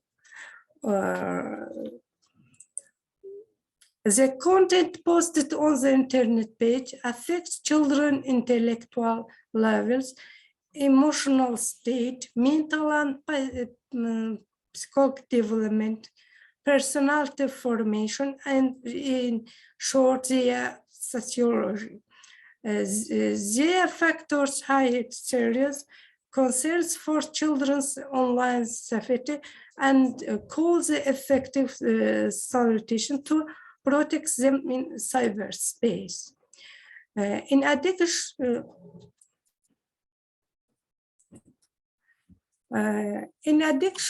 in addition to getting accorded with harmful information, then using the global network, a long stay in front of the monitor, computer, phone, tablet, affect children psychology health, has negative impact. The following can be noted. Disorder of the nervous system, tiredness, emotional, poor vision.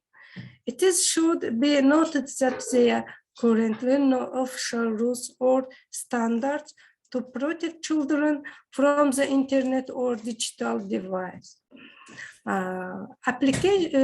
Application of several distractions during the user child access to information in the study, determination of screen time, taking into account individual characters, age, heart, diseases, and so on. Applying information access restrict to the Mamdani local informational inference system. The architecture of the proposed step. In this approach, we propose protection from the internet or digital device is provided, and it focuses only on the individual user. According to the architecture, several individual parameters or the user child are considered as criteria. Information about the child age, health, and psychological status. Below is information about the components of the system. Here, the child access control system, on the internet. Their identification, feature vector, phase assessment, verification of the feature and age, screen time, etc. And database. About the components of the purpose system. Identification. The process of recognition of the child and others or adolescent to enter the system. Feature vector includes information about the child's personality traits, name, surname, age,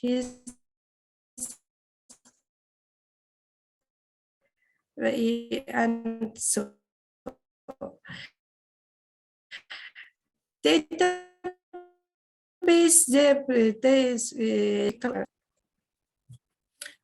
decides and state of the children from early age.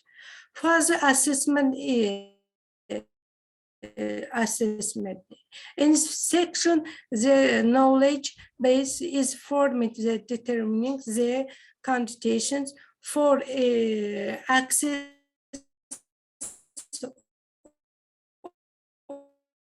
the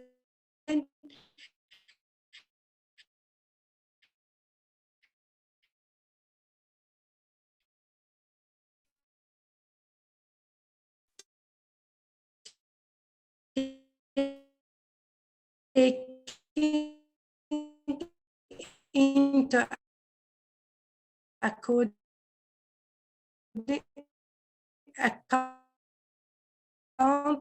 the age size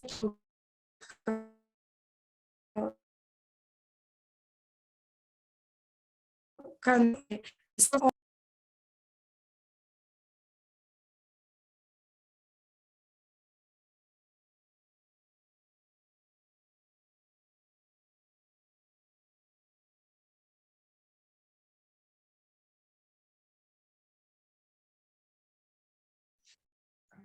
Okay, I think that in this section, okay, Sabira is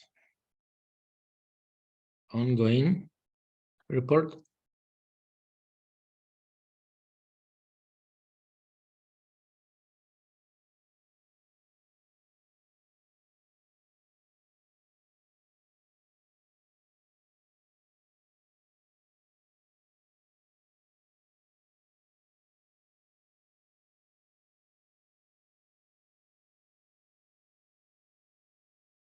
Sabira, can you unmute yourself? Yes, because it's no sound and voice.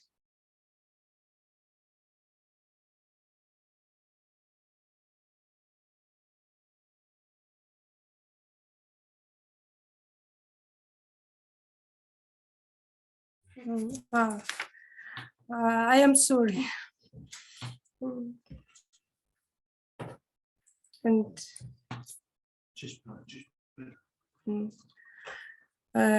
fuzzy logic inference system is a process of obtaining fuzzy results related to control of the required object. Based on fuzzy conditions or into conditions that provide information about the current state of the object, it is allows the objects to be controlled appropriately.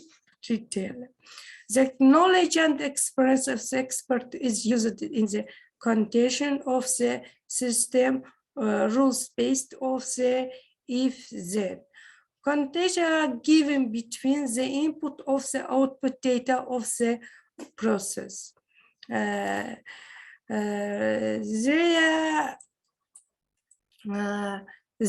knowledge-based COVID-based general knowledge related to the domain with condition and results of the problems. Their fuzzy block cover fuzzy input data of fuzzy data, fuzzy extraction, and the defuzzification block. Covers fuzzy input value, non-fuzzy value. Application of the Mamdani type fuzzy logic extraction step. The structure of the Mamdani algorithm consists of several successive stages. At the sometime each subsequent step takes the value obtained in the previous step as input. Here the rules consist of the conditions and conclusions which create fuzzy expression. In the purpose work, a fuzzy logic extraction algorithm of the Mamdani type is used.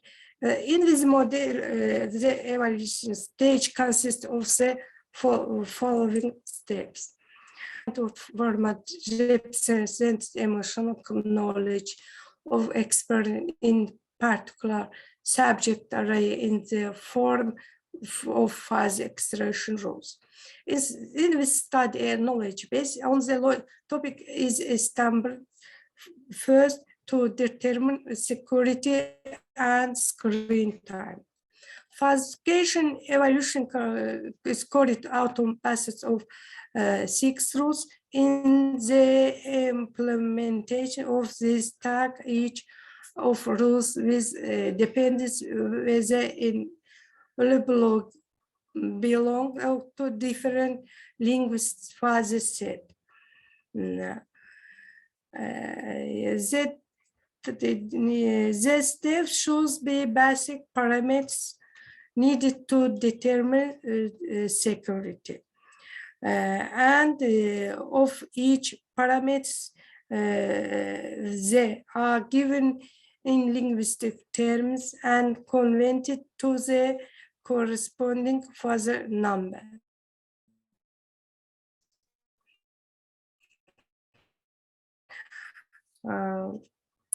Membership function. Establishing fuzzy rules. Fuzzy rules are defined using the conditions, operators if and then. The result of the if-then rules determined by a fuzzy set. Condition 1, if x are, then y b, and z y c. Here, x and y are linguistic variables, and a and b are linguistic values defined by fuzzy set.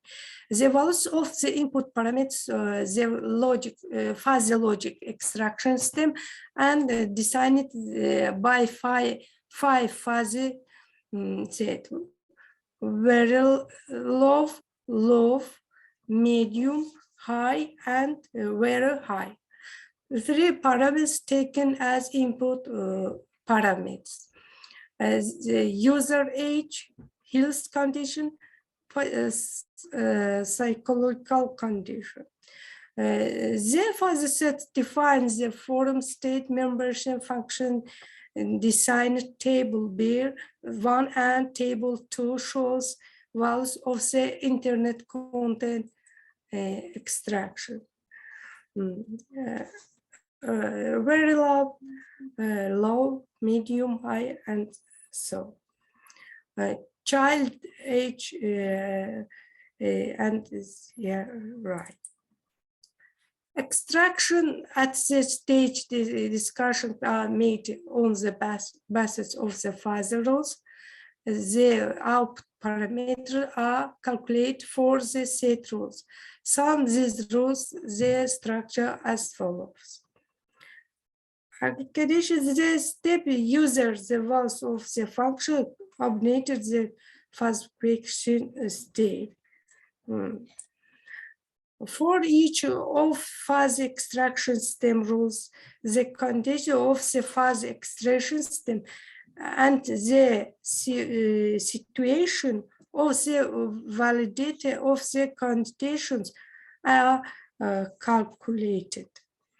The maximum or sum of the output of the rules assignment is calculated to check the accuracy.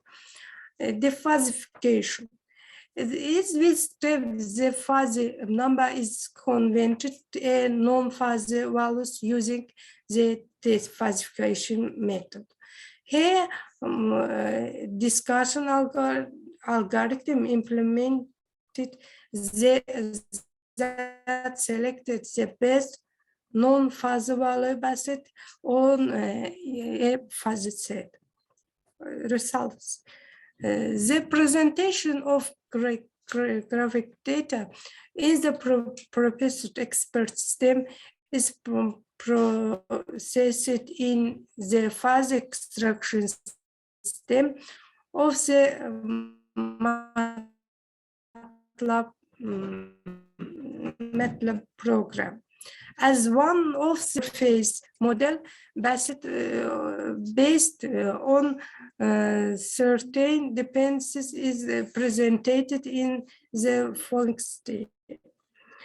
Here, the child access to harmful content. Yes, harmful content is visualized taking into account parameters suitable for the child's age and neurological condition. Composition of the proposed method with Dear Sabira, I'd like to a little bit interrupt you. Okay, So could you please, so the time is a little bit limited, and could you please to move your attention to our conclusion? Net effect.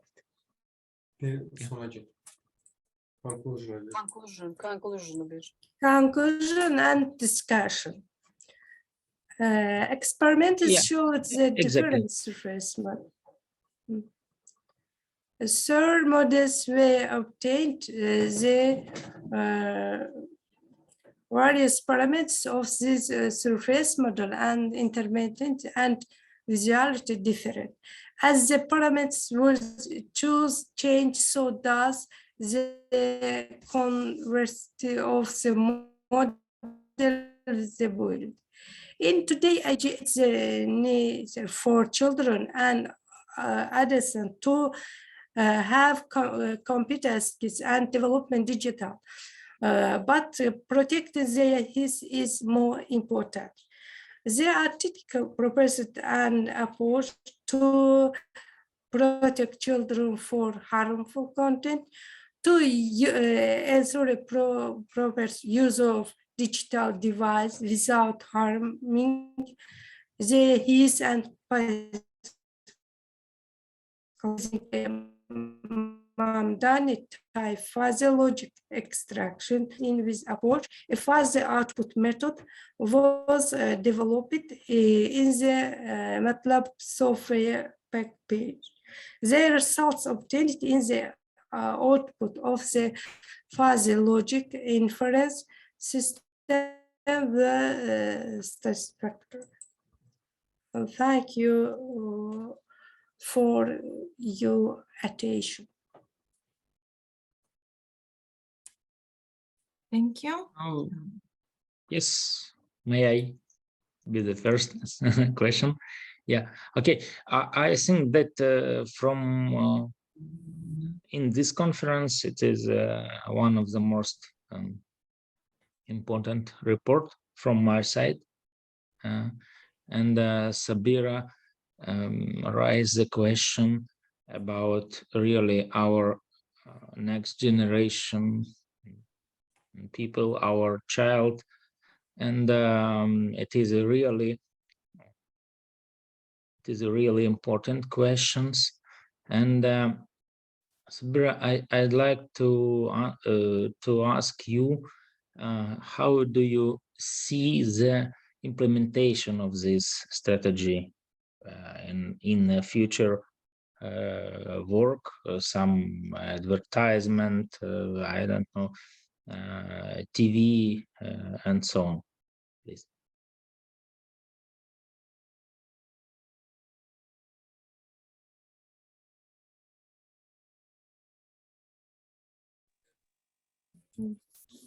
Thank you for your question. Can I ask this question? I am a co-author of this paper. Yes, of course, you are free to do, yes. Thank you. We plan to implement this problem in internet environment for putting a restriction for controlling access of the children to the internet environment, to the internet content. Our plans this. Okay, thank you very much. Also, I'd like to once more. So I also a father, and I am a father of several children.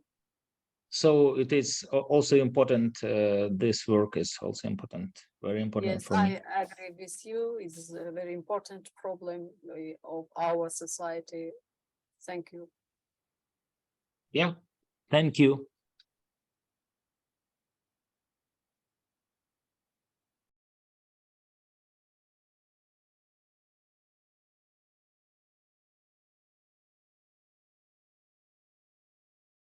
Okay. Everyone should make some.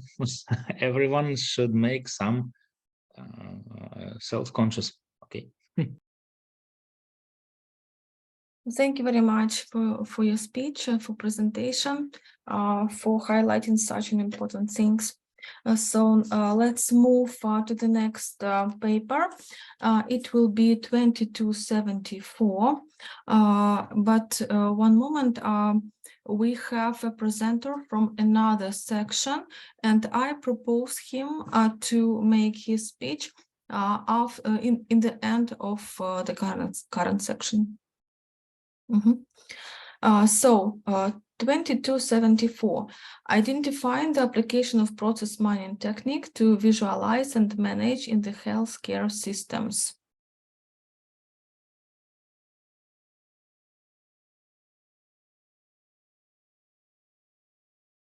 Do we have a presenter?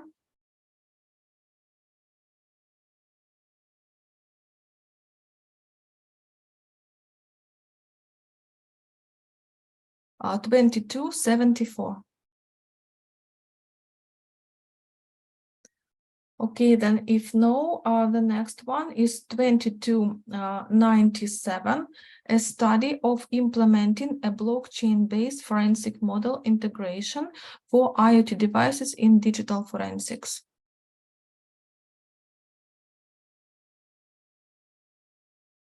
$22.97. Okay, then if no, the next one is 2300, the method of determining the adequacy of virtual communities terms. Anna? Yeah, I'm here. Okay.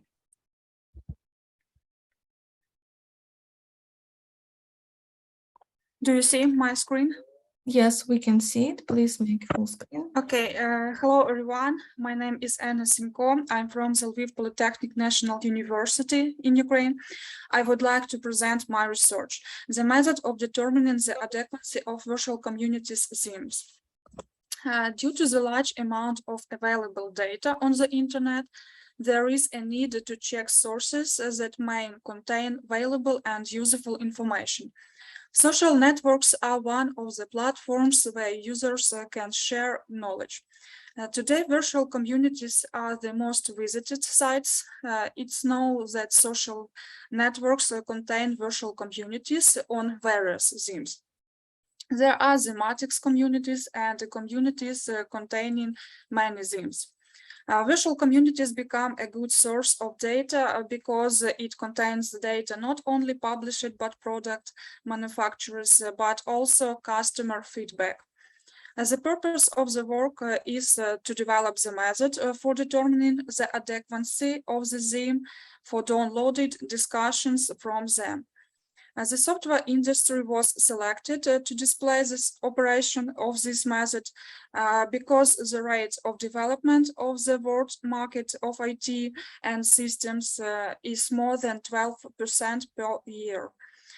Today, the demand for IT services is at a record high and even exists the market supply. The structure of virtual community is presented on the slide. In this work, I proposed to consider the theme itself as a source of useful information because communities can have many themes and accordingly many thematic situations. This will reduce the volume of data and provide the user with the data corresponding to his request. The quality of the selected content is suggested to be determined by the end user. Fast gains content in virtual communities effect on data volume and time consumption for processing them as well. Viewing the theme as a source of data will allow first to ignore themes which don't semantically meet the user's query, but are in communities. The next is to reduce the risk of block due to excessive activity to download data. And the next to speed up the search for information by reducing the amount of data. Before uploading discussions, it is necessary to check themes as sources of data for their adequacy. The adequacy source of information is the themes of virtual communities that meets requirements to be relevant and to be actual. These requirements define the adequacy of the theme are performed sequentially. If the condition of relevance doesn't fulfill, then the next rep won't be calculating and the source will not be able to fulfill criterion, the adequacy estimate. If the condition of relevance had been fulfilled, but the actuality scores doesn't satisfy the given criterion, the theme is not adequate. The relevance is measure of correspondence of obtained result to desired or expected. Search relevance is the measure of how closely and accurately the generated search results relate to the user's search query. Communities that contain software data often list this information in the community title or in the themes titles. If the title of software is not mentioned in the community themes, we will assume that this source doesn't contain information about it. And therefore, based on that, I developed the method of selecting virtual communities that may contain available content for a specific software. The method of selection virtual communities is shown on the slide. To determine the estimate of relevance of the themes to the user request, it is necessary to perform text normalization. A normalization is a method in which a set of words in a sentence is turned into a sequence to reduce search time. I used lemmatization for analysis Ukrainian and English texts. Also, it should be taken into account that the keywords specified by the user might not be sufficient for the selection of themes. Therefore, in order to expand the query of the selection of sources, it is necessary to develop a dictionary of terms containing important useful words for a selected subject area. As a result, it is possible to combine the user query and the dictionary as follows into an expression, whereas I'm sorry. Lydiana, the first slide on the screen, so maybe you're showing something else. Okay. Screen demonstration options, please check. We can see only the first slide of your presentation. And it's really wonderful, but maybe something else also wonderful, I believe. Or now we can see something else. Sensor, what? Determination. No, because it was now you can press F5 button and you will show on full screen. Yeah, I click, but I don't know why. Your screen demonstration, disconnect demonstration screens, then press demonstrate all on your computer, and you can demonstrate not only the screen of Office, PowerPoint, and also your full screen demonstration. Try it now. And now we will see another slide. Okay, yeah. thanks.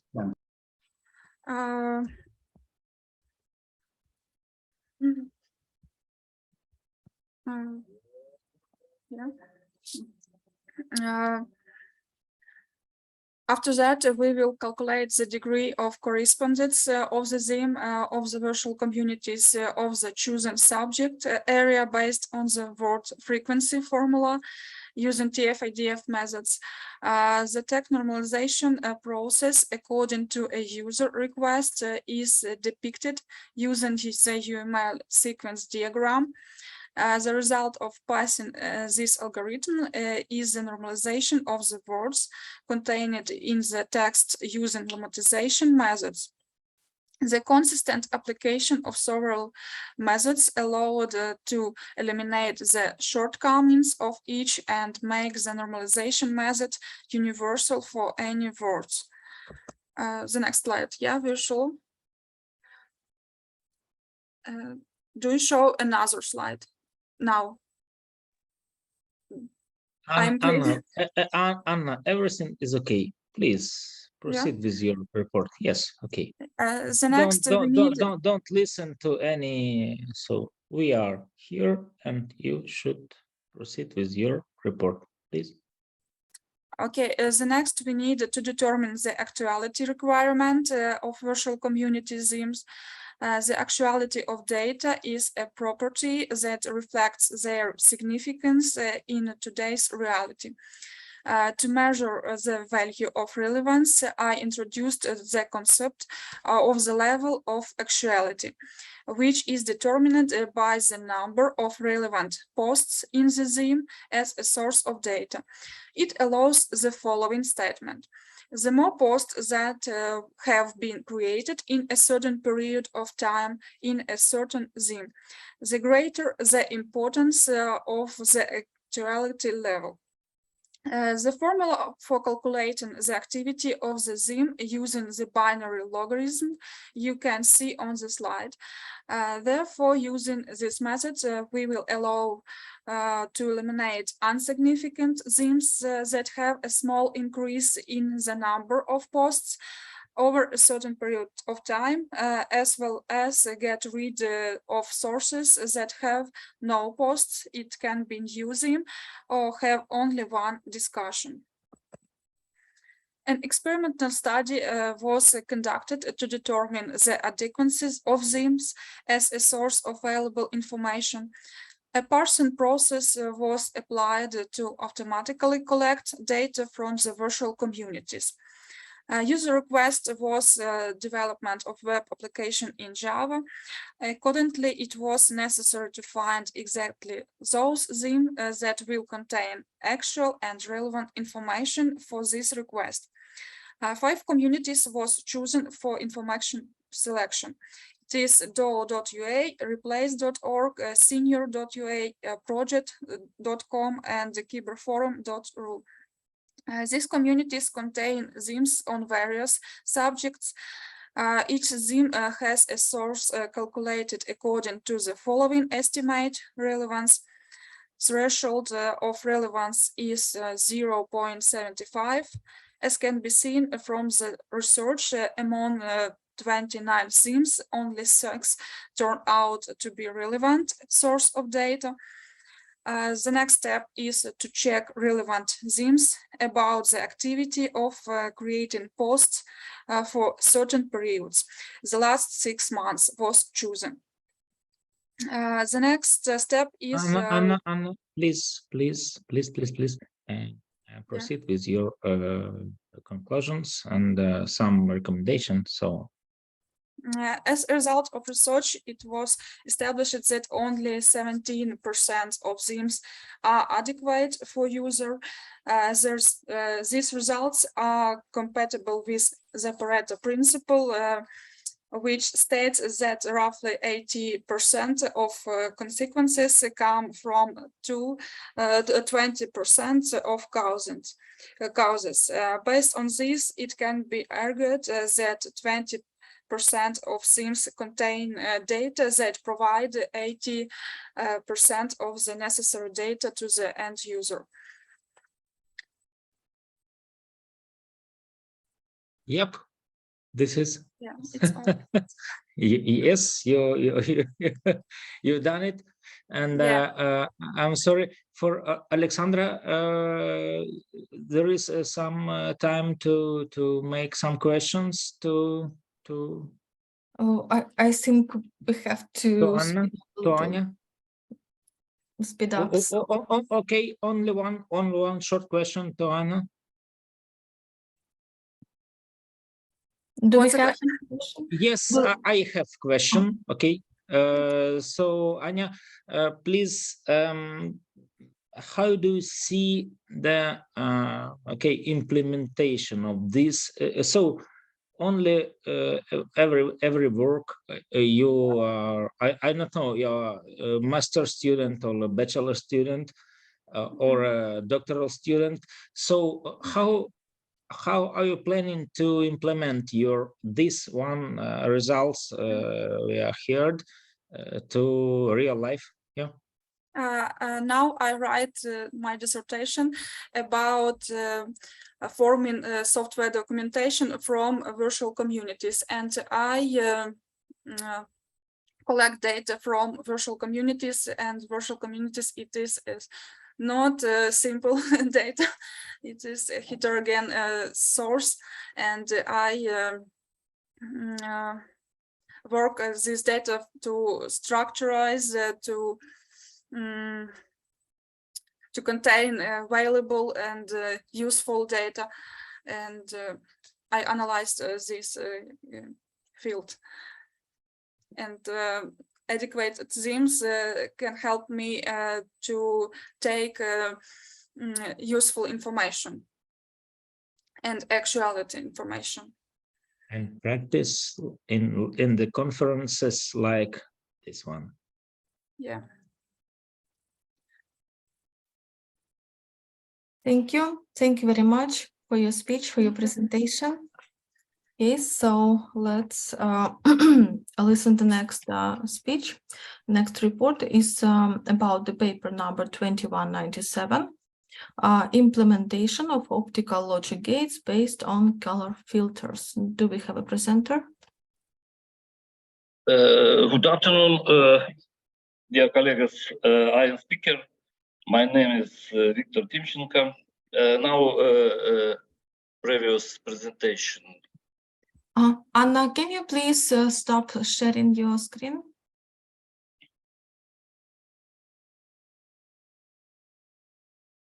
Anna?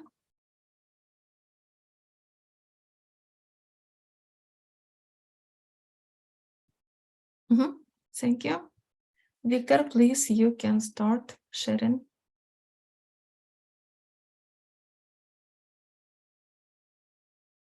Can you see my screen?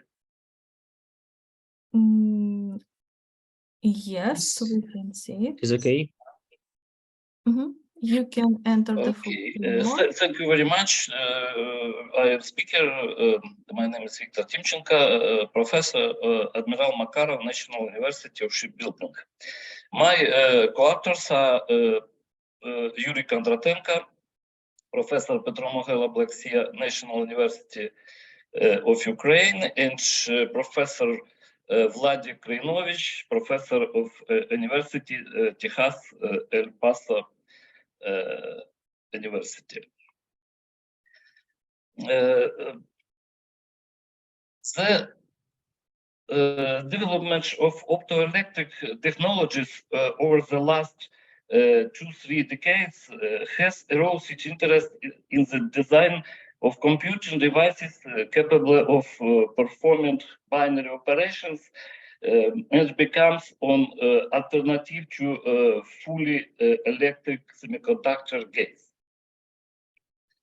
Two main development trends have now formed.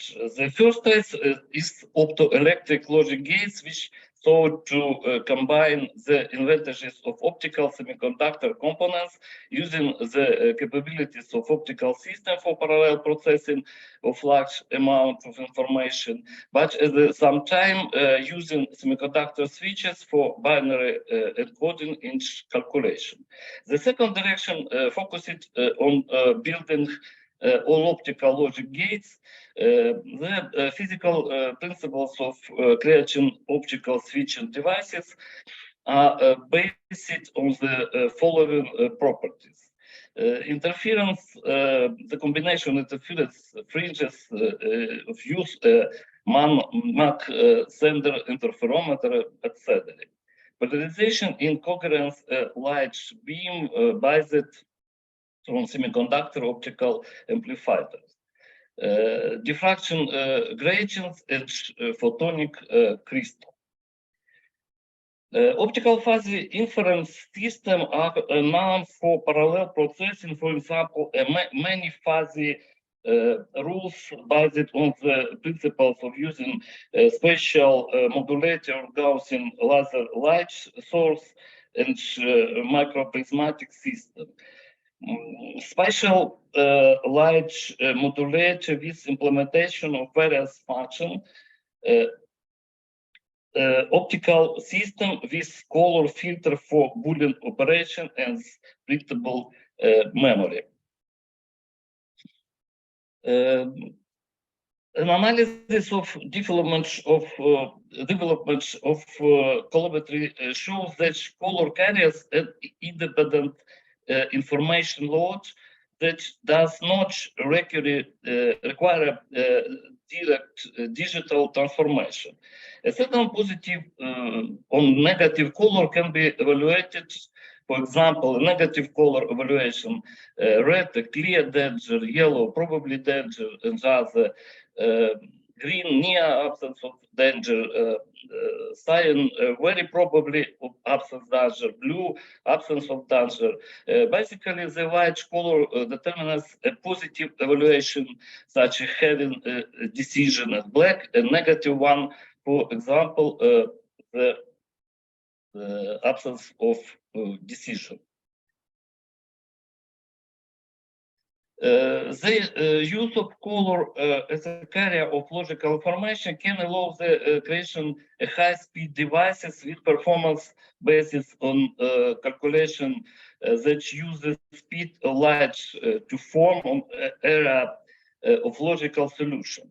In the works of the authors, the main principles for construction and the architecture of logical optical devices based on simple color filters and the formation of inference procedures for processing fuzzy information sets in the form of the given color are proposed. The main goals of this work is continue efforts of expand the functionalities modeling of logical optical gaze based on the additive subtractive transformation of light emitter. This allows further synthesis of high-speed logic inference procedures for intelligence decision support system. Basic principles of construction logic optimal colorize. In the processor of traditional computer, all numbers are processing with a very high precision, regardless of whether the number coming from ultra precise measurements where all these bits matter. From measurement with accuracy of 10% deviation, from estimate when the expert can reliably distinguish between 7 plus minus 2 different degrees. Though the more bits we use, the more logic gates we need to process this data. The more complex the design becomes. The process on single fuzzy degree traditional computer, we need to store and process a real number from interval 0, 1. In practice, we only to distinguish about 7 degrees. So the natural idea is use the optical phenomenon of colors in which we distinguish about 7 primary colors in the spectrum. Operation additive transformation colors. Interpretation of a combination of basic colors can be naturally associated with the combination of the correspondent degree of confidence. White positive decision, R no, B yes, G probably yes, cyan very probably yes, M magenta probably no, yellow very probably no, black no decision. Implementation of logical operation are disjunction. Combining 2 and 3 lights of the same colors does not change of colors idempotency property. These formulas for idempotency property. When all 3 colors R, G, B are combined, white color is obtained. Red and blue magenta, red and green yellow, and green and blue cyan, and elementary structure of elementary additive colors demonstrate these figures. Let's imagine a light emitter and filter a central color in the form 3x3 diagonal matrix. This formulas and additive set operation, for example, is shown by this formula for white. We can also describe the idempotency property in these terms, for example, for red. This table demonstrates logical operation for optical scheme and logic form and matrix form, a total number of estimates and decision output determining term, taking into account idempotency property, 3 repeated combinations are excluding and result 7 variants of logical operation. Operation of subtractive transformation of colors. Implementation logical operation conjunction. We can block some basic colors if we apply filters. For example, R filters block G and B, B filters R and G filters R and B. We can also yellow filters and block B components and other combination. This structure of elementary coloroids so demonstrate for one filters. And 2 filters and combination elementary subtraction coloroids 3 filters. We have input signal white and get output signal black for this combination of filters. Table 2 and table I and table G demonstrates logical operation for 7 various input signals. Implementation of the logical operation node. These pairs of colors are B and white black. The negation operation format an this optical scheme. The logical coloroid includes color filters and gate 1, 2, 3, light source S1, S2, S3 with switching in the absence of light in the gates 1, gate 2, 3. Device BL1 and BL2. When input information set P in gate 1, light emitters S1 is triggered. In the light emitters S2 and S3 blocking as devices BL1 and BL2. At the input coloroid we get set R. We input information set R in gate 2, then light emitter S2 is triggered and the light emitters S3 is block of device BL2. And the output of coloroids we get B set. When input set white, we get in gate 3 empty set black, and then light emitters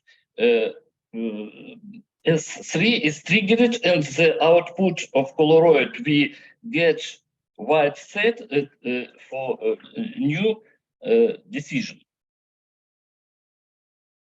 The advantages of logical optical gates are a much simpler design of logic gates, which ensures the high technological feasibility and comparison with existing proposals. The possibility of serial parallel processing a large amount of information with high performance, including through processing of fuzzy information without the use of binary calculations. High degree of visualization of results processing, current and output information. When processing and transmitting information, optical device provide high robustness in comparison with semiconductor elements. Thank you very much for attention. Thank you for your speech. And questions, please.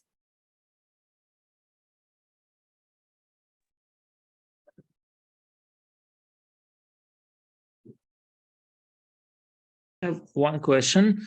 So I'm familiar with the school of these researchers, and I think that some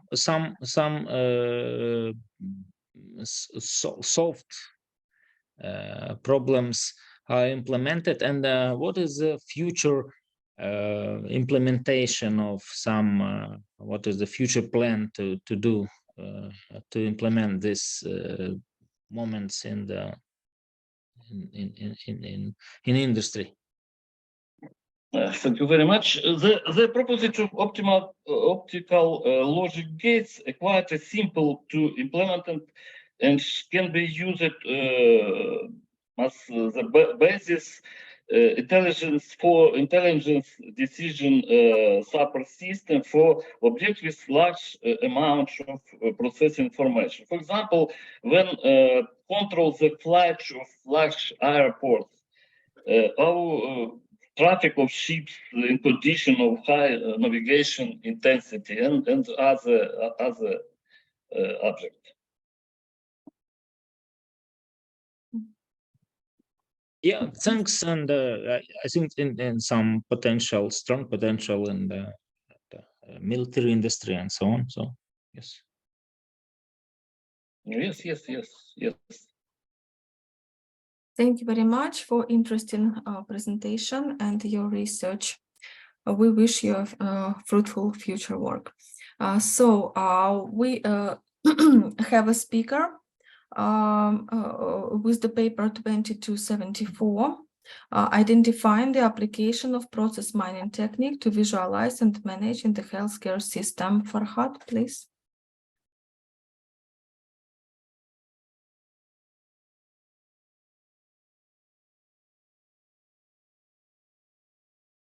Hello. Yes, hello, we can hear you. Please share your screen. Yes, thank you. Hello, you. Have a good time. This is Mr. Farhad Lutfi, a second-year PhD candidate at the University of Belgrade. Our scoping article entitled "Identifying the Application of Process Mining Technique to Visualize and Manage in Healthcare Systems." In abstract, as a matter of fact, this study aims to identify the application of process mining in health centers for the visualization of healthcare activities. In this scoping review, and this research was used and divided into 3 phases: literature collection, assessment, and the selection. And this research had done on Google Scholar, Web of Science, PubMed, Elsevier, Scopus, and so on.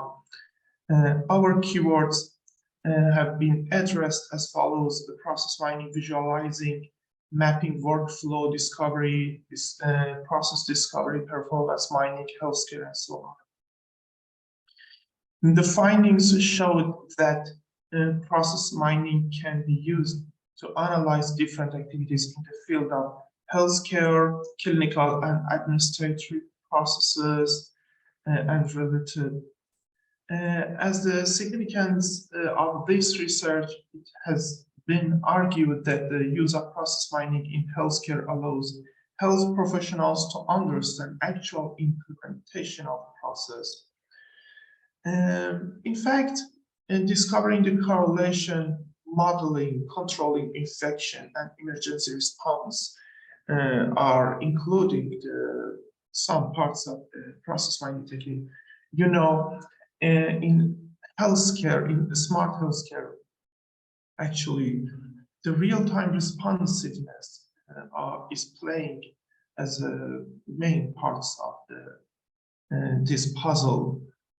And process mining technology has been able to improve healthcare and reduce the cost of this system by discovering the correlation in data. In the second part, process mining in the management is considered in many organizations, but healthcare systems had more complex processes than other industries. And process mining include discovering the actual process and presenting it in the form of a model and related like calculating KPIs for evaluation by decision makers. As I mentioned, our literature search or research had done on libraries, databases, and more, including Google Scholar, Web of Science, PubMed, Elsevier, Science Direct, Proclist from 2007 to 2000, along with the impact of inclusion and exclusion criteria. For instance, our inclusion criteria, we analyzed 14 recent years, and our primary keywords include process mining or workflow mining, or process discovery and health, or hospital or pre-hospital emergency, with the scope of information technology and healthcare. And exclusion, like this, any study outside this date, and primary keywords, any study without this title, and search terms and our strategies. For example, SPIDER2S, hospital or hospital center, or pre-hospital emergency and process mining. As a matter of fact, the mortality rate of patients referring to emergency rooms at the time of COVID-19 pandemic, the amount of used ambulances with COVID-19 has roughly was 10% more than other patients. And for example, in the other place, the acceptance rate for COVID-19 disease in hospital was about 49%, while in other groups, 22%. In addition to these features, the acceptance rate for COVID-19 in ICU was nearly 5% higher than other patients. Actually, our process mining capabilities that we showed in figure or diagram, including 4 phases or 4 stages. First, specifying the type and phase of the required change in the process. Second, discovering the actual process and presenting it in the form of a model. And third, extracting process information and calculating KPIs for evaluation by decision makers.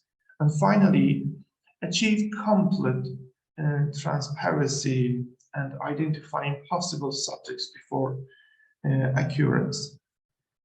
For example, the tool of PROM and in the country of the Netherlands, our outcome showed information analysis.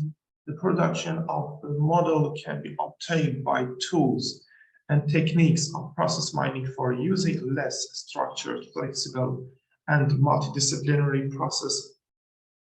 As a matter of fact, using artificial intelligence like machine learning technology or deep learning techniques in the context of the Internet of Things, actually using ICT in healthcare means smart healthcare. And the results application of process mining, yes, in the country of the Netherlands, as we mentioned, a better understanding of healthcare system, studying and analyzing processes in the emergency department in depth. And using process mining as an appropriate and flexible tool to improving performance of treatment processes has been chosen. As John et al. Argued, discovering the actual processes and identifying possible subjects before the occurrence has been introduced as some of the process mining capabilities saw which in previous studies. In particular, process mining techniques could be used to analyze complex data and manage them. Such techniques can also focus on treatment and analysis of diagnostics to improve the healthcare systems in real-time responsiveness.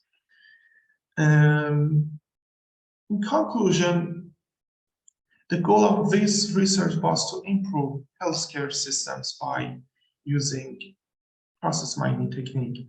Some main limitations of the process mining are as follows: access to appropriate, correct, and complex process data, also improved usability for non-experts. And this study found it easy to identify the application of process mining for the visualization of healthcare activities, and available research related to the use of process mining in healthcare was investigated. And thank you for your attention.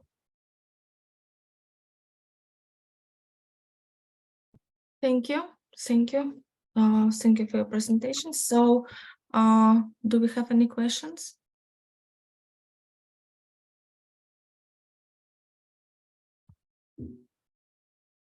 If no questions, then let's continue because we have one more presenter, our previous presenter. So it will be the article number 2297.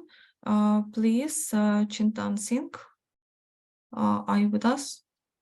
Yes, I'm here only. Okay, so very good. So please, you can start your presentation. Okay. Very good. So, very greetings, everyone. My name is Chintan Singh, and I'm a full-time PhD research scholar at the Amity University. And this is regarding the paper number 2297. And we just want to propose our work, that is the study of implementing a blockchain-based model that we can use for IoT devices in the digital forensics. So these are the contents that I'm going to cover in this particular speech. So when we talk about the Internet of Things, so we all know these are the devices, mechanical, electronical, and digital devices, which are used to transfer or communicate the data using nodes to node and by using any particular networking. And IoT devices are the very much of use for the modern world. And it was estimated that by the year of 2030 also, the world gonna use more than 50 million devices. So why we are doing something on IoT devices? As I'm expert in the digital forensics, we have got on a daily basis hundreds and thousands of IoT devices. And what's the challenging work we are doing? We don't have any proper standard protocol to check the integrity, authenticity, and the veracity of digital devices. So in this particular study, we are more focusing on the what protocol or framework we can use to use those or such evidences in the court of law. So before that, let me introduce you to the challenges that we face in the IoT devices while they will come for the digital investigations. First, the device authentication. We have a very big question on that particular thing, that the particular device which is come for the investigation will be authentic or not, whether the data is transferred from node to node is private or not, who is the real owner of that particular data and the digital devices, how the interoperability works and change from manufacturing to manufacturers. So these are the various challenges that we are facing in the digital forensics. So if we'll talk about digital forensics, this is forensics. If we'll first talk, forensics is basically a branch of science which are dealing with the criminal investigation and using the application of sciences that we can use in the court of law. So digital forensics is the branch of forensics which mainly focuses on the preserving, identifying, analyzing, and presenting the digital evidences in the court of law. Sometimes like people will be confused between the cyber and digital forensics. Cyber is totally upon the network related things like viruses and malwares, but in digital forensics, in our digital forensic framework, we were more focusing towards the evidences. So these evidences, authenticity have to be conferred in the crime scene investigation, because the authenticity, veracity, and the interoperability of these devices will play a very vital role in the, like in the crime scene investigation, how we can capture the particular suspect. So if we'll talk about how the IoT devices and the digital forensics are related to each other. So digital forensics analysis can help the identifying the source of attack or who breaches that particular IoT devices. By analyzing the framework also, we can say that this particular device is authentic or not. We can work on the interoperability functions of the manufacturing to manufacture of the IoT devices.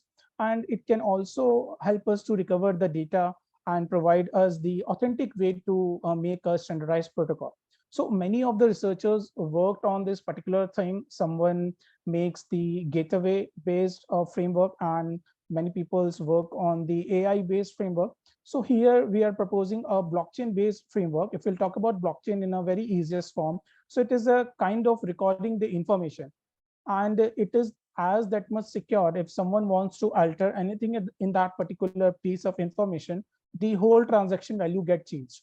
And if we'll talk about scientifically, so this is basically a digital ledger which keeps the record of each and every transaction that is present in the blocks. Now these blocks holds the data, and whenever any transaction occur, the other blocks which are present outside or inside that particular ledger will know that this transaction has been made. So by this we can know that someone or any of the suspect or a person mistakenly or intentionally play with that data in the digital forensic crime scene investigation or not. So here we are using basically the 4 of the entities in this particular network, that is the cloud service provider, blockchain center, user center, and the log processing center. So this whole model basically work on 3 of the layers, that is the device layer, network layer, and the cloud layer.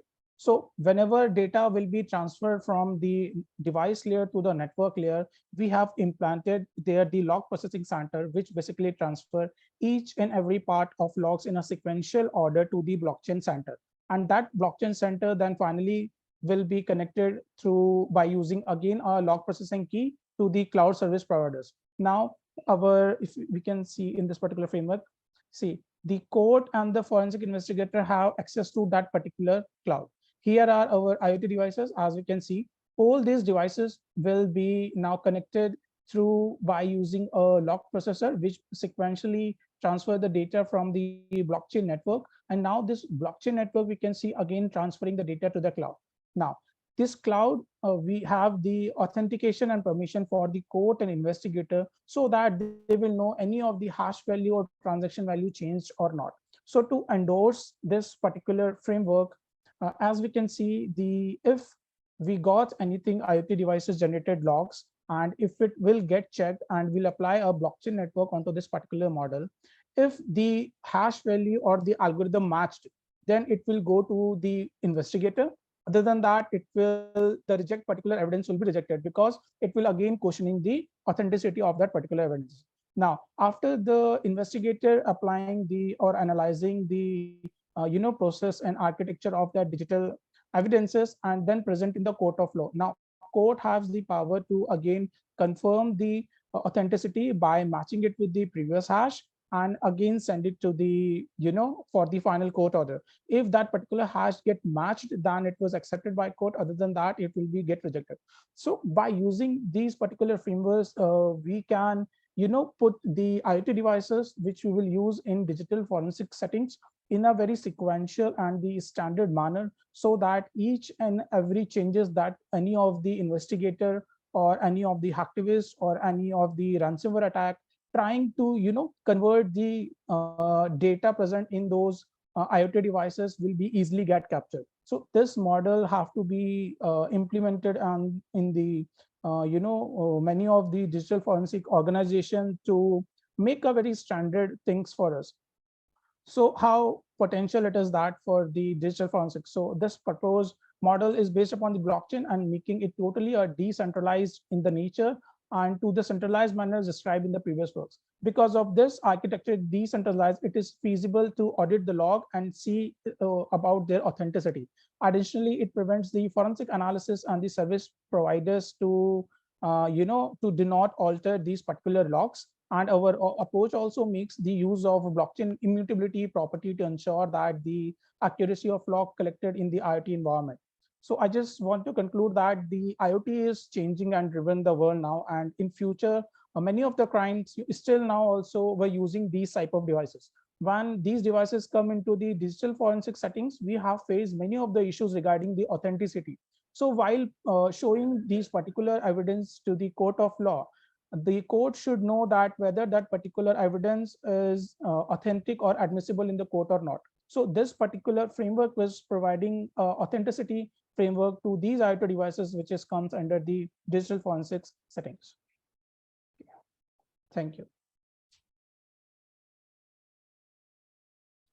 Thank you very much for your interesting research. Unfortunately, we have to speed up, so please let me introduce the next speaker. We have 2 more speakers from other sections, so we have to be within our time framework. So maybe Alexandra, excuse me very much, but I think that Shantan should be one little bit question. Shantan, please, your research and your efforts in the direction of Internet of Things, you have some examples of implementation in India or maybe, yes, please, a little bit, 10 seconds. For sure. Like India, we won't use any kind of framework basically in the government centralized labs. And they do not care about whether any hacktivist or ransomware attack or hacker can get into their, digital data and devices and can alter each and everything. So in India, this is nowadays, it's a very biggest problem, and we are not, find a proper solution towards it. So I guess this will be the first research for the Indian perspective view, if we can use this particular thing in the Indian forensic digital investigation teams. So. Yeah. Thank you very much, Chintan. Thank you. We are together. Yeah.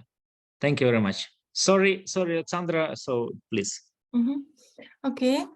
Then please, we have next paper presentation, which is 2311, development of arithmetic logical computational procedures. Do we have a presenter? 2311. I think that I saw the presenter. Hello, ma'am. Hello. Yes, one moment, please, Ashraf. One moment. Okay. 2311. Okay, then let's wait because I saw the presenter actually. So 2321, advanced method for compressing digital images as a part of video stream to preprocessing of UAV data before encryption. So, and the presenter from Nigeria, I think. So, I saw him, yes. According to the email, yeah. Oh, hello, yes, sir. He's here. I am from India and my paper ID is 2283.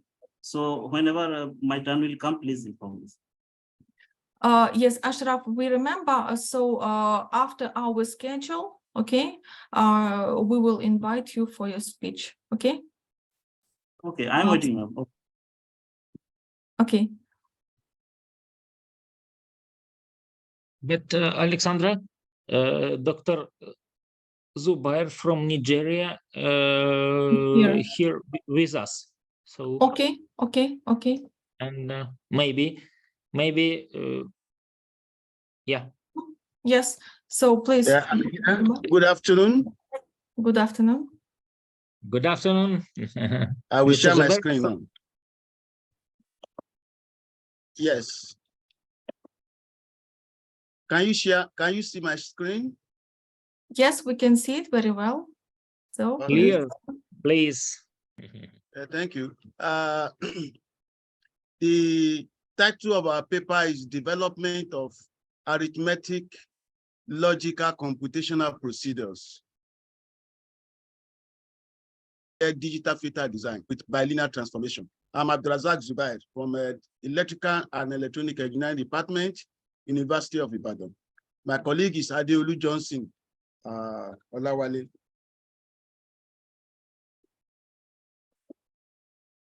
A filter is a frequency selective network. In signal processing, at times it is necessary to select a desired signal from a mixture of available signals. A signal has a frequency or band of frequencies. A filter passes a range of frequency, which that range is known as pass band. A filter blocks a range of frequency, those frequencies are known as stop band. We have ideal and practical filter characteristic. What we have here is the frequency plot of an ideal low pass filter. This is for a practical low pass filter. For the ideal, from pass band, you just move to stop band. But for the practical, there is a window in between, which is known as transition band. The important things are the pass band frequency, stop band frequency, the gain in the pass band, and the gain in the stop band. There are approximation functions that we approximate this curve, which is an approximation to the ideal low pass filter. So we have 5 approximation functions: Butterworth, Chebyshev, inverse Chebyshev, elliptic, and Bessel. In filter design, when we talk of designing a filter, we mean that you need to calculate the filter coefficients. Digital filter design is an active area of research in electrical and electronic engineering. In this work, we came up with a simple approach, which uses mathematics and programming to solve a problem in electrical engineering. We start from first principles, which is a normalized analog low pass filter design. And from there, we can move to other type of filter like low pass, high pass, band stop. And from there, we can move to digital using bilinear transformation. What we do here is to observe patterns in manual expansions and computations. Patterns that we observed in manual expansions are now converted to arithmetic stroke logical computational procedures. These procedures are now converted to computer programs. You have here low pass filter, high pass filter, band pass filter, band stop filter. Now, this page shows us the summary of what is done here. We have the normalized analog low pass filter equation 3, which can be obtained from first principles. If we desire to now, this normalized analog low pass filter has a cutoff frequency of 1 rad per second. We may wish to convert it to analog low pass filter with another cutoff frequency omega c. We use this substitution equation 8 if we need a low pass filter. If we need a high pass filter, we use this substitution. If we need a band pass filter, we substitute equation 10. If we need a band stop filter, we substitute equation 11. So either of these 4 can be substituted to equation 3 to have the appropriate filter. Then from equation 7 for analog filter, we can generate a digital filter of equation 13 by doing the substitution equation 12. This equation 12 is known as bilinear transformation. Now, when we are working on digital filter, we may need to convert analog frequency to digital frequency. Omega c is analog, omega dc is digital. So we can convert digital frequency to analog with this equation, equation 14. Equation 15 can convert analog frequency to digital frequency. Then we can calculate S is actually equal to J omega, and we can calculate the gain of the filter. This is for filter, and this is for digital filter. Now, if we have the normalized analog low pass filter, we need to select, the user has to select these 4 parameters: the A pass, A stop, omega stop. A pass is usually set to -3 decibel. Or it can be between 0 and -3 decibel. And then omega pass is 1 rad per second. So then we can select the approximation, and then we can get the filter. Our program can also plot gain against the frequency. Now, if we want to move from normalized analog low pass filter to analog low pass filter of omega C. Now we have expression for the normalized low pass filter. We substitute equation 8. Carry out this, and then we can multiply all terms by omega C raised to power n to get this. Note that we do this for the numerator polynomial as well as the denominator polynomial. So this multiplication will cancel out. So we can observe patterns in these steps, and we can convert these patterns to arithmetic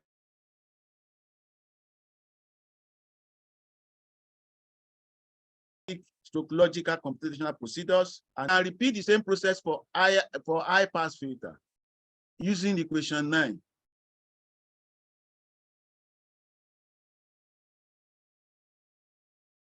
It's like the reciprocal of the one we use for low pass. Also have a computer program for that purpose. Then for band pass filter, it's more complex. We are using equation 10 for the substitution, and we are coming across expansion like this.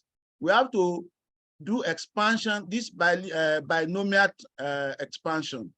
When we are doing this binomial expansion, we also notice some patterns, which we can see here. So when you expand raised to power 0, you have this, raised to power 1, you have this, raised to power 2, you have this, up to raised to power 4. We can see a matrix which can easily be generated. For example, now to get this 4, simply add 1 plus 3, you are getting 4. To get 6, add 3 plus 3, you are getting 6. So this is logical, and a computer program can work out this. So from that, we can also convert the observed patterns to arithmetic, logical, computational procedures, and to computer program. We can do the same for bandstop filter, which we realize that it is similar to that of band pass filter. Bandstop filter is similar to pass filter. This is what we have for band stop filter, whereas this is what we have for band pass filter. So we can see that only that this one is increasing 0, 1 up to n, whereas this one is decreasing n minus 1 up to 0. So which means we can just adjust the program for band pass filter to yield the program for band stop filter. Then we proceed to digital filter design, which we have to use bilinear transformation, equation 12. There are also patterns, and in this case, we have 2 sets of patterns. We have the one with z minus 1 raised to power m, z plus 1 raised to power m. The expansion are more or less the same, and there are patterns which can be exploited in a computer program. Digital filter design software. So from here, a software system for digital filter design has been developed to calculate. It's like filter coefficient calculator. The program can plot post-zero diagram for the normalized analog low pass filter. It can plot frequency response for the various filters. It is user friendly, and we hope to make it available to users with a user manual. We carry out some tests. We tested for digital bandpass filter. We supply these inputs, and then we use elliptic approximation function, and the results are shown. There is a sampling frequency, there's a sampling period which we use, which should be greater than twice the maximum frequency. This is in line with Nyquist sampling criterion. We're able to generate expressions for the normalized analog low pass filter, and then from there we convert to analog band pass filter, and then from there to digital band pass filter.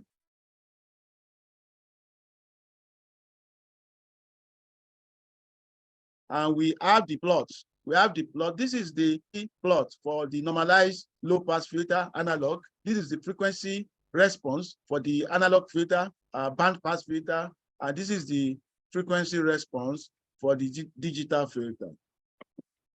We also experimented with digital high pass filter. We have the inputs. In this case, we are using Chebyshev approximation function, and then we have the results. So from here, we can see that this is the frequency. This is the transfer function for the analog, for the normalized low pass filter. This is the transfer function for the analog high pass filter, and this is the transfer function for the digital high pass filter. And the frequency response curves are also shown here. We have for the normalized low pass filter, we have for the analog high pass filter, then we have for the digital high pass filter. We also have for band stop filter, which is giving us this frequency response curves. Here, the different approximations have different appearances. For the inverse Chebyshev, there are ripples in the pass band. For the Chebyshev, there are ripples in the stop band.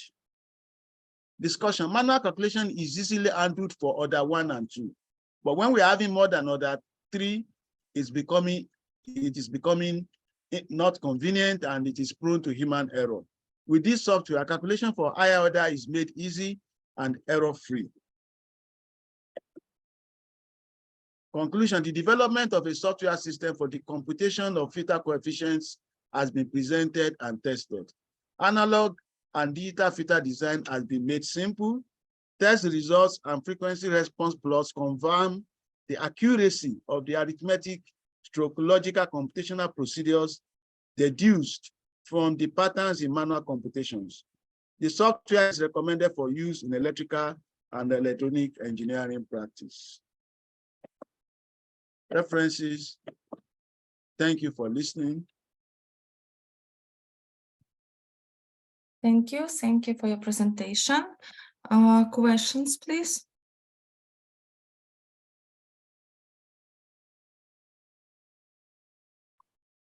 One, and so I have started a few years ago from digital signal processing and filters of Chebyshev and so on.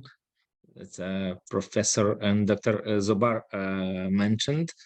And so what is the more practical usage of different filters you can provide?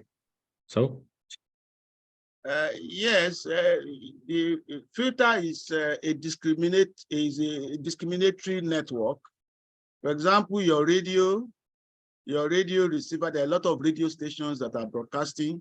Your radio receiver has the capacity to pick all these signals, but it has to select. Tuning your radio, you are actually changing the cutoff frequency of your filter to welcome a particular radio station and block the other radio stations. So that is what the filter does in the real sense of it. You always have what we call unwanted signals, and you have a desired signal. Yes, exactly. And the linearity of phase characteristics and so on. Yeah, yes, there are phase differences that are introduced. The output, the signal that goes through the filter will suffer little or no amplitude and little or no attenuation if it is in the stop, if it is in the pass band. But when it is in the stop band, it is attenuated. But when it is in the pass band, there is little or no attenuation, but it undergo a phase difference. You still have your signal, only that there is some delay. In our next paper in our next paper, we actually calculate the phase differences, the phase difference that will happen. Also from the expressions, you can calculate the phase difference. When you substitute your S or your Z, you can calculate the magnitude. The magnitude gives you the gain. You can calculate the angle. That angle gives you the phase difference.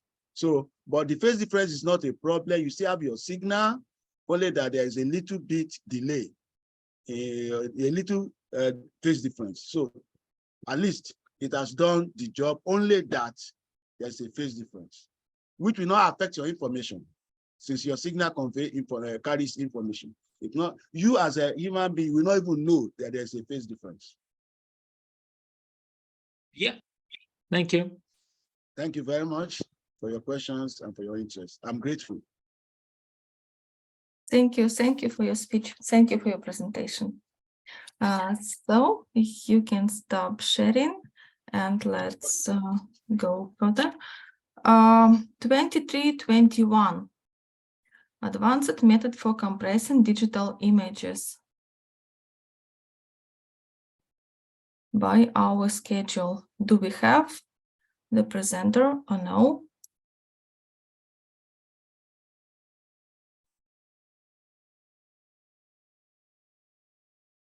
Looks like no. Then 2335, weight classification using random forest classifier with dense net 201 deep features. Yes, my name is Kemal Akol. Yes. Hello, everyone. Thank you. My screen, you can see my screen? We can see, but can you make the full screen mode for your presentation? Presentation for now? Yes, great. Okay. Yep. We study on West classification problem entitled West classification using random forest classifier with densenet 201 deep features. Firstly, for this study, we would like to thank the editor and reviewers for their time and efforts on our manuscript. In here outlines introduction, related works, material, methodology, result, discussion, and conclusion. Introduction. Environmental pollution due to poor management of solid waste is a global problem. Combating solid waste, which has become the most serious problem in urban life, will play an important role in the future. This management of massive solid waste generation can have a huge impact on natural environment. Establishing a sustainable waste management system based on zero waste approach is a necessary step. Domestic waste management and recycling can help reduce waste and environmental damage.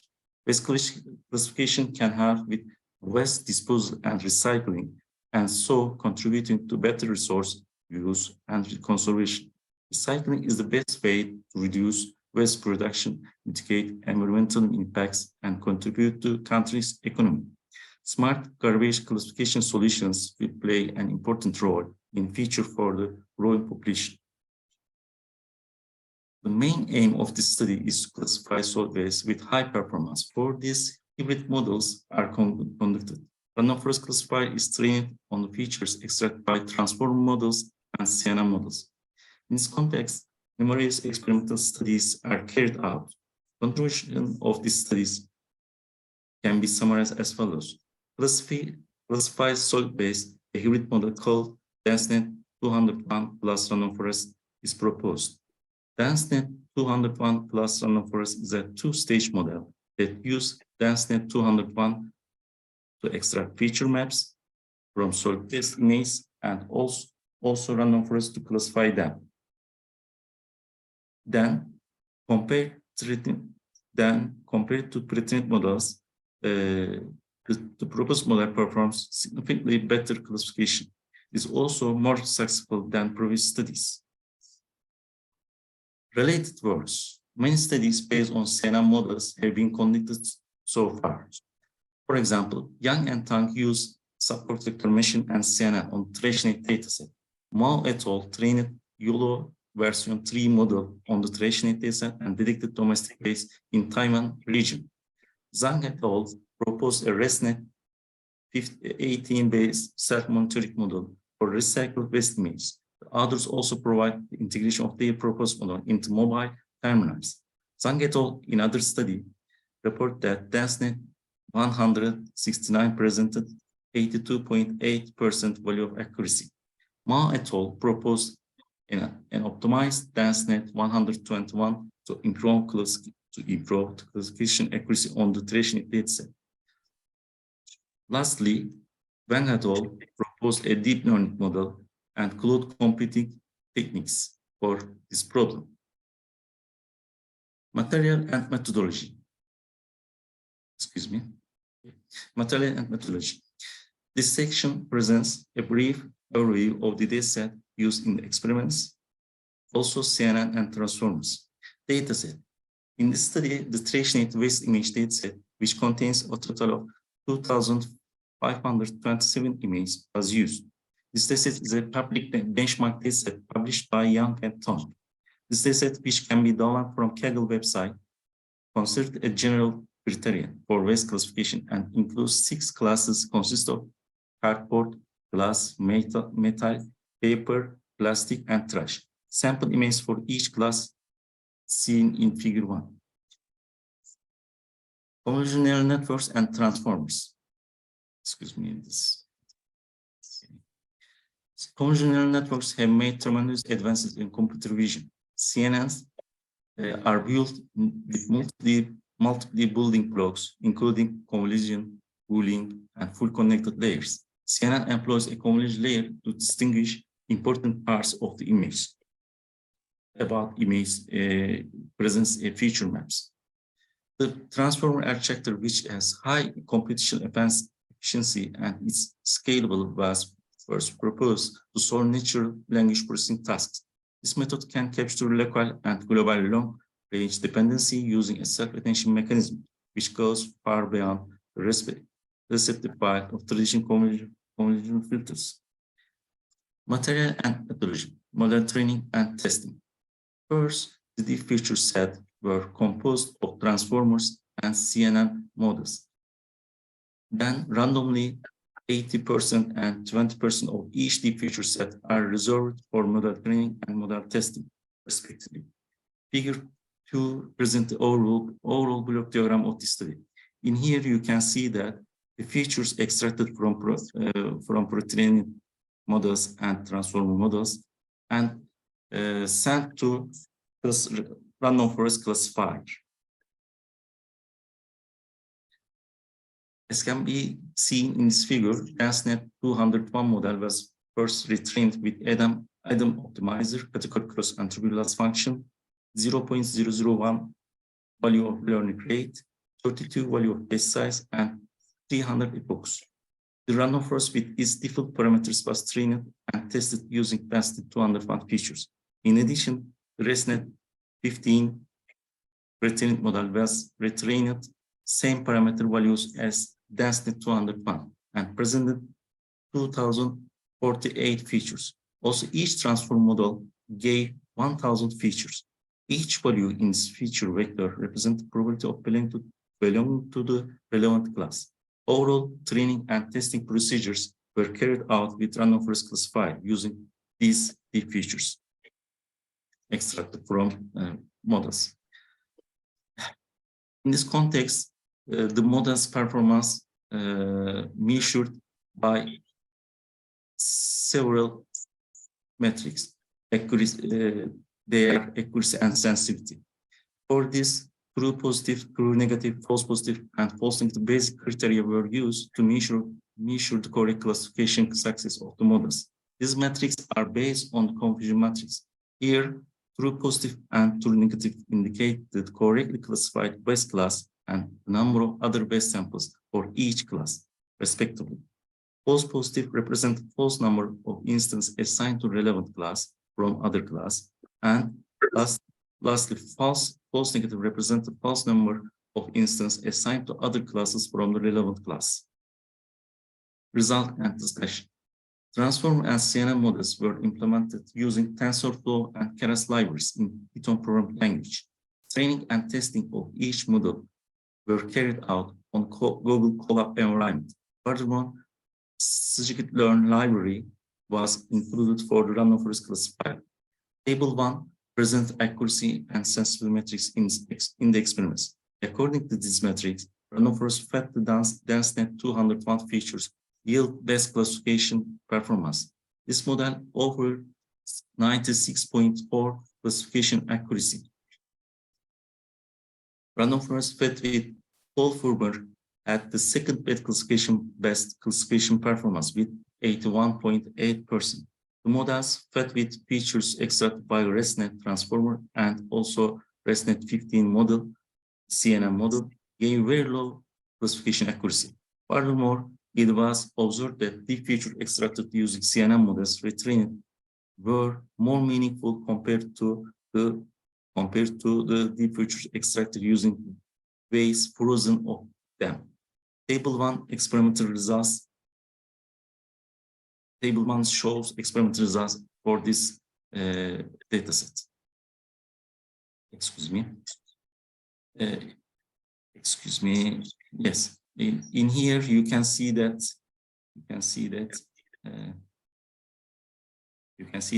random forest good performance with DenseNet 201 pretrained model.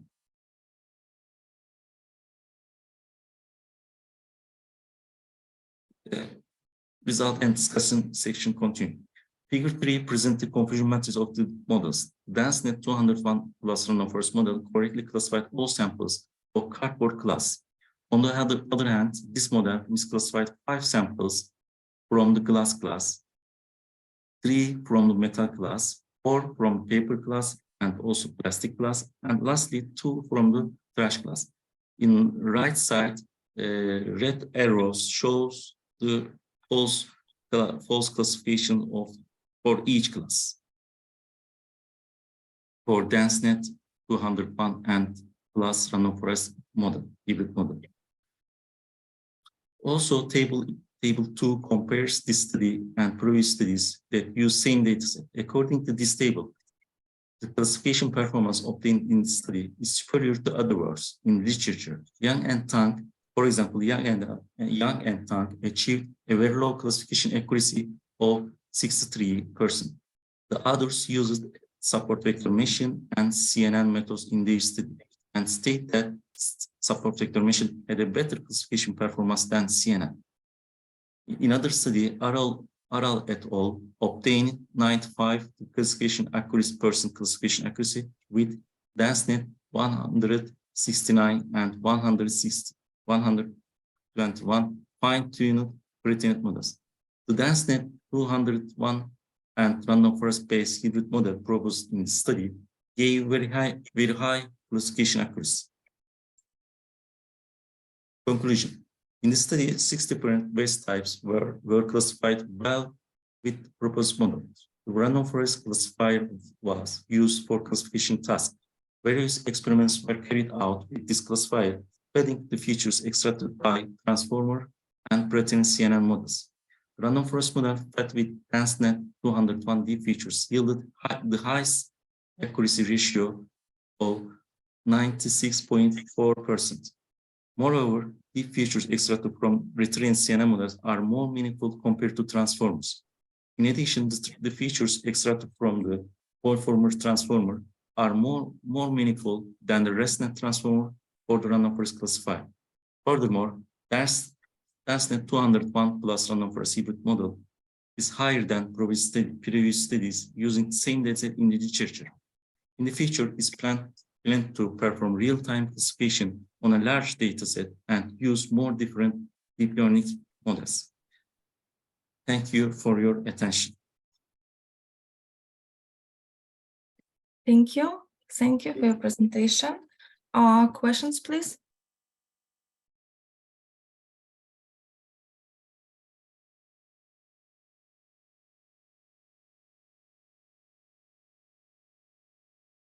Okay, possibly, can you tell us some more specific directions of practical application of your propositions? For this, you can use Python programming language with Keras and TensorFlow libraries, because they are usable. The experimental studies you can use easily, easily implement them for CNN models or another transformer models, new transformer models. You can use easily with Python programming language. Also, Google Colab environments you can use. Okay, thank you. Thank you. Thank you. Thank you for your presentation, and you can stop sharing. Then we can go further, and our next presentation is number 2197. Benny, are you with us? Hello. Yes, yes. 2197 or 2336? 2197, as I remember. It's your presentation. 23. Mine is 2336. Oh, I'm sorry.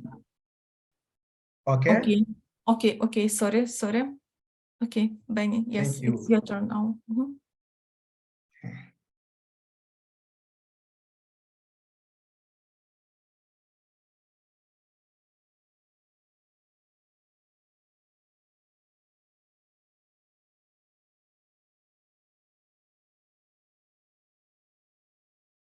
Please close the pop-up menu.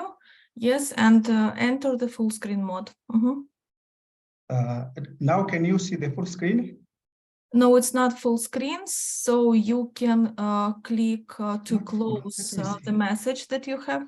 Yes, now it's okay. Great. Now it's okay. Yes, thank you.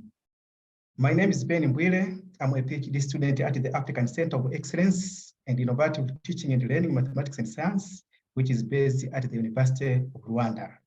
I'm here to present the article with the title Impact of YouTube Videos in Promoting Learning of Kinematics Graphs in Tanzania Teachers Training Colleges. So these are outlines. My outlines consists of introductions, methods, results, and conclusion. Introduction. Tanzanian students have been performing very low in national examination for the topic of motion in the straight line. The topic of motion in the straight line consists of two parts, which is kinematics graphs and kinematics formula. The most challenging part of this topic is kinematics graphs. As I have said, that students are performing very low. Below is the figure which show how the performance of students from two national examinations from 2017 to 2021 was. As you can see from the figure below, is that in 2017, the mean performance was 19.4. In 2018 was 20.9. In 2019 was 12.5. In 2020 was 11.7. And in 2021,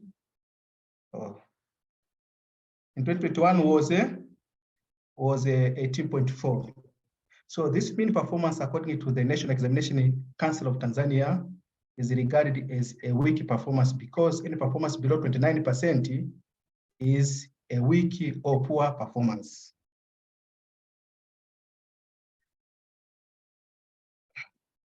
Several factors are associated with student poor performance in the topic, such as students' insufficient knowledge of reading graphs and low ability to solve tests in graphical forms. Other factors which are not necessary for the topic of motion in a straight line includes the dominance of teaching and learning methods, which are traditional methods in most of physics classrooms. Traditional methods present the subject matter as abstract and not concrete. Hence, students become very difficult to understand the subject matter. Therefore, efforts are required to improve students' performance in kinematics graphs, which include the use of learner-centered method, which presents the subject matter as concrete and not abstracts. One of the efforts or one of the learner-centered methods that can be used to teach motion in straight line is to use YouTube videos.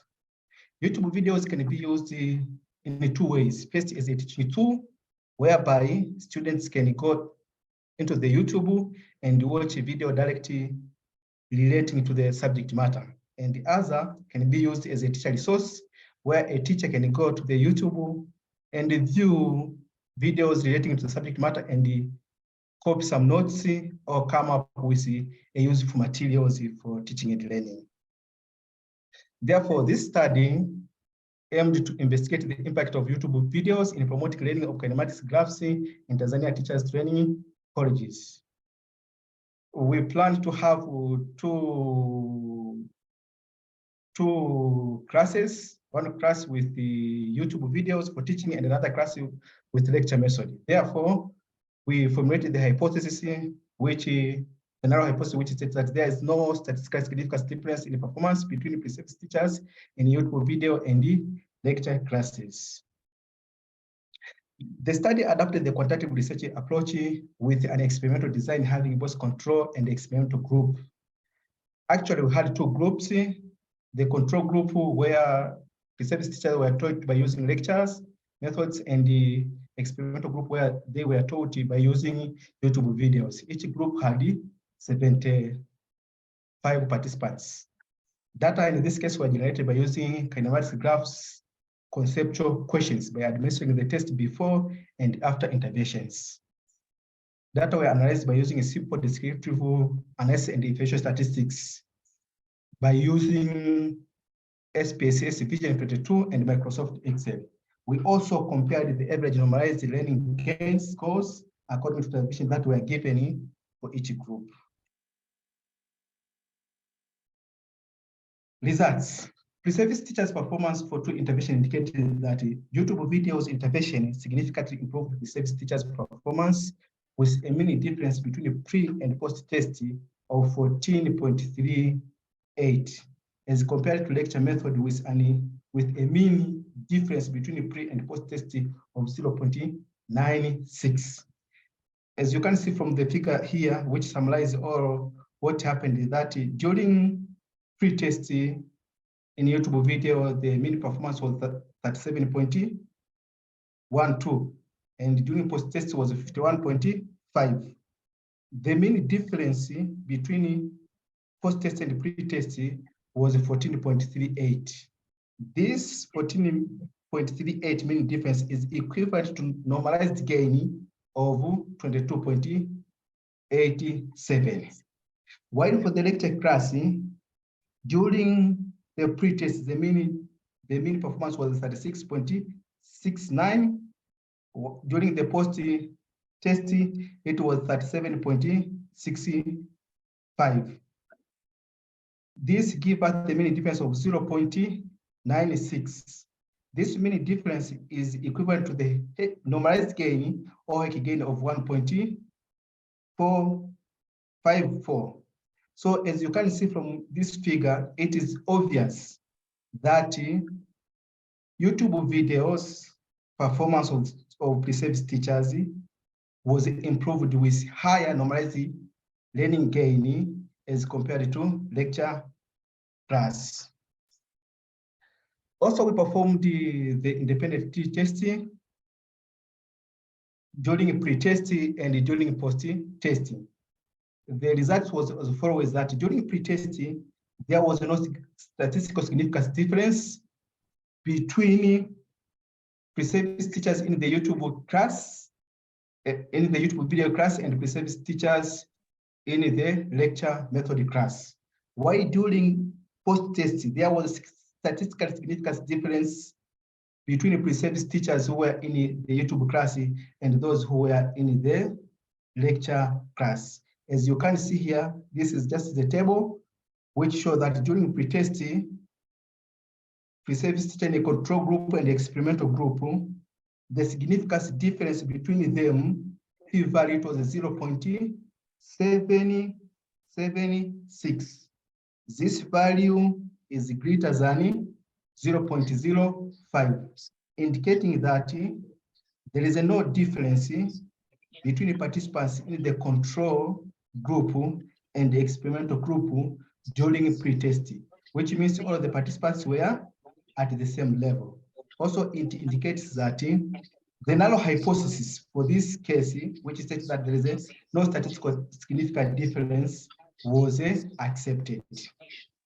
Why during post-testing, as you can see, p-value, it was less than 0.01, which indicated there was statistical significance difference in the performance between the control group, which were taught by having pre-service teachers, which were taught by using lecture method, and the experimental group having pre-service teachers who were taught by using YouTube videos. Therefore, for this, during post-testing, the null hypothesis which states that there is no statistical significance difference between pre-service teachers who were in the YouTube class, YouTube video class, and those who were in the lecture class was rejected because there was a statistically significant difference. So we can conclude that YouTube video is among of innovative technology tools that teachers can use for classroom instructions in this 21st century of science and technology, and improve students' performance on kinematics, graphs, and other subjects. For that reason, we recommend the need for physics educators to incorporate YouTube videos when teaching kinematics, graphs, and physics in general. Thank you for watching. This is the end of my presentation.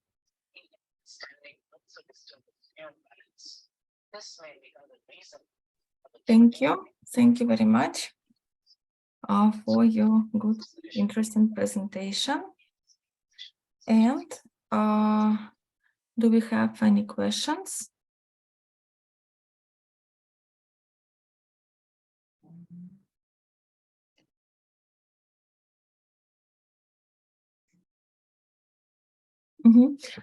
So, Yuri, do you have questions or? Maybe. So, Alexandra, this is our final report in our session. One more presentation we have. One more. Okay. So, Benny, I have to ask you some question. What is some complication in your education during the scientific research during the implementation of your work you told about? Actually, there is a lot of limitations, I can say. You know, our countries. Yeah. I'm talking about you understand me. Yes. Okay. So during implementation, it was the nature of the class that we had, because it had more participants. And actually, what I can say, in most classes in our country, Tanzania, you found that there is overcrowded classrooms. So those overcrowded classrooms, to implement these learner-centered teaching and learning methods, it become sometimes difficult. And also other things, we do not have equipments for teaching. That is why YouTube video is just an example of one of the learner-centered methods. So if you want to go and teach, we need to have at least computers and whatever. So African countries in general, they have a lot of challenges of having equipments, and also sometimes experts for teaching and whatever. So there are so many. So during this time when we were collecting data, what we faced, one of the challenges was we want to teach through YouTube videos, but we found that we don't have enough equipment in the classes that we can use to have a small group of people, let's say 5 people per group. So we decided to use 15 by each group, which was very complicated. Benny, I think that you are a pioneer in this research, and you will be you will be a leader in this research, and then. Okay. Thank you. Thank you very much. Thank you. Let me ask. And I want to ask you about sphere of using YouTube services, not only for training teachers and for teaching in general, for other specialty in your country. Explain, please, how to use YouTube services in your country for teaching, for study in other sphere, not only for teacher colleges. What kind of sources do you use in this sphere?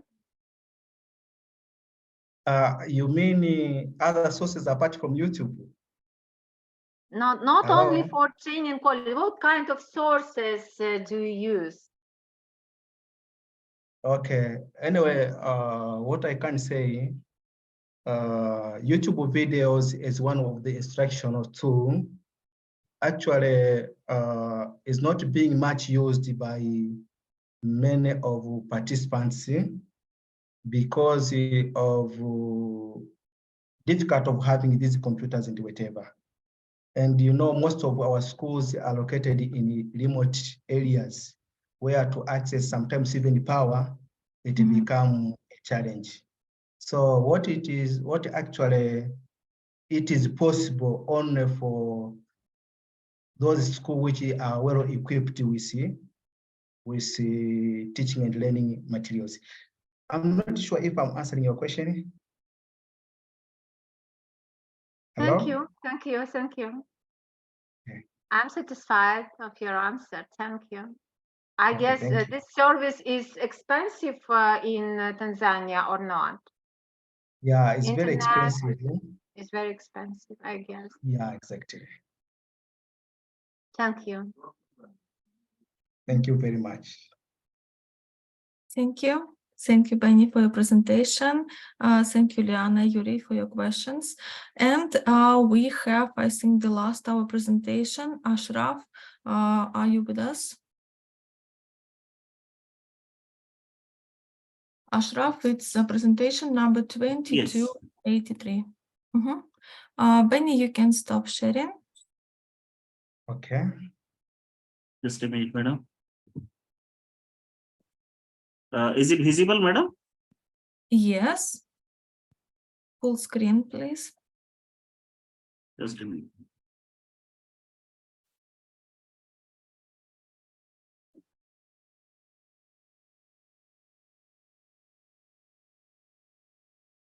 Is it okay?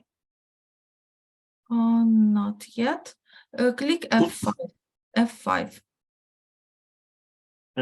Is it full screen, madam, now? Not yet. Not a full screen. Or go to Option Slideshow and select there to show the full screen presentation. No, in my computer, it is full screen. Oh, can you go back and do it again? Okay, because for me it's frozen now.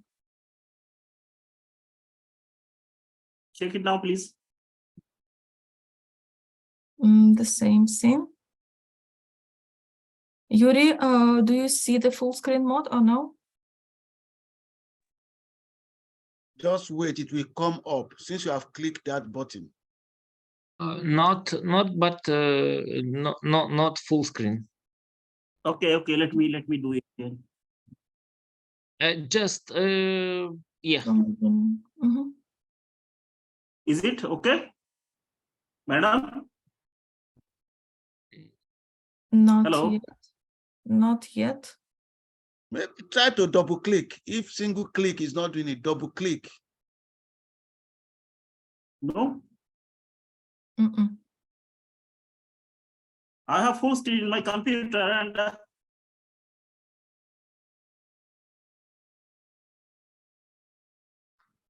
Maybe just F5 or something like. No, yeah, I pressed F5 and it is full screen in my computer. Can you make it not full screen and then full screen again? Okay, can you repeat this operation? Okay. Can I continue, madam? Hello? Still the same. Same.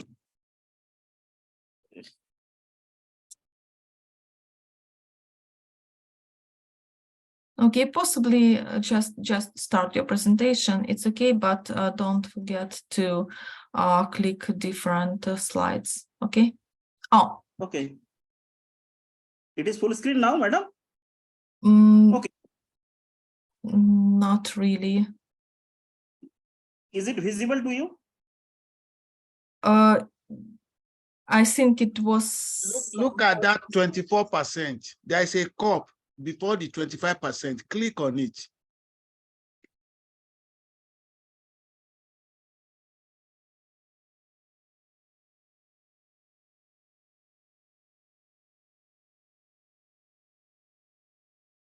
This one is very good. So please proceed with this one. Okay. Is it okay, madam? Yes, it's okay. Okay. Respected audience, respected co-chairs and my friends, my topic is education system transition to fully online mode, possibilities and opportunities. Myself, Muhammad Ashraful Haq, and the other two co-authors of the paper are Tausif Ahmad and Mohammad Soeb. We all are from India. So in this presentation, I am going to cover these points: introduction, advantages of e-learning, drawbacks of e-learning, motivation, online learning methods, tools and technology for online education, possible consequences in online education system, suggestions for effective online education, and lastly, conclusion. So introduction, academic institutions such as schools, colleges, universities have long served as the hubs of knowledge creation and exchange. However, knowledge and information are no longer tied to the physical locations of educational institutions. The health emergency due to COVID-19 pandemic forced the educational institutes toward the use of online mode or digital platforms. A variety of platforms like software, encyclopedias, open source database, and web browsers may be used to collect information and expertise on a wide range of topics, allowing users to supplement their learning. So this is a diagram. This chart has been collected from the Coursera. Coursera is a popular online learning platform. We can see the number of registered users in online mode have increased drastically year by year. From 2020 to 2021, it is jumped by 32%, near about 189 million students have registered in online mode in 2021. That is 32% more compared to 2020. So we can understand the popularity of online education right now. Advantages of e-learning: online learning can be less expensive than traditional brick and mortar institutions, as it eliminates the need for physical classroom, campus infrastructure, and other expenses. Online learning can give students more control and flexibility over the learning experience, as it allows students to learn on their own schedule. People who may not be able to attend traditional in-person classes because of job, family, or health conditions, they can find online education is an excellent option to gain knowledge. Now, drawbacks include technical difficulties such as slow internet connectivity, software glitches, etc. can affect online teaching mode. Second is the student should have a minimum degree of computer literacy to learn effectively in an online context. Third is certain fields such as science, technology, engineering, and medical require hands-on experience, which are not always possible through online mode, because you can't learn car driving by simply watching the YouTube video. So we can understand the actual practical classes in science, engineering, and other background is not possible through online education. Now, motivation, rapid increase in online education due to COVID-19 pandemic, need to assess effectiveness and efficiency of online education, address challenges and improve student experience, ensure access to quality education for all students, keep up with advancements in technology and education, address equity and inclusiveness concerns in online education, ensure compliance with regulations and accreditation standards, evaluate the impact on employment and career opportunities. So these are the different e-learning methods. We can divide the online teaching methods into these 6 categories: blended learning, asynchronous learning, gamified learning, project-based learning, self-directed learning, and synchronous learning. So these are the types of different online e-learning methods. So I'm skipping these slides because we have enough to say. These are the theoretical process now. Possible consequences of online teaching. Following are some general perception about online education. First, lack of quality education. Second, psychological issues. Third, socioeconomic divide. Fourth, increased violation of intellectual property rights. Fifth, gender inequality. Sixth, lack of discipline and punctuality. We have heard these concerns about online teaching right now.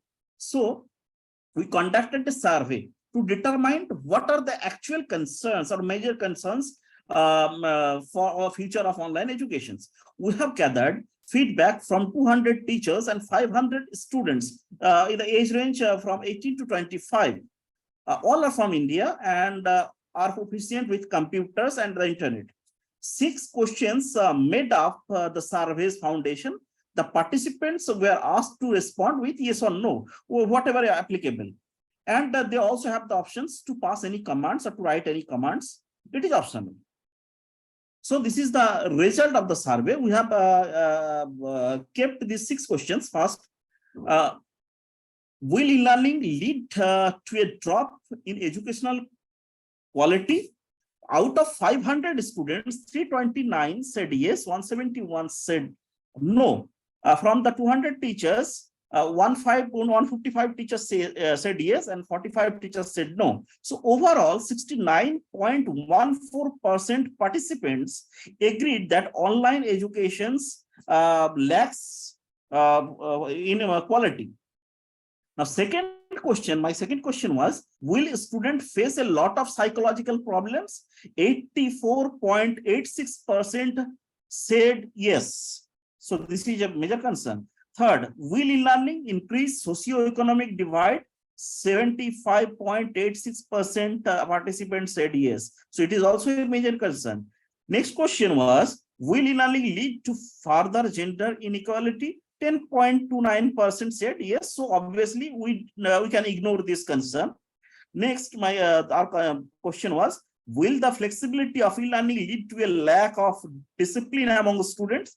26.71% participant says yes. So we can ignore this concern also.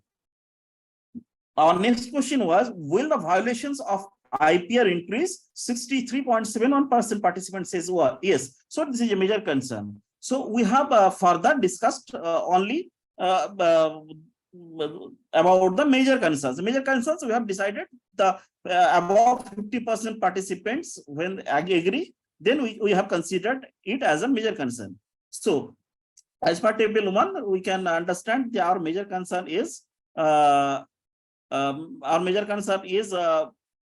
educational quality, psychological problems, socioeconomic divide, and lastly, IPR, violation of IPR. So these 4 or 5 concerns are major. So this is the summary of the result. Now, suggestions for effective learning. Defining learning objectives. Clearly defining the learning objectives and outcome for the course will help to ensure that the content and activities are aligned with the goals of the students. Second, developing proper counseling system. Counseling is important in an online education system because it provides critical support and guidance to students. Online education can pose unique challenges such as isolation, technology difficulties, and time management issues. Counselor can help students navigate these challenges and help them to succeed in their studies.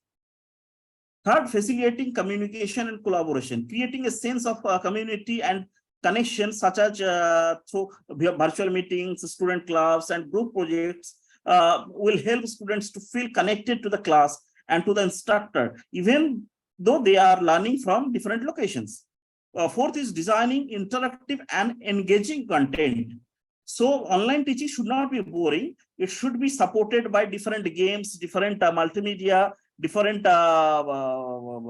video or audio files, animation, etc., etc. It will help students to be engaged and motivated. My next suggestion was developing effective feedback mechanism system. Providing clear and timely feedback on assignments and assessments will help students to understand what is expected from them and to make progress in their learning.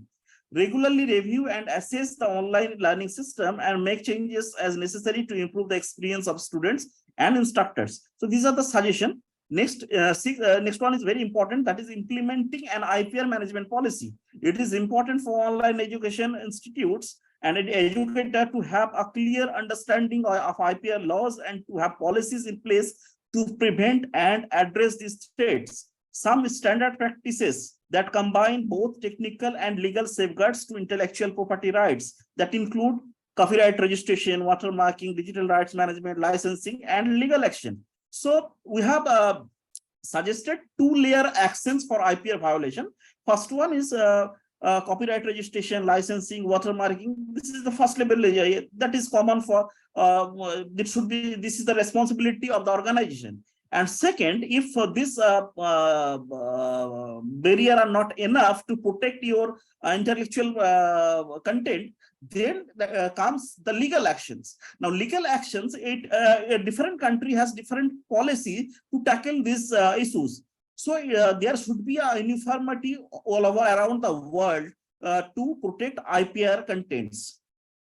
Conclusion, an education system that is overly reliant on technology will not help students to develop ethical values. We believe that while technology will play a central role in shaping the future of education, the human touch will still be critical. Third, teachers and instructors will continue to play a crucial role in guiding students, providing emotional support, and forecasting critical and thinking skills. Next, the future of education will be balanced between technology and human interactions, with each playing a complementary role in promoting learning and growth. Next, cybersecurity to protect intellectual property and student data in completely online environment is also a major concern. It is important to note that the survey was conducted on a small sample data collected from a specific geographical region. Therefore, future work will include a large-scale survey to understand further consequences. However, we still believe that the teaching in hybrid mode that will include both online and offline is most effective. These are some references from where we collected our information. And thank you. If you have any questions, please.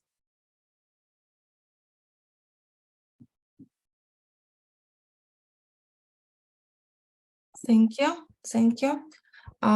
Do we have any questions?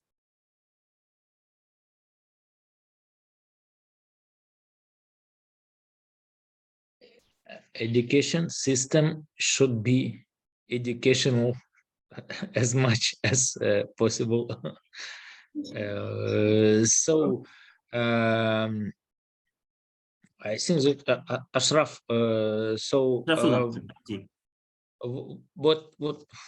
What do you need to implement this one in real life? So,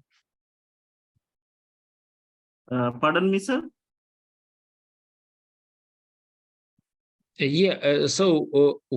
What do you need? What is some restrictions to implement?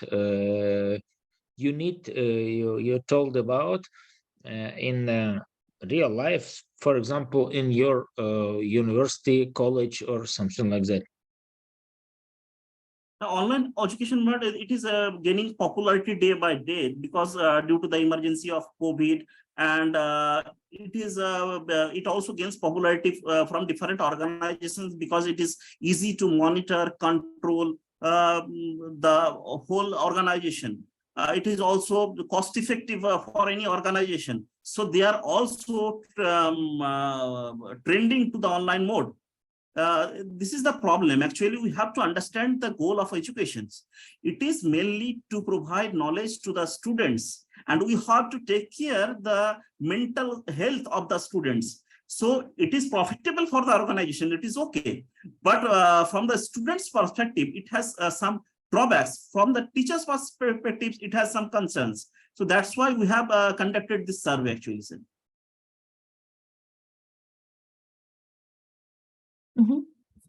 Yes, we have question from Dr. Zubar. Excuse me, madam? My question is on limitation. Limitation? Yes. Some science limitations courses, science engineering courses may require demonstrations. The main limitation, sir, the main limitation of online. online education is that it is not possible to provide practical knowledge in online mode. Suppose some students who are in medical background, or engineering students, medical students, or in science, different branches of science and engineering, it is not possible to gather knowledge in online mode. As for example, you can't learn car driving by simply watching online video, right? So you have to be practical. You should come on the field to learn driving, right? So it is not possible. So this type of practical classes is the main drawback of online education. Theoretical, it is okay. It is no problem for theoretical educations. Thank you very much. I'm grateful. Thank you, sir. Thank you. Yes, thank you. Thank you. If we don't have any more questions, then I think we have to make a conclusion of our section. Thank you everyone for participation, for the great work that we did today. I hope that it was a fruitful work for you.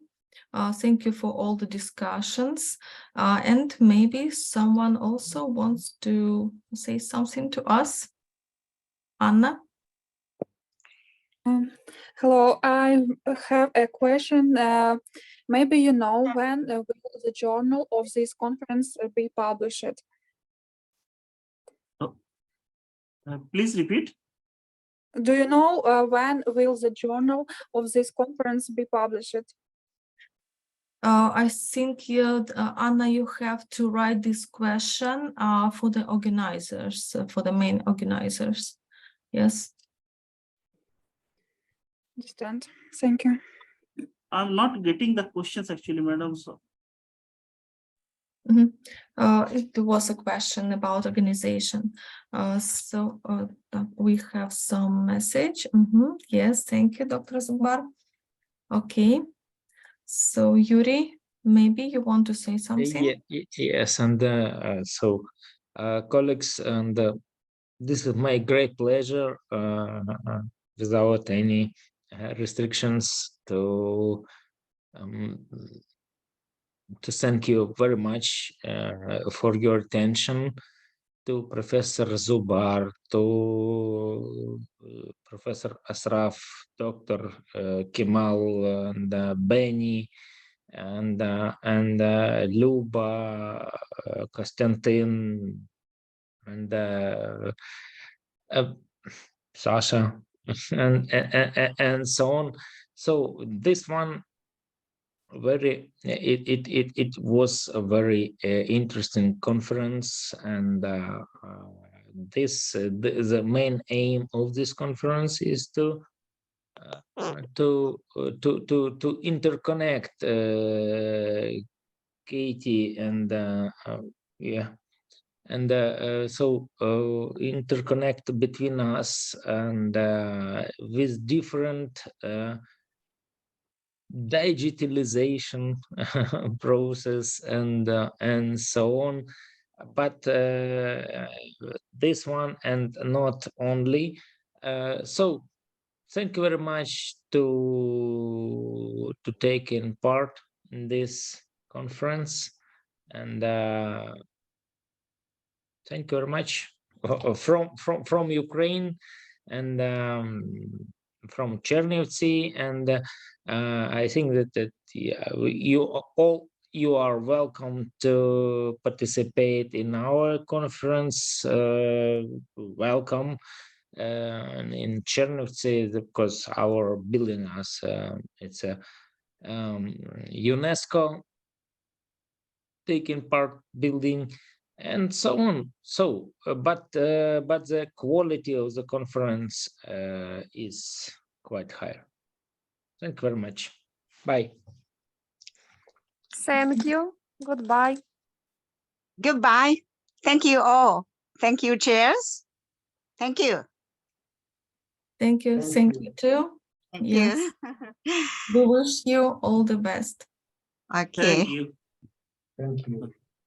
Goodbye. See you next conferences. Goodbye. Thank you. Bye-bye. Goodbye. Good luck. Goodbye.